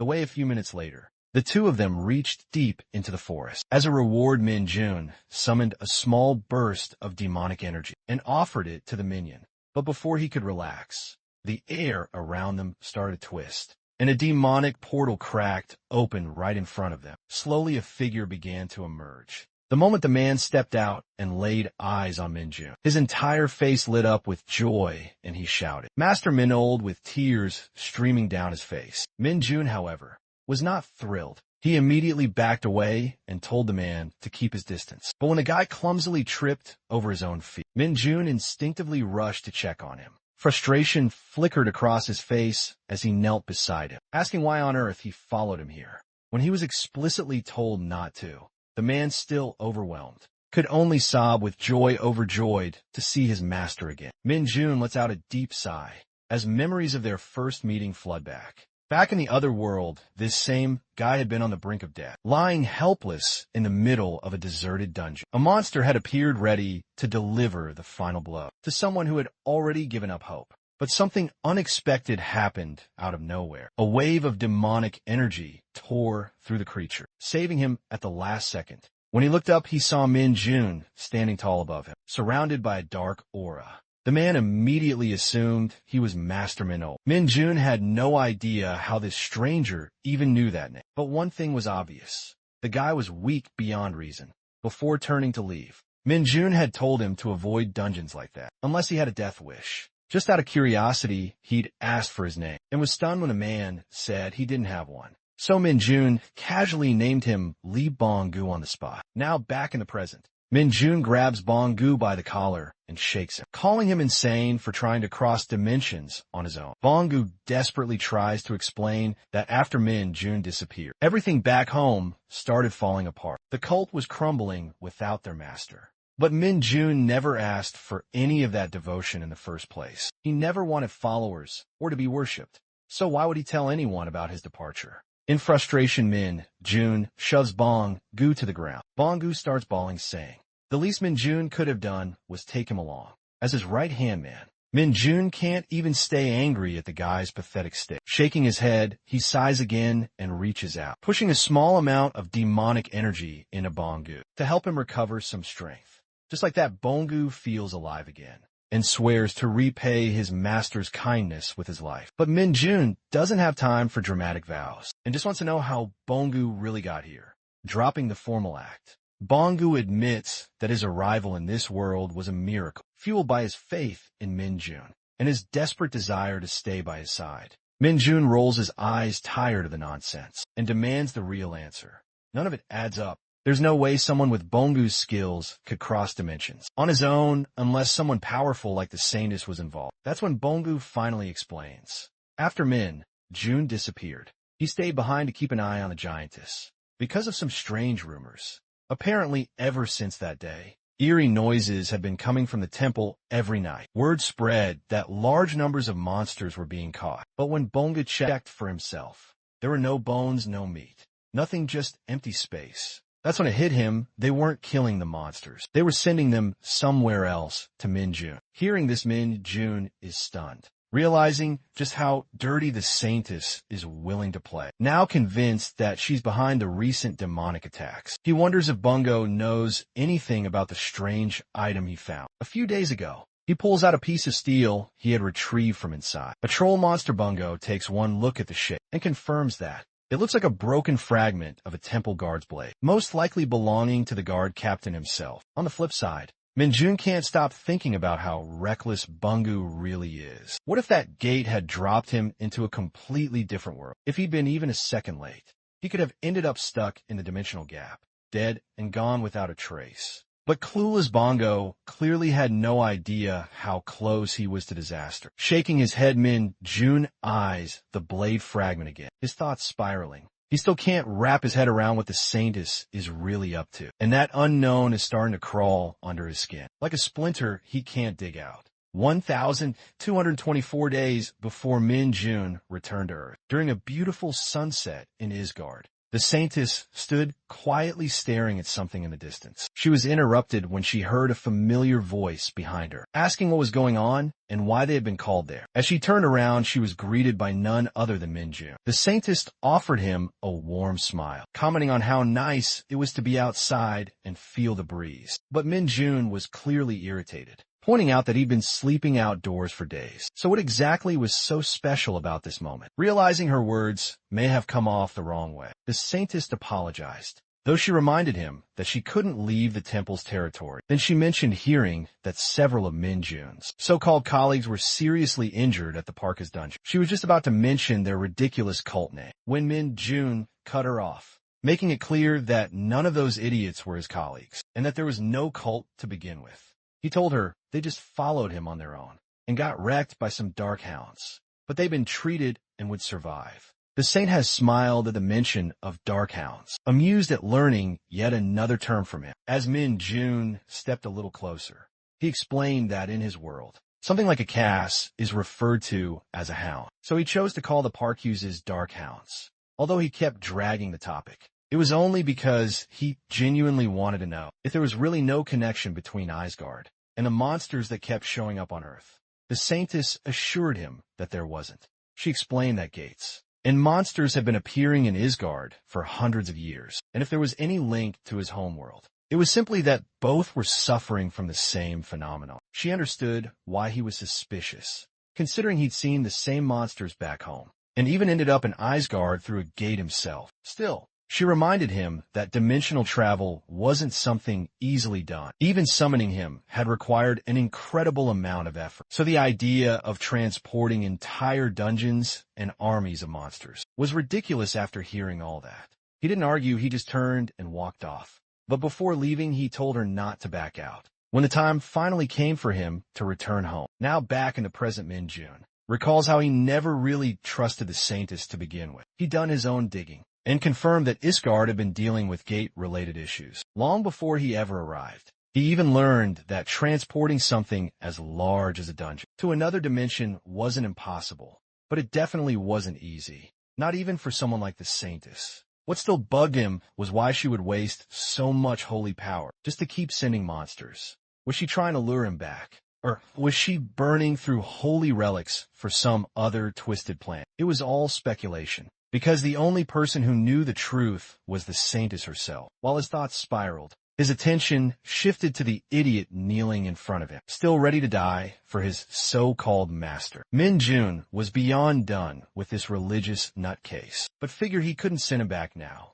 so just to shut him up, he told him to stop calling him Min-old and start using his real name. Min-jun, with a face full of excitement. The fanatic tries to call his master by his proper name, but completely butchers the pronunciation. Min-jun tries correcting him a few times, but ends up giving up, realizing there's definitely something off in this guy's head. Pushing that aside, he asks Bangu if he can use the imitation skill. The man eagerly confirms that he can, though Min-jun's a little skeptical, since he barely gave him any demonic energy. Still, the fanatic thanks him over and over again for the small amount, and assures him that he can still transform into a small animal. Hearing that, Min-jun points at a nearby crow and tells him to mimic the bird. Without wasting a second in the dark, Mage wraps himself in demonic energy and transforms into a crow. Proud of his new form, Bangu flaps around excitedly. But Min-jun tells him to calm down and move alongside the Night Walker. For now, the Night Walker looks clearly annoyed by Bangu's presence, and the two are just about ready to throw hands, until Min-jun steps in and tells them both to shut up and get along. Left with no choice, they quietly do as told. Min-jun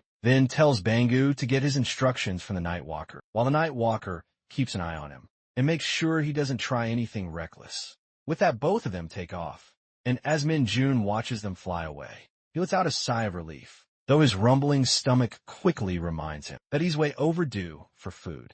A few days later at the camp, Kim Gwang-shik bursts into the locker room, practically bouncing with excitement. The guys inside look at him like he's lost his mind, but he drops the big news that the platoon's quarterly performance chart has finally been posted in front of the administrative office. That gets everyone's attention real fast. While Sergeant Lee is buttoning up his uniform, someone jokes that he probably snagged first place again, but then Gwang-shik lowers his voice and reveals that Lee Sung-ho actually came in second. This time, the room goes silent as jaws hit the floor and curiosity takes over. Everyone's dying to know who managed to score over 75 points in their platoon. Before they can keep guessing, Min-jun walks into the room, casually announcing that he's back from vacation. As he greets everyone, some of the corporals begin whispering about whether he could be the one who topped the list. Gwang-shik confirms it right away and adds that Min-jun's performance practically shook the entire division. Everyone is stunned, still trying to process the news, when the platoon commander walks in,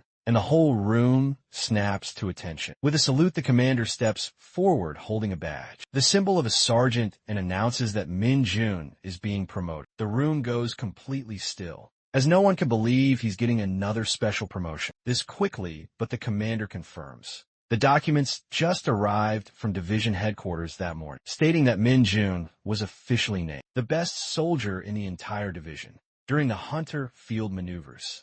On top of that, His voluntary dungeon clearance during vacation got major recognition. The commander congratulates him with a proud look, explaining that this promotion came directly from division commander Seo Kyung himself. Now the platoon commander removes the 3 bars of corporal from Min Jun's uniform and replaces them with 4 bars, officially making him a sergeant. The entire unit breaks into applause, cheering for their newly promoted sergeant. Everyone except Jong Hyun, who seems a bit uneasy. He pulls a folded piece of paper from his pocket, revealing the bet they all made before dungeon training about when Min Jun would be promoted next. It's the same paper where Gwangshik boldly predicted 1 month and wagered his entire salary. Gwangshik is practically glowing with pride over his win, while Jong Hyun-young reluctantly accepts his loss. Suddenly Min Jun snatches the paper from their hands, making both guys freeze unsure of what he's going to do. As Min Jun reads through it, his expression slowly changes, and when he realizes Gwangshik actually won the bet, his face stretches into a wicked grin, making the two even more nervous as they brace for whatever chaos the new sergeant might unleash. At this point, Min Jun is smiling like an idiot, who's clearly having the time of his life. The reason for his happiness might just be the misery of the guys who bet on him, as Kim Moon-ji and Jong Hyun are already standing at attention, sweating bullets meanwhile. Gwangshik looks like his face is about to crack, nervously offering 30% of his winnings to Min Jun. Min Jun, fully enjoying himself, says people might think he's doing this for the money, but that's not at all. He's doing it for their own good. Gwangshik bumps his offer to 40%. Right now, Min Jun is casually forcing Gwangshik to do reps with some seriously heavy dumbbells. Once again, he insists he's not upset about the bet or in it for the money. Poor Gwangshik is on the verge of crying, repeatedly apologizing. But Min Jun decides to make things more interesting by adding even more weight, which sends Gwangshik into a panic. Just when it looks like it's too much, Min Jun effortlessly lifts the heavy bar with one hand. The 2 corporals nearby are stunned, not just by Min Jun's strength, but also deeply worried their buddy might actually drop dead. Right there, according to Min Jun, he's not calling this a punishment, but training, since they were the ones who said they wanted to grow stronger. He then turns to the other 2 and calls one of them to join in, but they nervously decline, insisting they're already well trained, and make up an excuse that they're needed elsewhere. Just as they try to slip away, they freeze when they hear the sergeant's tone shift into something terrifying. When they turn around, Min Jun is wearing a wicked smile and calmly tells them it's a real shame they thought they had the right to say no. Fear instantly floods their faces, and soon after only screams echo from the training room. A while later, Gwangshik is completely passed out, and the other 2 are left panting, clearly wrecked from the workout. That's when Min Jun casually brings up a favor. He wants to ask the corporals. Desperate for a break, the guys immediately agree to anything, as long as it doesn't involve more physical training. That's when Min Jun starts listing a few facts, like how soldiers ranked lower than private first class aren't allowed to use the training room or the PC room for games at first. The guys are a bit confused, but Min Jun just keeps going, saying they're also not allowed to use the gym, and the list keeps growing. Being informed about this, both guys take their stand and declare how unreasonable and unjustified these rules are. They look at each other and decide to work together to eliminate them. That's exactly what Min Jun wanted from the start, though he still warns them not to go overboard. He assures them that he'll handle convincing the sergeants and leaves the rest to the 2 of them. As soon as he dismisses them, they run as fast as they can out of the training room. Meanwhile, Gwangshik finally regains consciousness and tries to follow them with his trembling body, only to be stopped by Min Jun once again. Gwangshik turns around expecting more torture, and Min Jun does not disappoint. He casually drops the bomb about a personnel reshuffle and informs him that Gwangshik has been officially placed under his squad from now on. That means poor Gwangshik has to train with Min Jun every day from this point forward elsewhere, in a completely different environment. A dungeon holds the dangerous snake mine, a snake-like monster that lives mostly underground. Unlike snakes on Earth, these creatures aren't venomous, but explode when they die. That's why their tails must be removed before killing them, since the tail acts like a detonator. Otherwise, they'll blow up. It turns out Min Jun's platoon is the one handling this mess to prevent an explosion. The platoon commander and his squad are carefully cutting off tails so they can clear the dungeon safely. Normally, a small team of experienced hunters is assigned to creatures like these. But this time it's different. While Sergeant Lee is about to be attacked by one of these monsters, the tail is suddenly severed, and the creature taken out by none other than Min Jun, who has already dealt with tons of these in Isgard all on his own. While Min Jun is as refreshed as ever, the others are completely exhausted, so they decide to take a 10-minute break. The soldiers rest beneath the shade of trees. Sergeant Lee inspects his weapon, and Min Jun is all smiles, because he just unlocked a new skill called Agility Boost, which increases his agility stat by 5. He wishes a class-specific skill would pop up, but even this one feels pretty great. As he's checking out his stats, a familiar voice suddenly speaks to him through telepathy. It's obviously the clueless Bongo, letting Min Jun know that he has detected a strong wave of demonic energy. That immediately puts Min Jun on alert, and he's eager to know where this fool is. But he gets hit with a shock when Bangu says he's in Incheon right now. A few days later on the weekend in Incheon Metropolitan City, Min Jun finally arrives at the location. Bonga lands on his shoulder and explains that he didn't do anything reckless and only kept watch the entire time, since there are no monsters around. He suspects this could be the byproduct of a dungeon. He also reveals that there was no human presence in the house until yesterday, but someone is definitely inside now, and the demonic energy is still coming from that place. Bongu wishes his master had arrived yesterday, but Min Jun barely made it out for an overnight stay, so he puts on his mask, ready to move, and he knows this might technically look like trespass, but in his eyes, they're just getting rid of something dangerous. Hidden inside that house upon entering the house through the window, Min Jun scans the room and spots a purple crystal resting on top of the TV cabinet. As he carefully approaches, he senses the demonic energy radiating from it, though it doesn't feel harmful. Just as he reaches out to grab the crystal, he freezes when a voice warns him not to move. Min Jun knows he's been caught red-handed, but doesn't dare turn around. To his surprise, the voice belongs to none other than Eun Seo. A little while ago, Eun Seo was in her bedroom, completely unaware that a familiar guy had just intruded into her house. She was casually chatting with her mom on the phone, who sounded pretty excited to tell her about going on a movie date with her dad.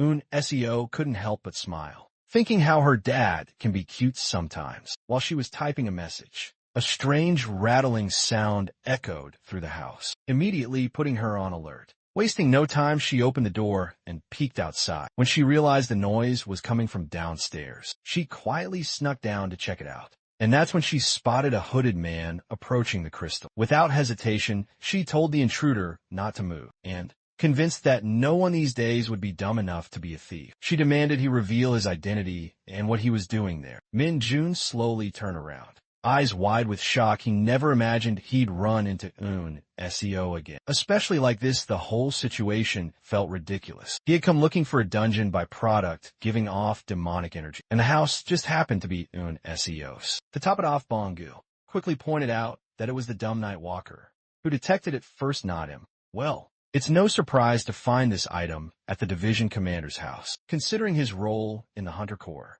But the real coincidence is that this girl just happens to be home today. It's like fate keeps throwing them together no matter what, just like it did back in Hwachin. And that thought alone makes Min Jun frustrated. But his attention quickly shifts to the alert girl behind him, who is now commanding him to put his hands behind his back and freeze. Of course, Min Jun, being greedy as always, decides he's not leaving after coming all this way. When he ignores her warning, Eun Seo launches a high kick, but Min Jun dodges it with ease, while digging through his pocket for a pen and a folded piece of paper he had been randomly carrying around. Still focused on getting this so-called robber to leave, Eun Seo throws a flurry of punches using her boxing skills. But Min Jun, staying true to himself, keeps dodging every single one while casually scribbling on the paper. When she jumps into the air for a kick, Min Jun's gaze shifts to her movements, and he admits to himself that she's really good and will probably get promoted to sergeant soon. Eventually, after dodging enough and clearly getting bored, he blocks one of her attacks, grabs her wrist, and shoves the paper into her hand. Eun Seo starts sensing that this guy isn't just some thief, but someone who's clearly trained. She tries to hit him one more time with a kick, but as expected, he dodges it again and uses the chance to create some distance while keeping his eyes on the crystal. Then, with a clever dash, Min Jun rushes forward, but instead of attacking, He grabs the crystal and leaps out the balcony window. Like it's nothing, Yun SEO stands there on the balcony, frustrated that she didn't land a single hit, and then notices the paper he forced into her hand. Out of curiosity, she opens it, and her face turns crimson, red as she becomes absolutely livid, because all he wrote on it was the word burb, just to piss her off like always. Min Jun manages to escape the house and find a safe spot near the woods. Without wasting time, he pulls out the crystal and starts inspecting, immediately noticing that it holds more demonic energy than most monsters he's encountered. The fact that a 2-star from the Hunter Corps had this just lying around at home tells him it's clearly harmless to humans. But that doesn't explain the weird energy coming from it. He's certain now that it's a monster crystal, but it's unlike any he's ever seen, even back in Eastgard. Monster crystals are rare minerals found in monsters, and they vary based on the age and danger level of the creature. Each one contains a certain amount of mana proportional to its size, which is why they're considered valuable loot for any hunter. A crystal packed with demonic energy. That's something completely new to Min Jun. He's never seen or even heard of such a thing. Dropping on the ground, the crystal splits open, and without missing the chance, Min Jun immediately absorbs all the demonic energy into his body. Right away, a system notification pops up, telling him that his demonic energy stat has shot up by a ridiculous amount. Getting such a major power boost without even lifting a finger makes the whole trip more than worth it. Whatever the Sanus might be planning behind the scenes, Min Jun knows he can't waste time worrying about it. Just then another update appears from the system, informing him that he has unlocked 2 new skills, Demonic Energy Singularity and Demonic Energy Grasp. Min Jun is more than happy to gain new skills, and quickly checks the details for Demonic Energy's Singularity, which allows his demonic energy to become colorless and odorless, making it undetectable to the surroundings. This puts him at ease, since he was getting worried that the higher his demonic energy stats rose, the harder it was becoming to control the pressure it released. So this skill was exactly what he needed. On top of that, the demonic grasp skill lets him physically control demonic energy. To test it out, he extends his hand and points at dumb Bongo, who immediately gets lifted into the air. Min Jun isn't sure if there's a weight limit, but it's still impressive. After that, he gives both Bongo and Night Walker a task to search for dungeons and their byproducts, suspected of holding demonic energy. As a small reward, he tosses each of them a bit of demonic energy to snack on. But of course, the 2 idiots start fighting over whose portion is better. When Min Jun turns around to glare at them, they suddenly act like lifelong brothers who have never had a disagreement, in a surprisingly good mood. Min Jun asks Bangu if he's ever had Korean food before, and just like that, the 3 of them head to a Korean restaurant. The table is filled with all kinds of dishes, and the moment Bangu takes his first bite, he bursts into tears, overwhelmed by how delicious the food is. His dramatic reaction makes Min Jun question just how dumb this guy is, while the waiter stands there completely stunned by the performance. Still, as Min Jun watches him eat, a small smile creeps onto his face. He remembers what they used to eat in Isgard, dry, flavorless biscuits, and realizes this might be Bonga's very first real meal. Instantly, Min Jun's phone starts vibrating in his pocket. When he checks it, he sees a flood of messages from Guang Shik, practically begging him to respond. Guang Shik sounds like he's on the verge of a breakdown, urgently reminding the sergeant that their guerrilla training starts next week, and that the schedule looks absolutely insane. Fast forward a bit, and the guerrilla warfare training has officially kicked off for the awakened soldiers, who have surpassed the limits of normal humans. At first, the training looks pretty standard squats, burpees the usual, but while most of the soldiers are struggling to keep up, looking half dead already, Min Jun is the only one actually enjoying himself. By the time they get to the 3rd course with 3 rope bridges, he's swinging across them like a kid on a playground, while the rest are clenching every muscle just to avoid falling off. Then come the drop-down drills, which he nails effortlessly too. Finally, a man in a hazmat suit shows up and gives a random lecture, forcing everyone to memorize the national anthem until the 4th verse and the full Hunter military pledge. After that, they're dismissed. Most of the soldiers drag themselves straight to their beds, which are just as uncomfortable as the food they're about to face. Others sit in misery, staring down at the disgusting meal in front of them, clearly regretting everything. They expected rest and something edible after training, but instead they're stuck with food that's barely fit for consumption. At this point, some of them genuinely wonder if the division master holds a personal grudge against them. On the contrary, Min Jun is actually acting like a lunatic, devouring the food, like he's dining on a 7-course meal at a 5-star restaurant. One of the guys nearby is too scared to eat much, terrified of what the washroom might be like afterward. Later that night, the platoon commander, Captain Seo Jongwon, arrives at the camp. Sergeant Lee immediately stands up and salutes the seniors. The commander tells everyone to be at ease and informs them that since everyone is clearly exhausted, the instructors will be standing watch at the camp instead. He also congratulates them for doing well in the training so far, but his tone shifts as he brings up something more serious. With full determination, he suddenly shouts, commanding everyone to give their absolute best in tomorrow's trench combat.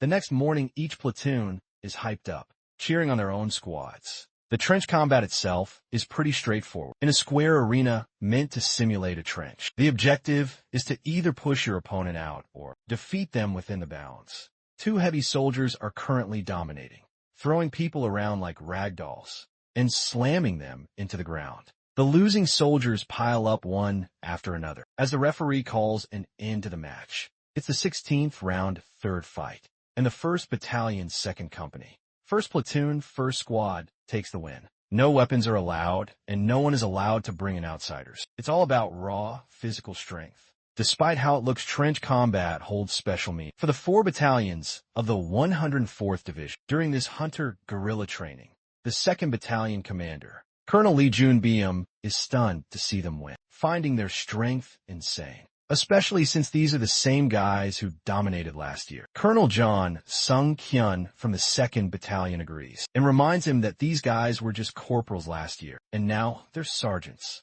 Even when 10 squads charged in together, that heavy guy Choi Sung-woo pushed them all out by himself.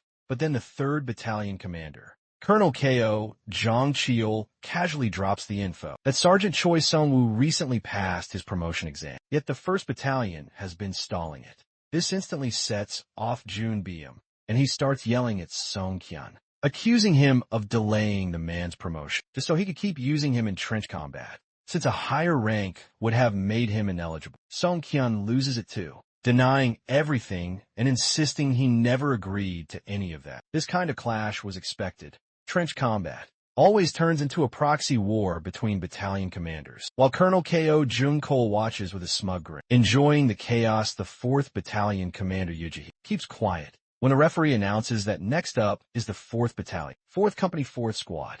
Yoo-ji looks a bit nervous, since only one squad from her entire battalion made it this far. Everyone knows that. The training gets tougher for battalions that underperform. Choi Sung-woo and his team step away from the stage, while Min Jun and his team are sitting at the corner. Watching the match, that is when Choi Sung-woo spots Min Jun and greets him for the very first time. He confirms that he is the same hunter Min Jun from the 2nd Battalion. At first, he seems to be very happy to meet Min Jun, claiming that he never thought he would meet a celebrity here, the fastest to become the sergeant. But then he scoffs, as he had high expectations because of the rumors, declaring that Min Jun is really stupid. As soon as Gwang-shik and Jong Hyun-young hear this, they both get angry and stand up to deal with this shit, but they both get frozen in their place when that giant guy puts his hands on both the guys to stop them, declaring that he meant to say it in his heart with a smirk. He apologizes and leaves with his squad with a mocking laugh. Both Gwang-shik and Han-young are left angry. Their faces crimson red, but Min Jun tells them that it is all okay. However, Gwang-shik's anger is not letting him hold back, and he wants to crush that guy into pieces.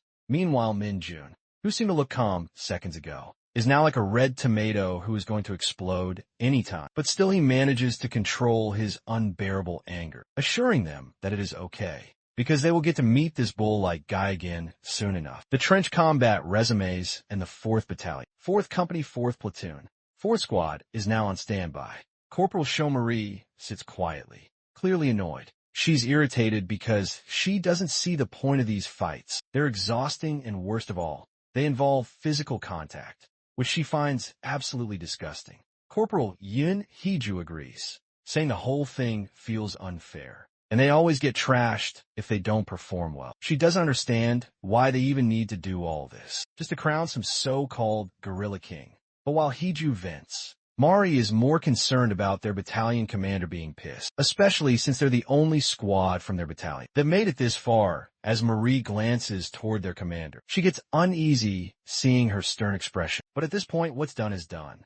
The referee calls for the 4th Battalion, 4th Company, 4th Platoon, and 4th Squad to enter the arena. Their squad commander, Sergeant Osset Bio, fires them up, telling the girls to win this and take the Gorilla King title. She's the only one looking genuinely hyped and confident, while the rest are just trying to hold it together. The round begins and Mari starts running around the arena, trying to avoid being touched, while Hiju is holding her ground, pushing her opponent back with effort. In the back, Ha-ji-eun and Kim Neon are struggling, as a massive soldier grabs both of them at once. Suddenly, a single hand grips the guy by the collar and slams him across the arena like a rag doll. It's Sergeant Osibiol, completely stealing the spotlight with her absurd strength. Before the guy can even react, she's already in her stance, and without warning, she charges in and tackles him with a brutal spear move. Knocking him out cold, his body skids outside the ring. Officially out of the fight, Sibyl casually dusts her hands and turns to her squad, her eyes locking on Mari, who's still darting around like her life depends on it. Just when a soldier chasing Mari grins, thinking he's finally got her, she suddenly grabs his wrist and slams him to the ground so hard that a loud thud echoes through the arena, leaving the crowd stunned. Osset Bio can't help but smirk with pride, while Mari glances back at the unconscious man and reminds him that he was warned to stay away from her. After dealing with that weak guy, her attention shifts to Yoon Hee-ju, who's still locked in a struggle with her opponent. The guy smirks when his friend runs over, pointing out what he thinks is an opening to take Hee-ju down. But in the chaos, he doesn't even realize he's the one about to get knocked out. Before he can react, he's flipped upside down in the air and launched out of the arena. This time it's none other than Yoon SEO, using her precise combat instincts to finish him off. The guy fighting Hyeoju, caught off guard by what just happened, lets his guard down too, and Hyeoju doesn't waste the opportunity. She grabs his arm and slams his back to the ground with all the strength she's got.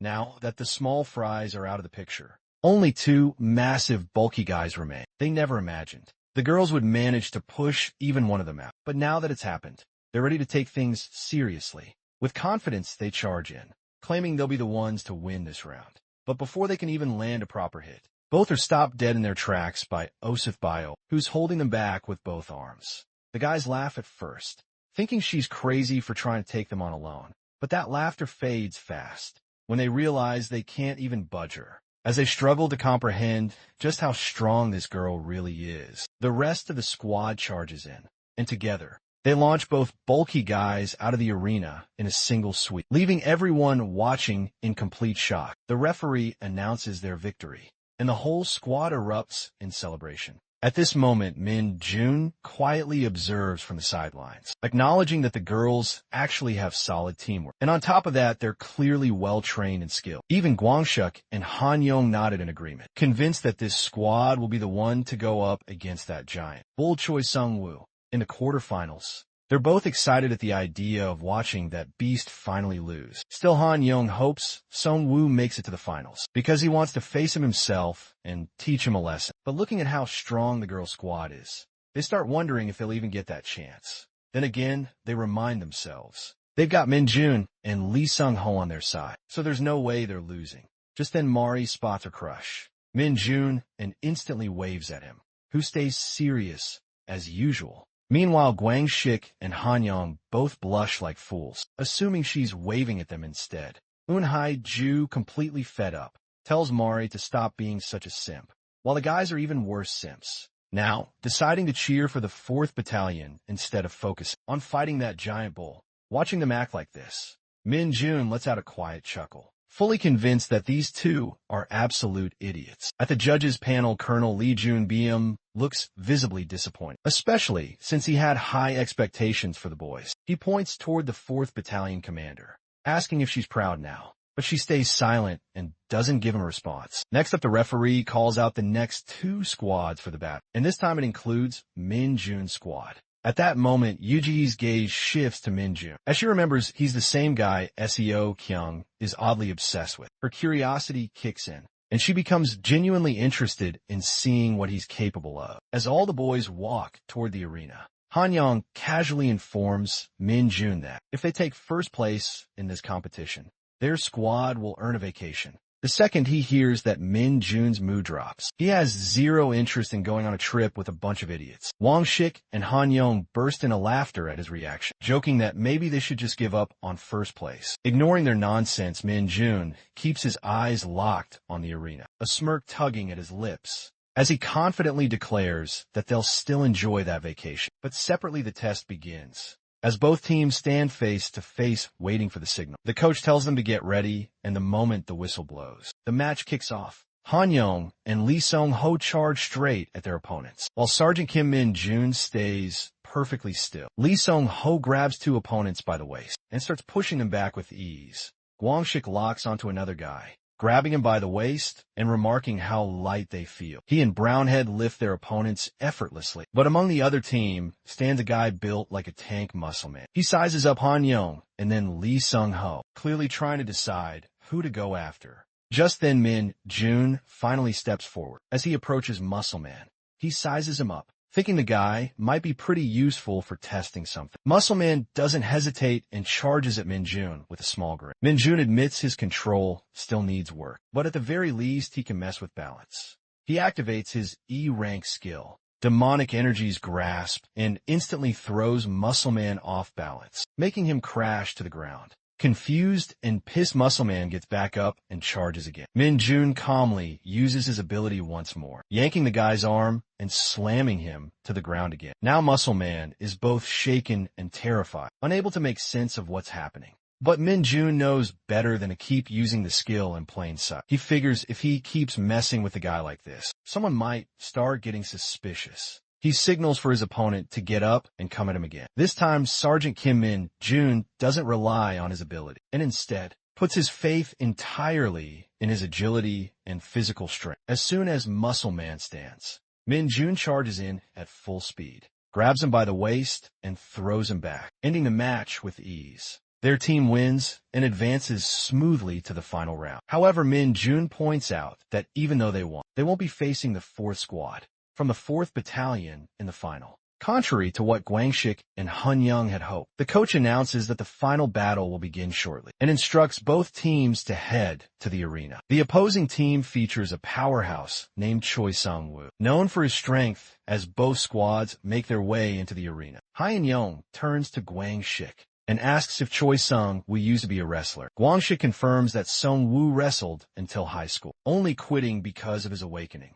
Han Young remarks that judging by his moves, the guy was definitely skilled back then. Guangshik adds that he's heard Sung-woo won pretty much every competition he entered. That only pisses Han Young off more, especially since Sung-woo now uses cheap tactics to win matches. Both Han Young and Guangshik are fuming, practically steaming from ahead, but Lee Sung-ho tries to hold him back. Min Jun explains the real reason behind their anger. It's not just that Choi Sung-woo's team won the quarterfinals. It's how they won their opponents in that round were all girls. And the final score was 6-0. Not a single one was pushed out of bounds. Min Jun says, it's not exactly Sung-woo's fault for winning within the rules and not throwing any punches. It's more about how weak the opposing team was. But Guangshik isn't having it and shouts at Sung-woo, promising to teach him some manners. Meanwhile, Min Jun watches them and thinks they still have a long way to go. If they're this mad at Sung-woo, then the only real answer is to crush him in the match. There's really no need to get so fired up before the round, but tension is already in the air.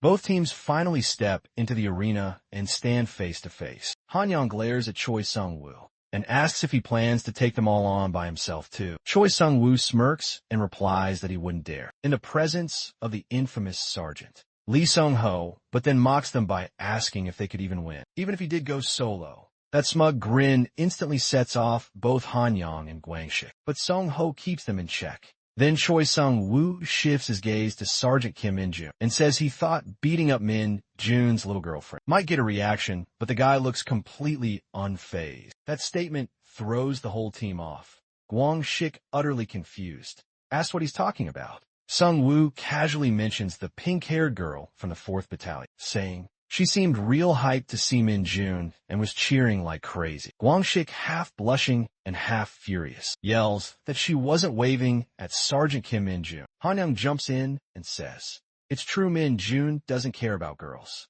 Except Lumi from Dungeon Power Fighter." That random comment throws everyone into an awkward silence, and for a moment, the battleground feels more like a high school hallway. Suddenly, Choi Sung-woo and his entire team burst into laughter. Sung-woo mocks them, asking if they're seriously talking about that beginner NPC from that trash game, still laughing uncontrollably. He teases if Lumi is really Sergeant Kim Min-jun's crush. Han-young thinks the guy's a real dumbass, while Kim, Gwang-shik, and Brownhead glance at Min-jun with visible fear. Sung-woo keeps going, laughing louder as he says he's only ever heard of losers like that, and now he's face-to-face with one. Someone who has a crush on a 2D girl. The coach steps in, telling both teams to get ready, and reminds them that the match will begin. At the sound of the whistle, Choi Sung-woo chuckles one last time while wiping tears from his eyes, saying he'll go easy on Min-jun since the guy needs to get back safe and sound to his precious little Lumi. The whistle blows and the match begins. Both teams rush at each other,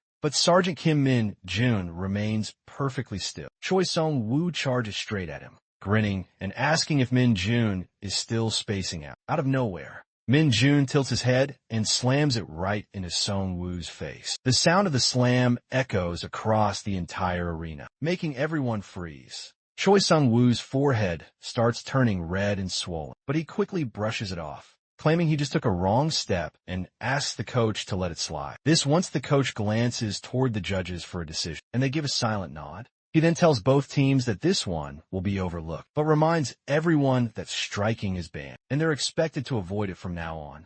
Choi Sung-woo is clearly pissed, but forces a grin, saying it was cute of Sergeant Kim Min-jun, though he won't be going easy on him anymore. The coach resumes the match, and Min-jun smirks, saying he's not done being cute just yet.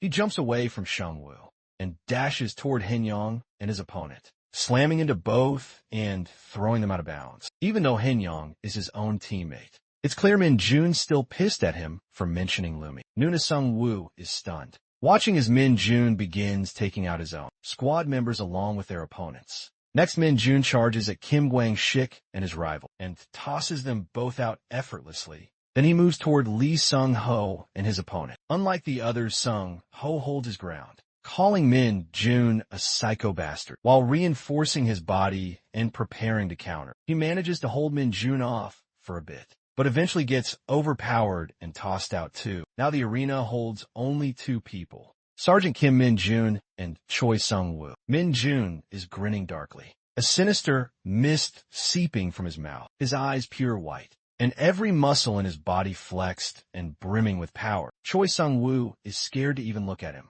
thinking just what kind of messed up psycho this guy is. The fat dude gets up and demands the match be stopped, since the guy is taking out his own teammates. Gray tells him they can't stop it, because he hasn't broken any rules yet. The fat argues that even if there aren't any broken rules, it's not normal to take out your own team. He asks if the Gray plans on taking responsibility if someone gets seriously hurt. Molai cuts and saying the judge will handle things on his own, just like in the previous matches. Sergeant Kim Min-jun suddenly steps in and starts wrestling with Choi Sung-woo, catching him off guard and making him question what's even going on. First, the guy made sure it was a one-on-one, and now he wants to wrestle him. Choi Sung-woo thinks Kim Min-jun made a mistake. Sure, the guy's strong, but wrestling isn't just about brute strength. It's all about technique. He digs deep, uses all the strength he's got, and pulls off a solid move to try and throw Kim Min-jun out of bounds. But no matter how hard he tries, the guy doesn't budge an inch. Then, out of nowhere,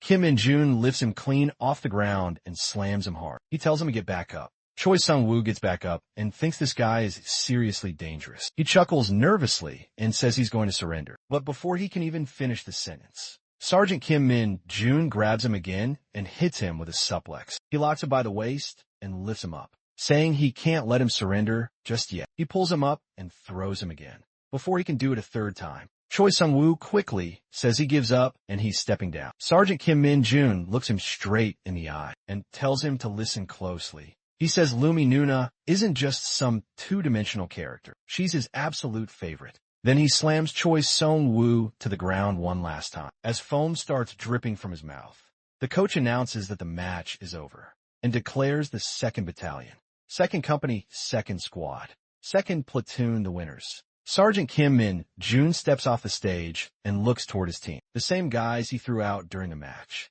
He tells them nervously that he might have gotten a little too excited, but his teammates cheer for him and congratulate him on the win. Kim Kwang-sik says it was the most impactful match he's ever seen, and that he took down the infamous Choi Sung-woo in a straight-up one-on-one. Han Young adds that it was refreshing to see Choi get absolutely destroyed, and asks if Kim Min-jun took them out on purpose, just to make things more dramatic. Kim Min-jun thinks it's nice to see how positive everyone is, but Lee Sung-ho cuts in and tells him that, no matter what reason he had, team kills can't be justified. He tells him he's really disappointed and walks away from the team. After a short walk, Lee Sung-ho smiles to himself, thinking he can't afford to let his guard down.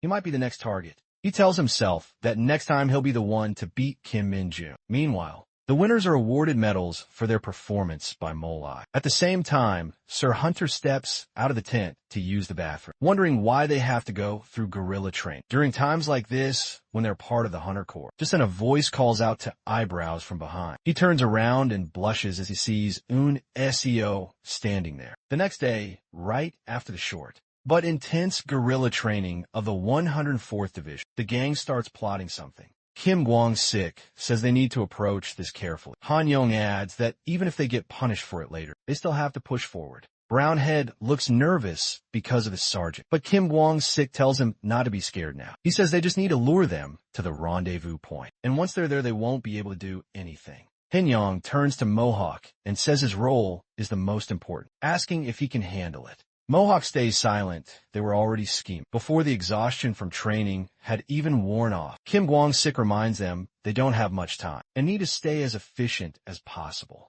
Han Young agrees that picking the right rendezvous point is key and asks Kim Kwang-sik what location would be best. Lee Dong-jin suggests the eastern part of Gyeonggi, since it's the border, and going any farther would take too long. Kim Kwang-sik agrees and tells him to keep throwing out more options. Suddenly, they get a message from Hunter's son, Yoon Seo. They chat briefly about locking in dates to use the vacation they earned from the game, and son Yoon Seo tells them to pick the place. Then she casually asks if they can give her Kim Min-jun's number. Han Young tells Kim Kwang-sik that they might get caught. Kim Kwang-sik turns to the gang and asks if he should just say he doesn't have Kim Min-jun's number. Han Young shakes his head and says, no one's going to buy that. Lee Dong-jin points out that Kim Min-jun is on their team, and they all live together, so it would be way too weird to say they don't have his number. Han Young bails, saying the plan's already screwed, and tells Kim Kwang-sik that he was the one who started this, so the rest of them don't know anything about it. He walks off and tells Mohawk and Lee Dong-jin to leave too, before they all get dragged into trouble, leaving Kim Kwang-sik standing there alone. Meanwhile, Kim Min-jun walks into the gym and opens his status window. He checks his stats and sees that his power has gone up by 5, and his agility by 1. He thanks Choi Sung-woo for the help, saying that once he hit 60 points, it became almost impossible to level up. He lays back and starts lifting dumbbells, clearly hyped that his strength jumped by 5 points. He's in the middle of his reps when a voice suddenly interrupts him. Someone calls out to him, and Kim Min-jun sits up and asks, Mage, what's going on? Lee Bang-gu says he wants more soup. Kim Min-jun snaps and tells him he already gave him money to buy food on his own. Lee Bang-gu casually thanks him and says he forgot to mention something about a mysterious aura. Kim Min-jun pulls a face and says you should have LED with that. He asks what kind of aura it is, wondering if it's some kind of demonic energy or something. Lee Bang-gu says it's not demonic, but it's definitely foreign. He says he's never felt anything like it in Isgard. Kim Min-jun asks him why he suddenly stopped talking. Lee Bang-gu says the soup just arrived and he'll share the rest of the details. After eating, Kim Min-jun curses at him in frustration, calling him a piece of shit. Right then he gets a text from Son Seo, asking if this is Hunter Kim Min-jun's number. He groans, wondering what's going on today and why everyone suddenly wants to talk to him. He questions how she even got his number and decides he's just going to block her. But before he can do it, Kim Kwang-sik comes running toward him and begs him not to. Kim Min-jun has no idea what he's talking about. Kwang-sik asks if he got a text from son Yoon Seo and tells him this is a rare chance. pleading with him to think about his squad members. He grabs on Min Jun's arm and says, "You sure Min Jun is going to climb high in rank, and it's only natural? He'll need to start managing his subordinates' mental health." Kim Min Jun looks at him completely confused and asks if he was the one who gave his number to Sun Un Seo. Gwang Shik keeps holding his arm and finally admits that yeah, it was him. He tells Min Jun to be a little more understanding, reminding him they're all giving their best to the military, and something like this is the only thing that keeps them going. Kim Min Jun gets furious and asks if he's planned something. Gwang Shik blinks in confusion and asks if Min Jun didn't already hear it from Hunter Sun Yunseo. Kim Min Jun looks at him with a grim expression and tells him they're in the training room, so he better answer straight. Kim Gwangshik stares back at him with a terrified look, like his soul just left his body. A week later, the gang arrives at Thunderland, all dressed in their military uniforms. Han Yong thanks Sergeant Kim Min Jun, saying he never imagined they'd actually make it there. Kim Gwangshik shoots Han Yun a glare and snaps that a traitor like him has no right to thank anyone. After ditching him during the plan, Kim Min Jun cuts in and tells Gwangshik that they're not here because of him. It was all thanks to Chael Ho. Han Yun says he didn't expect Sergeant Lee Song Ho to approve the plan so easily, and jokes that maybe Kim Min Jun really is just a regular guy. After all, Kim Min Jun tells his platoon that the only reason he agreed to this was because he'd rather do this than spend the whole day hanging out with them. Han Yong starts looking around, wondering where the girls are. His face lights up with joy and blushes as he spots them in the distance, standing near the ticketing area. Just as the group gets distracted by the girls, their attention quickly shifts to a huge figure standing behind them. Kim Gwangsik and Han Yun freeze, thinking the guy must be some kind of gangster. But Kim Min Jun stops them and orders them to salute, telling them that the man is the commander of the 107th Division and that he saw him on TV giving a briefing. Sunio starts walking toward their group, but his daughter, Un Seo, grabs his arm and reminds him that he said he was only dropping her off and asks him to head back now. Sunio smiles warmly and says he just wants to meet the hunters she works with, and then he'll leave. He gently taps her hand away and keeps walking toward Kim Min Jun. He stops right in front of him, towering over him, and his expression shifts from cheerful to serious. He looks down at Min Jun and asks if he is Kim Min Jun. Both gangs enter the park. Chamari tells everyone to hurry up and get in, since they don't have much time. She grabs Kim Min Jun's arm and walks with him. Kim Gwangshik and Han Yun also rush in, telling the girls they've planned the most time-saving route. The girls are impressed and thank them. Everyone heads inside except for Sebial and Lee Song-ho, who stay behind and glance at each other. Sebial says she's not really into places like this. Lee Song-ho nods and says he prefers spending his weekends just working out alone. Sebial smiles and says she figured he'd be that type too, then asks how heavy he can squat. The two of them start walking into the park together. Inside, the group goes on rides, buys souvenirs, and grabs cotton candy. After a while, Lee Sung-ho and Set Biol end up in an arm wrestling match. Later, Kim Gwang-sik tries his luck at a shooting game, but only wins a consolation prize. Han Yong, thinking he can outdo him, tells everyone to watch how the pros handle it.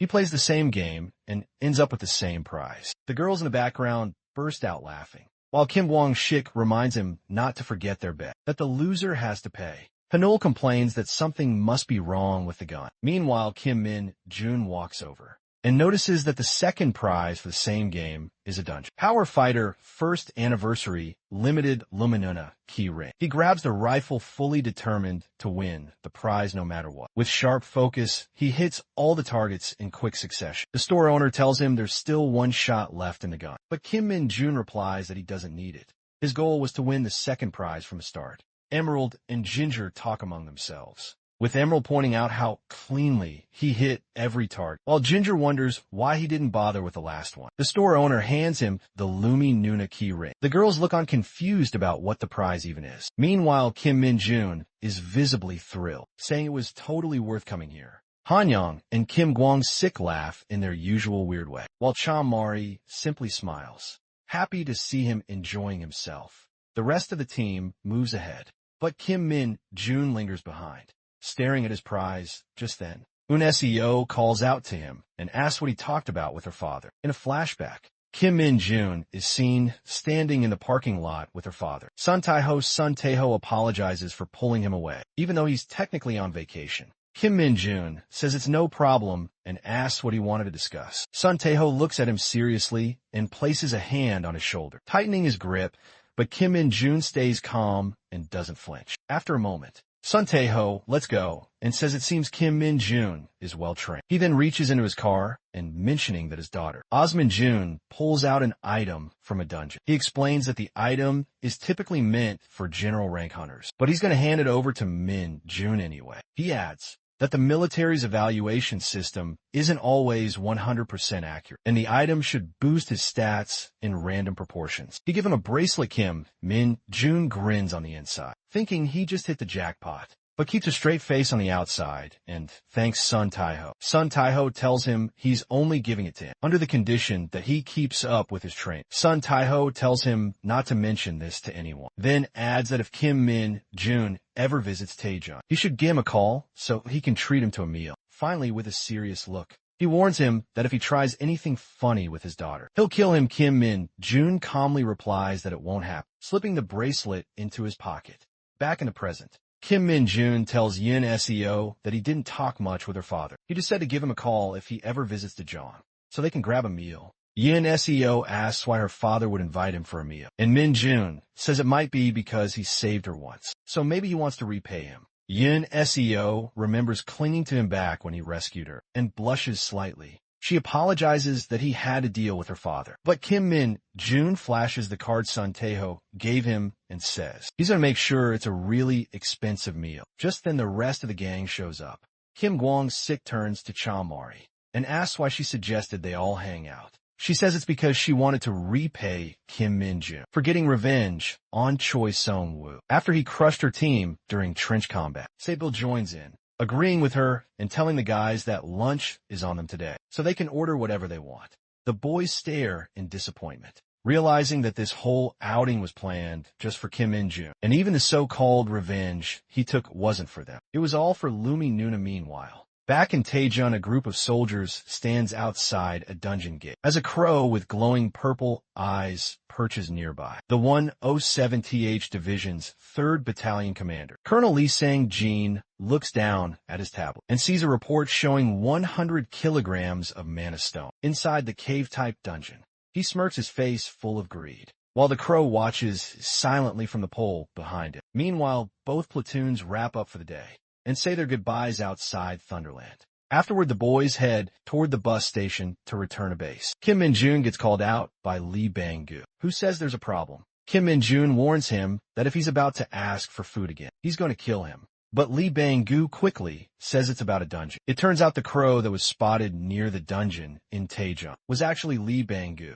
He tells Kim Min-jun that the dungeon looks suspicious. Kim Min-jun reminds him that he said the dungeon was still under investigation, and now he's on vacation in Taejun planning to rest. Lee Bang-gu explains that while it's true, the dungeon was restricted and guarded before, that's no longer the case. He says the area has suddenly gotten a lot busier. Kim Min-jun tells him to keep sending updates until he arrives. The next day at noon, Kim Min-jun shows up in Taejun near the dungeon and notices the soldiers carrying loads of mana stones. He pulls out his hunter card and wonders if showing it would get him a tour of the dungeon. Right then, Lee Bang-gu appears now in the form of a pigeon. He tells Kim Min-jun that he changed into this form to stay on watch. Until Min-jun arrives, Kim Min-jun asks if he really heard right about there being 100 kilograms of mana stones inside that dungeon. Lee Bang-gu confirms that's exactly what he heard. He says he's not sure exactly how much that is, but it definitely seems like a lot. Kim Min-jun tells him it's about 100 times more than what he could ever find in Isgard, even if he got lucky. He explains that this is an enormous amount of energy, and Earth is already working on ways to weaponize it. Suddenly, a wave of otherworldly energy bursts out from the dungeon, and Kim Min-jun asks Lee Bang-gu if it's the same energy he sensed before. Lee Bang-gu confirms that it is, but says he still can't quite figure out what this aura is. He doesn't sense any monsters, but the energy feels deeply ominous. Kim Min-jun says it makes sense that Bang-gu can't recognize it. After all, he's only seen this type of energy once in his life. Without wasting time, Kim Min-jun rushes toward the dungeon. Out of nowhere, large tentacles begin pouring out from him. The commander immediately orders his platoon to stand back, abandon the man of stones, and fall back. One of the soldiers shouts that there are still platoon members inside, but the commander tells him to follow orders and stay put. Kim Min-jun watches and says this energy confirms it. This is a fake dungeon. One of the soldiers stops him, asking who he is, and warning him to stay back since the situation is dangerous. Kim Min-jun calmly walks past and tells him he is Sergeant Kim Min-jun of the 104th Division, 2nd Battalion. 2nd Company. He says he's going to open the dungeon from the inside and tells the soldier to report everything to the 104th Division. With that, Kim Min-jun jumps into the dungeon. Just as the tentacles close the entrance behind him, the commander stares at the dungeon gate, now completely sealed off by the tentacles, and thinks to himself that they're in serious trouble. Meanwhile, inside the dungeon, Kim Min-jun finds a group of soldiers from the transportation team. Private Lee Soo-hwan, Private Jong Jong-dae, Private First Class Kim Seon-won, Private First Class Choi Tae-hyun, and Private First Class Lim Dae-song. Kim Min-jun asks if anyone else is with them. Lim Dae-song replies that there's no one else, and asks who Kim Min-jun is. He introduces himself to the squad and tells them the situation doesn't look good, so he'll explain more later. He then asks them to check their equipment and make sure no one's injured. Looking over what they brought, Kim Min-jun asks if that's all the gear they have with them. Kim Seon-won explains that they're just the transportation team, so that's all they've got, and mentions that the inspection team already left. Kim Min-jun quietly wonders who in their right mind would send the transportation team in alone, and he starts to suspect something shady is going on. He tells the squad to gather their gear and explains what's really happening.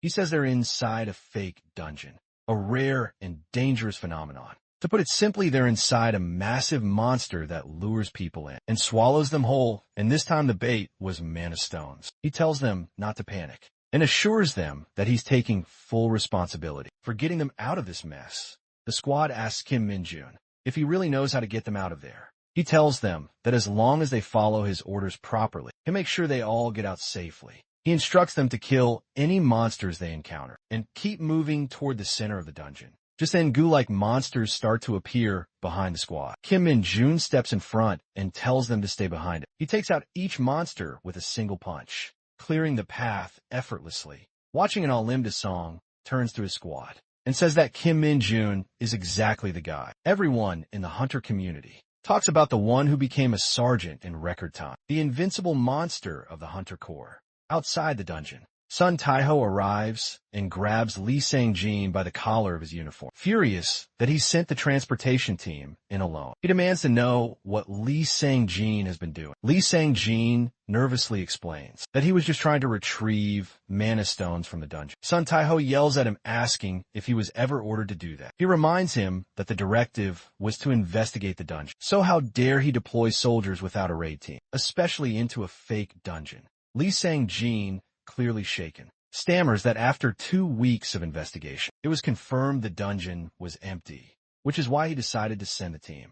Sun Tae-ho, trembling with anger, snaps that 2 weeks isn't nearly enough, and that Lee Sang-jin sent soldiers without permission. He accuses him of doing it just to boost his own record. He warns that no matter how this turns out, Lee Sang-jin better be ready to take that uniform off, letting go of his collar. He adds that if there's even a single casualty, he'll personally make sure he ends up in prison, and tells him to start praying that everyone comes out alive. Meanwhile, inside the dungeon, Kim Min-jun is still tearing through the goo monsters with ease. He turns to the squad annoyed and demands to know why they're getting involved, when he clearly told them he'd handle the monsters himself. One of the squad members says they just want to help him too. Kim Min-jun sighs and asks if they remember his order to push through these parasites and reach the center. He explains that these monsters are created by the fake dungeon to absorb any prey that walks inside. Most importantly, once they reach the heart, which is at the center, the monsters will start swarming like crazy. He tells the squad they need to save their stamina for that moment, because if they get hurt now, it'll be a serious problem once they reach the core. The squad nods, fully convinced by his reasoning and ready to follow his orders. But Kim Min-jun has a different reason in mind. He thinks to himself that it's not about protecting the squad. It's because he's racking up a ton of experience points. From this dungeon, a wicked grin forms in his mind as he laughs to himself and tells himself he's going to keep all those points for himself. With that greedy look still on his face, he orders the squad to keep moving forward and leads the way. After walking for a while, they finally reach the center where the dungeon core is located. Kim and Jun looks back and sees the squad exhausted and out of breath. He thinks to himself that fake dungeons drain stamina. If your stats are low and if he'd made them fight earlier, most of them probably wouldn't have made it this far. He points toward the core and tells them that they need to destroy it in order to escape. As the swarm of goo monsters begins to stir, Kim Min-jun turns to the squad and says it's their time to shine. He tells them not to get hurt or killed and to play defensively for their own safety. The soldiers quickly fall into a defensive formation, ready to hold the line. Kim Min-jun charges toward the enemies, thinking to himself that he needs to hold back on using his abilities since there are other people around. Even so, he tears through the monsters one by one with ease. The creatures hesitate, clearly terrified of facing him. But Kim Min-jun doesn't stop laughing. Menacingly, he tells the monsters to hand over all those juicy experience points. It starts to feel like he's more of a monster than the things he's fighting. Suddenly, the dungeon core begins to glow and releases a cloud of poison. Kim Min-jun quickly tells his squad to stay back. He'll be fine thanks to his poison immunity, but the others might not survive, depending on the type of poison. He braces himself to use his abilities, but just then something in his pocket starts to glow. It's the item Sun Taiho gave him. The bracelet reacts to the demonic energy in the air, and its hidden powers awaken. Kim Min-jun mutters that he was saving this item for later. Once he reached a point where it would be hard to increase his stats, his status window appears, revealing that the bracelet allows the user to cast any spell they know of, even those they don't possess, but it will disappear once used. Kim Min-jun grins, realizing just how lucky he is to have this in a moment like this. Without hesitation, he activates the skill of the Dark Knight he once faced. He summons a demonic sword that tears through space, blasting nearby enemies into a dimensional rift. With one powerful swing, the sword opens another rift, sucking in all the surrounding monsters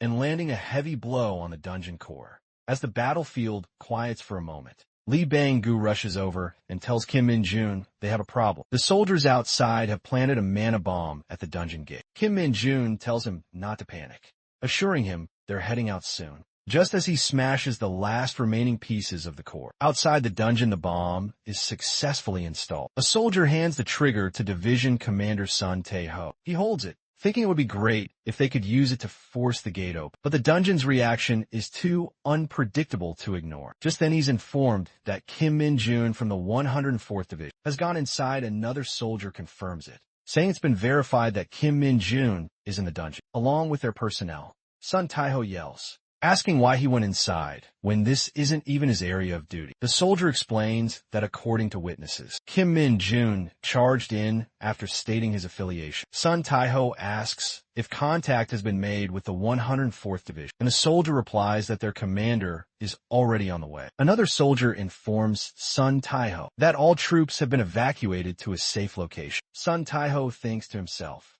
that it's already been 4 hours since they went in, and they don't even have the right equipment. He wants to believe in Kim Min-jun, but he knows he can't wait much longer. Just as he's about to press the button, the dungeon gate starts to crack. Sun Taiho rushes over and orders his men to alert the medics and get convoys ready for any survivors. He also tells them to bring all available officers to the gate, fully armed without hesitation. Sun Taiho grabs a tentacle from the gate and begins tearing it away. The medics arrive, and he tells them to stand by, while he keeps ripping through the dungeon's defenses. Finally, the gate opens, and the soldiers come out safely. Sun Taiho breathes a sigh of relief, happy to see them all return in one piece. He asks the soldiers about their condition, and they respond that they successfully cleared the dungeon. Kim Min-jun steps out of the gate with the last 2 soldiers and salutes Commander Sun Tae-ho, who smiles and returns the salute. That same evening at the 107th Division's headquarters, Kim Min-jun and Sun Tae-ho sit together for a conversation. Kim Min-jun explains that he was on vacation when he came to Taejun. Sun Tae-ho asks why he was in Taejun in the first place. Kim Min-jun tells him he was there to meet with him, since Sun Tae-ho had offered to treat him to a meal. Sun Tae-ho raises an eyebrow and says, "So it just happened that while coming to meet him,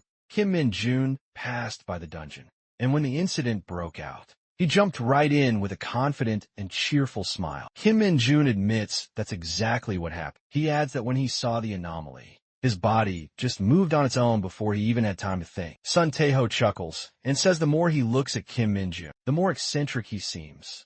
He praises him, saying that clearing a fake dungeon solo is a serious accomplishment, and he truly appreciates his effort. But he also warns him that he's starting to stand out too much. He's climbing ranks faster than usual. And after what happened today, the Hunter Corps headquarters is bound to start watching it. He tells Kim Min-jun that if any of that causes problems, he shouldn't hesitate to come to him. Kim Min-jun thanks him and says he'll definitely reach out if anything comes up. Sun Tae-ho says that he won't be able to treat him to a meal just yet, since he's buried in work. But if Kim Min-jun has anything else he wants to ask personally, he's welcome to. He says that if it's within his capabilities, he'll do it for him without missing a beat. Kim Min-jun immediately asks for a promotion, his eyes sparkling with hope. Sun Tae-ho quickly shuts it down, saying that's not something within his authority. Kim Min-jun pouts a little, but then his eyes drift to a crystal on Sun Tae-ho's desk. He senses a faint yet refined demonic energy radiating from it. Sun Tae-ho catches him eyeing it and asks if he wants it. Kim Min-jun's eyes light up again, and he says it's his first time seeing that kind of stone, but he'd love to.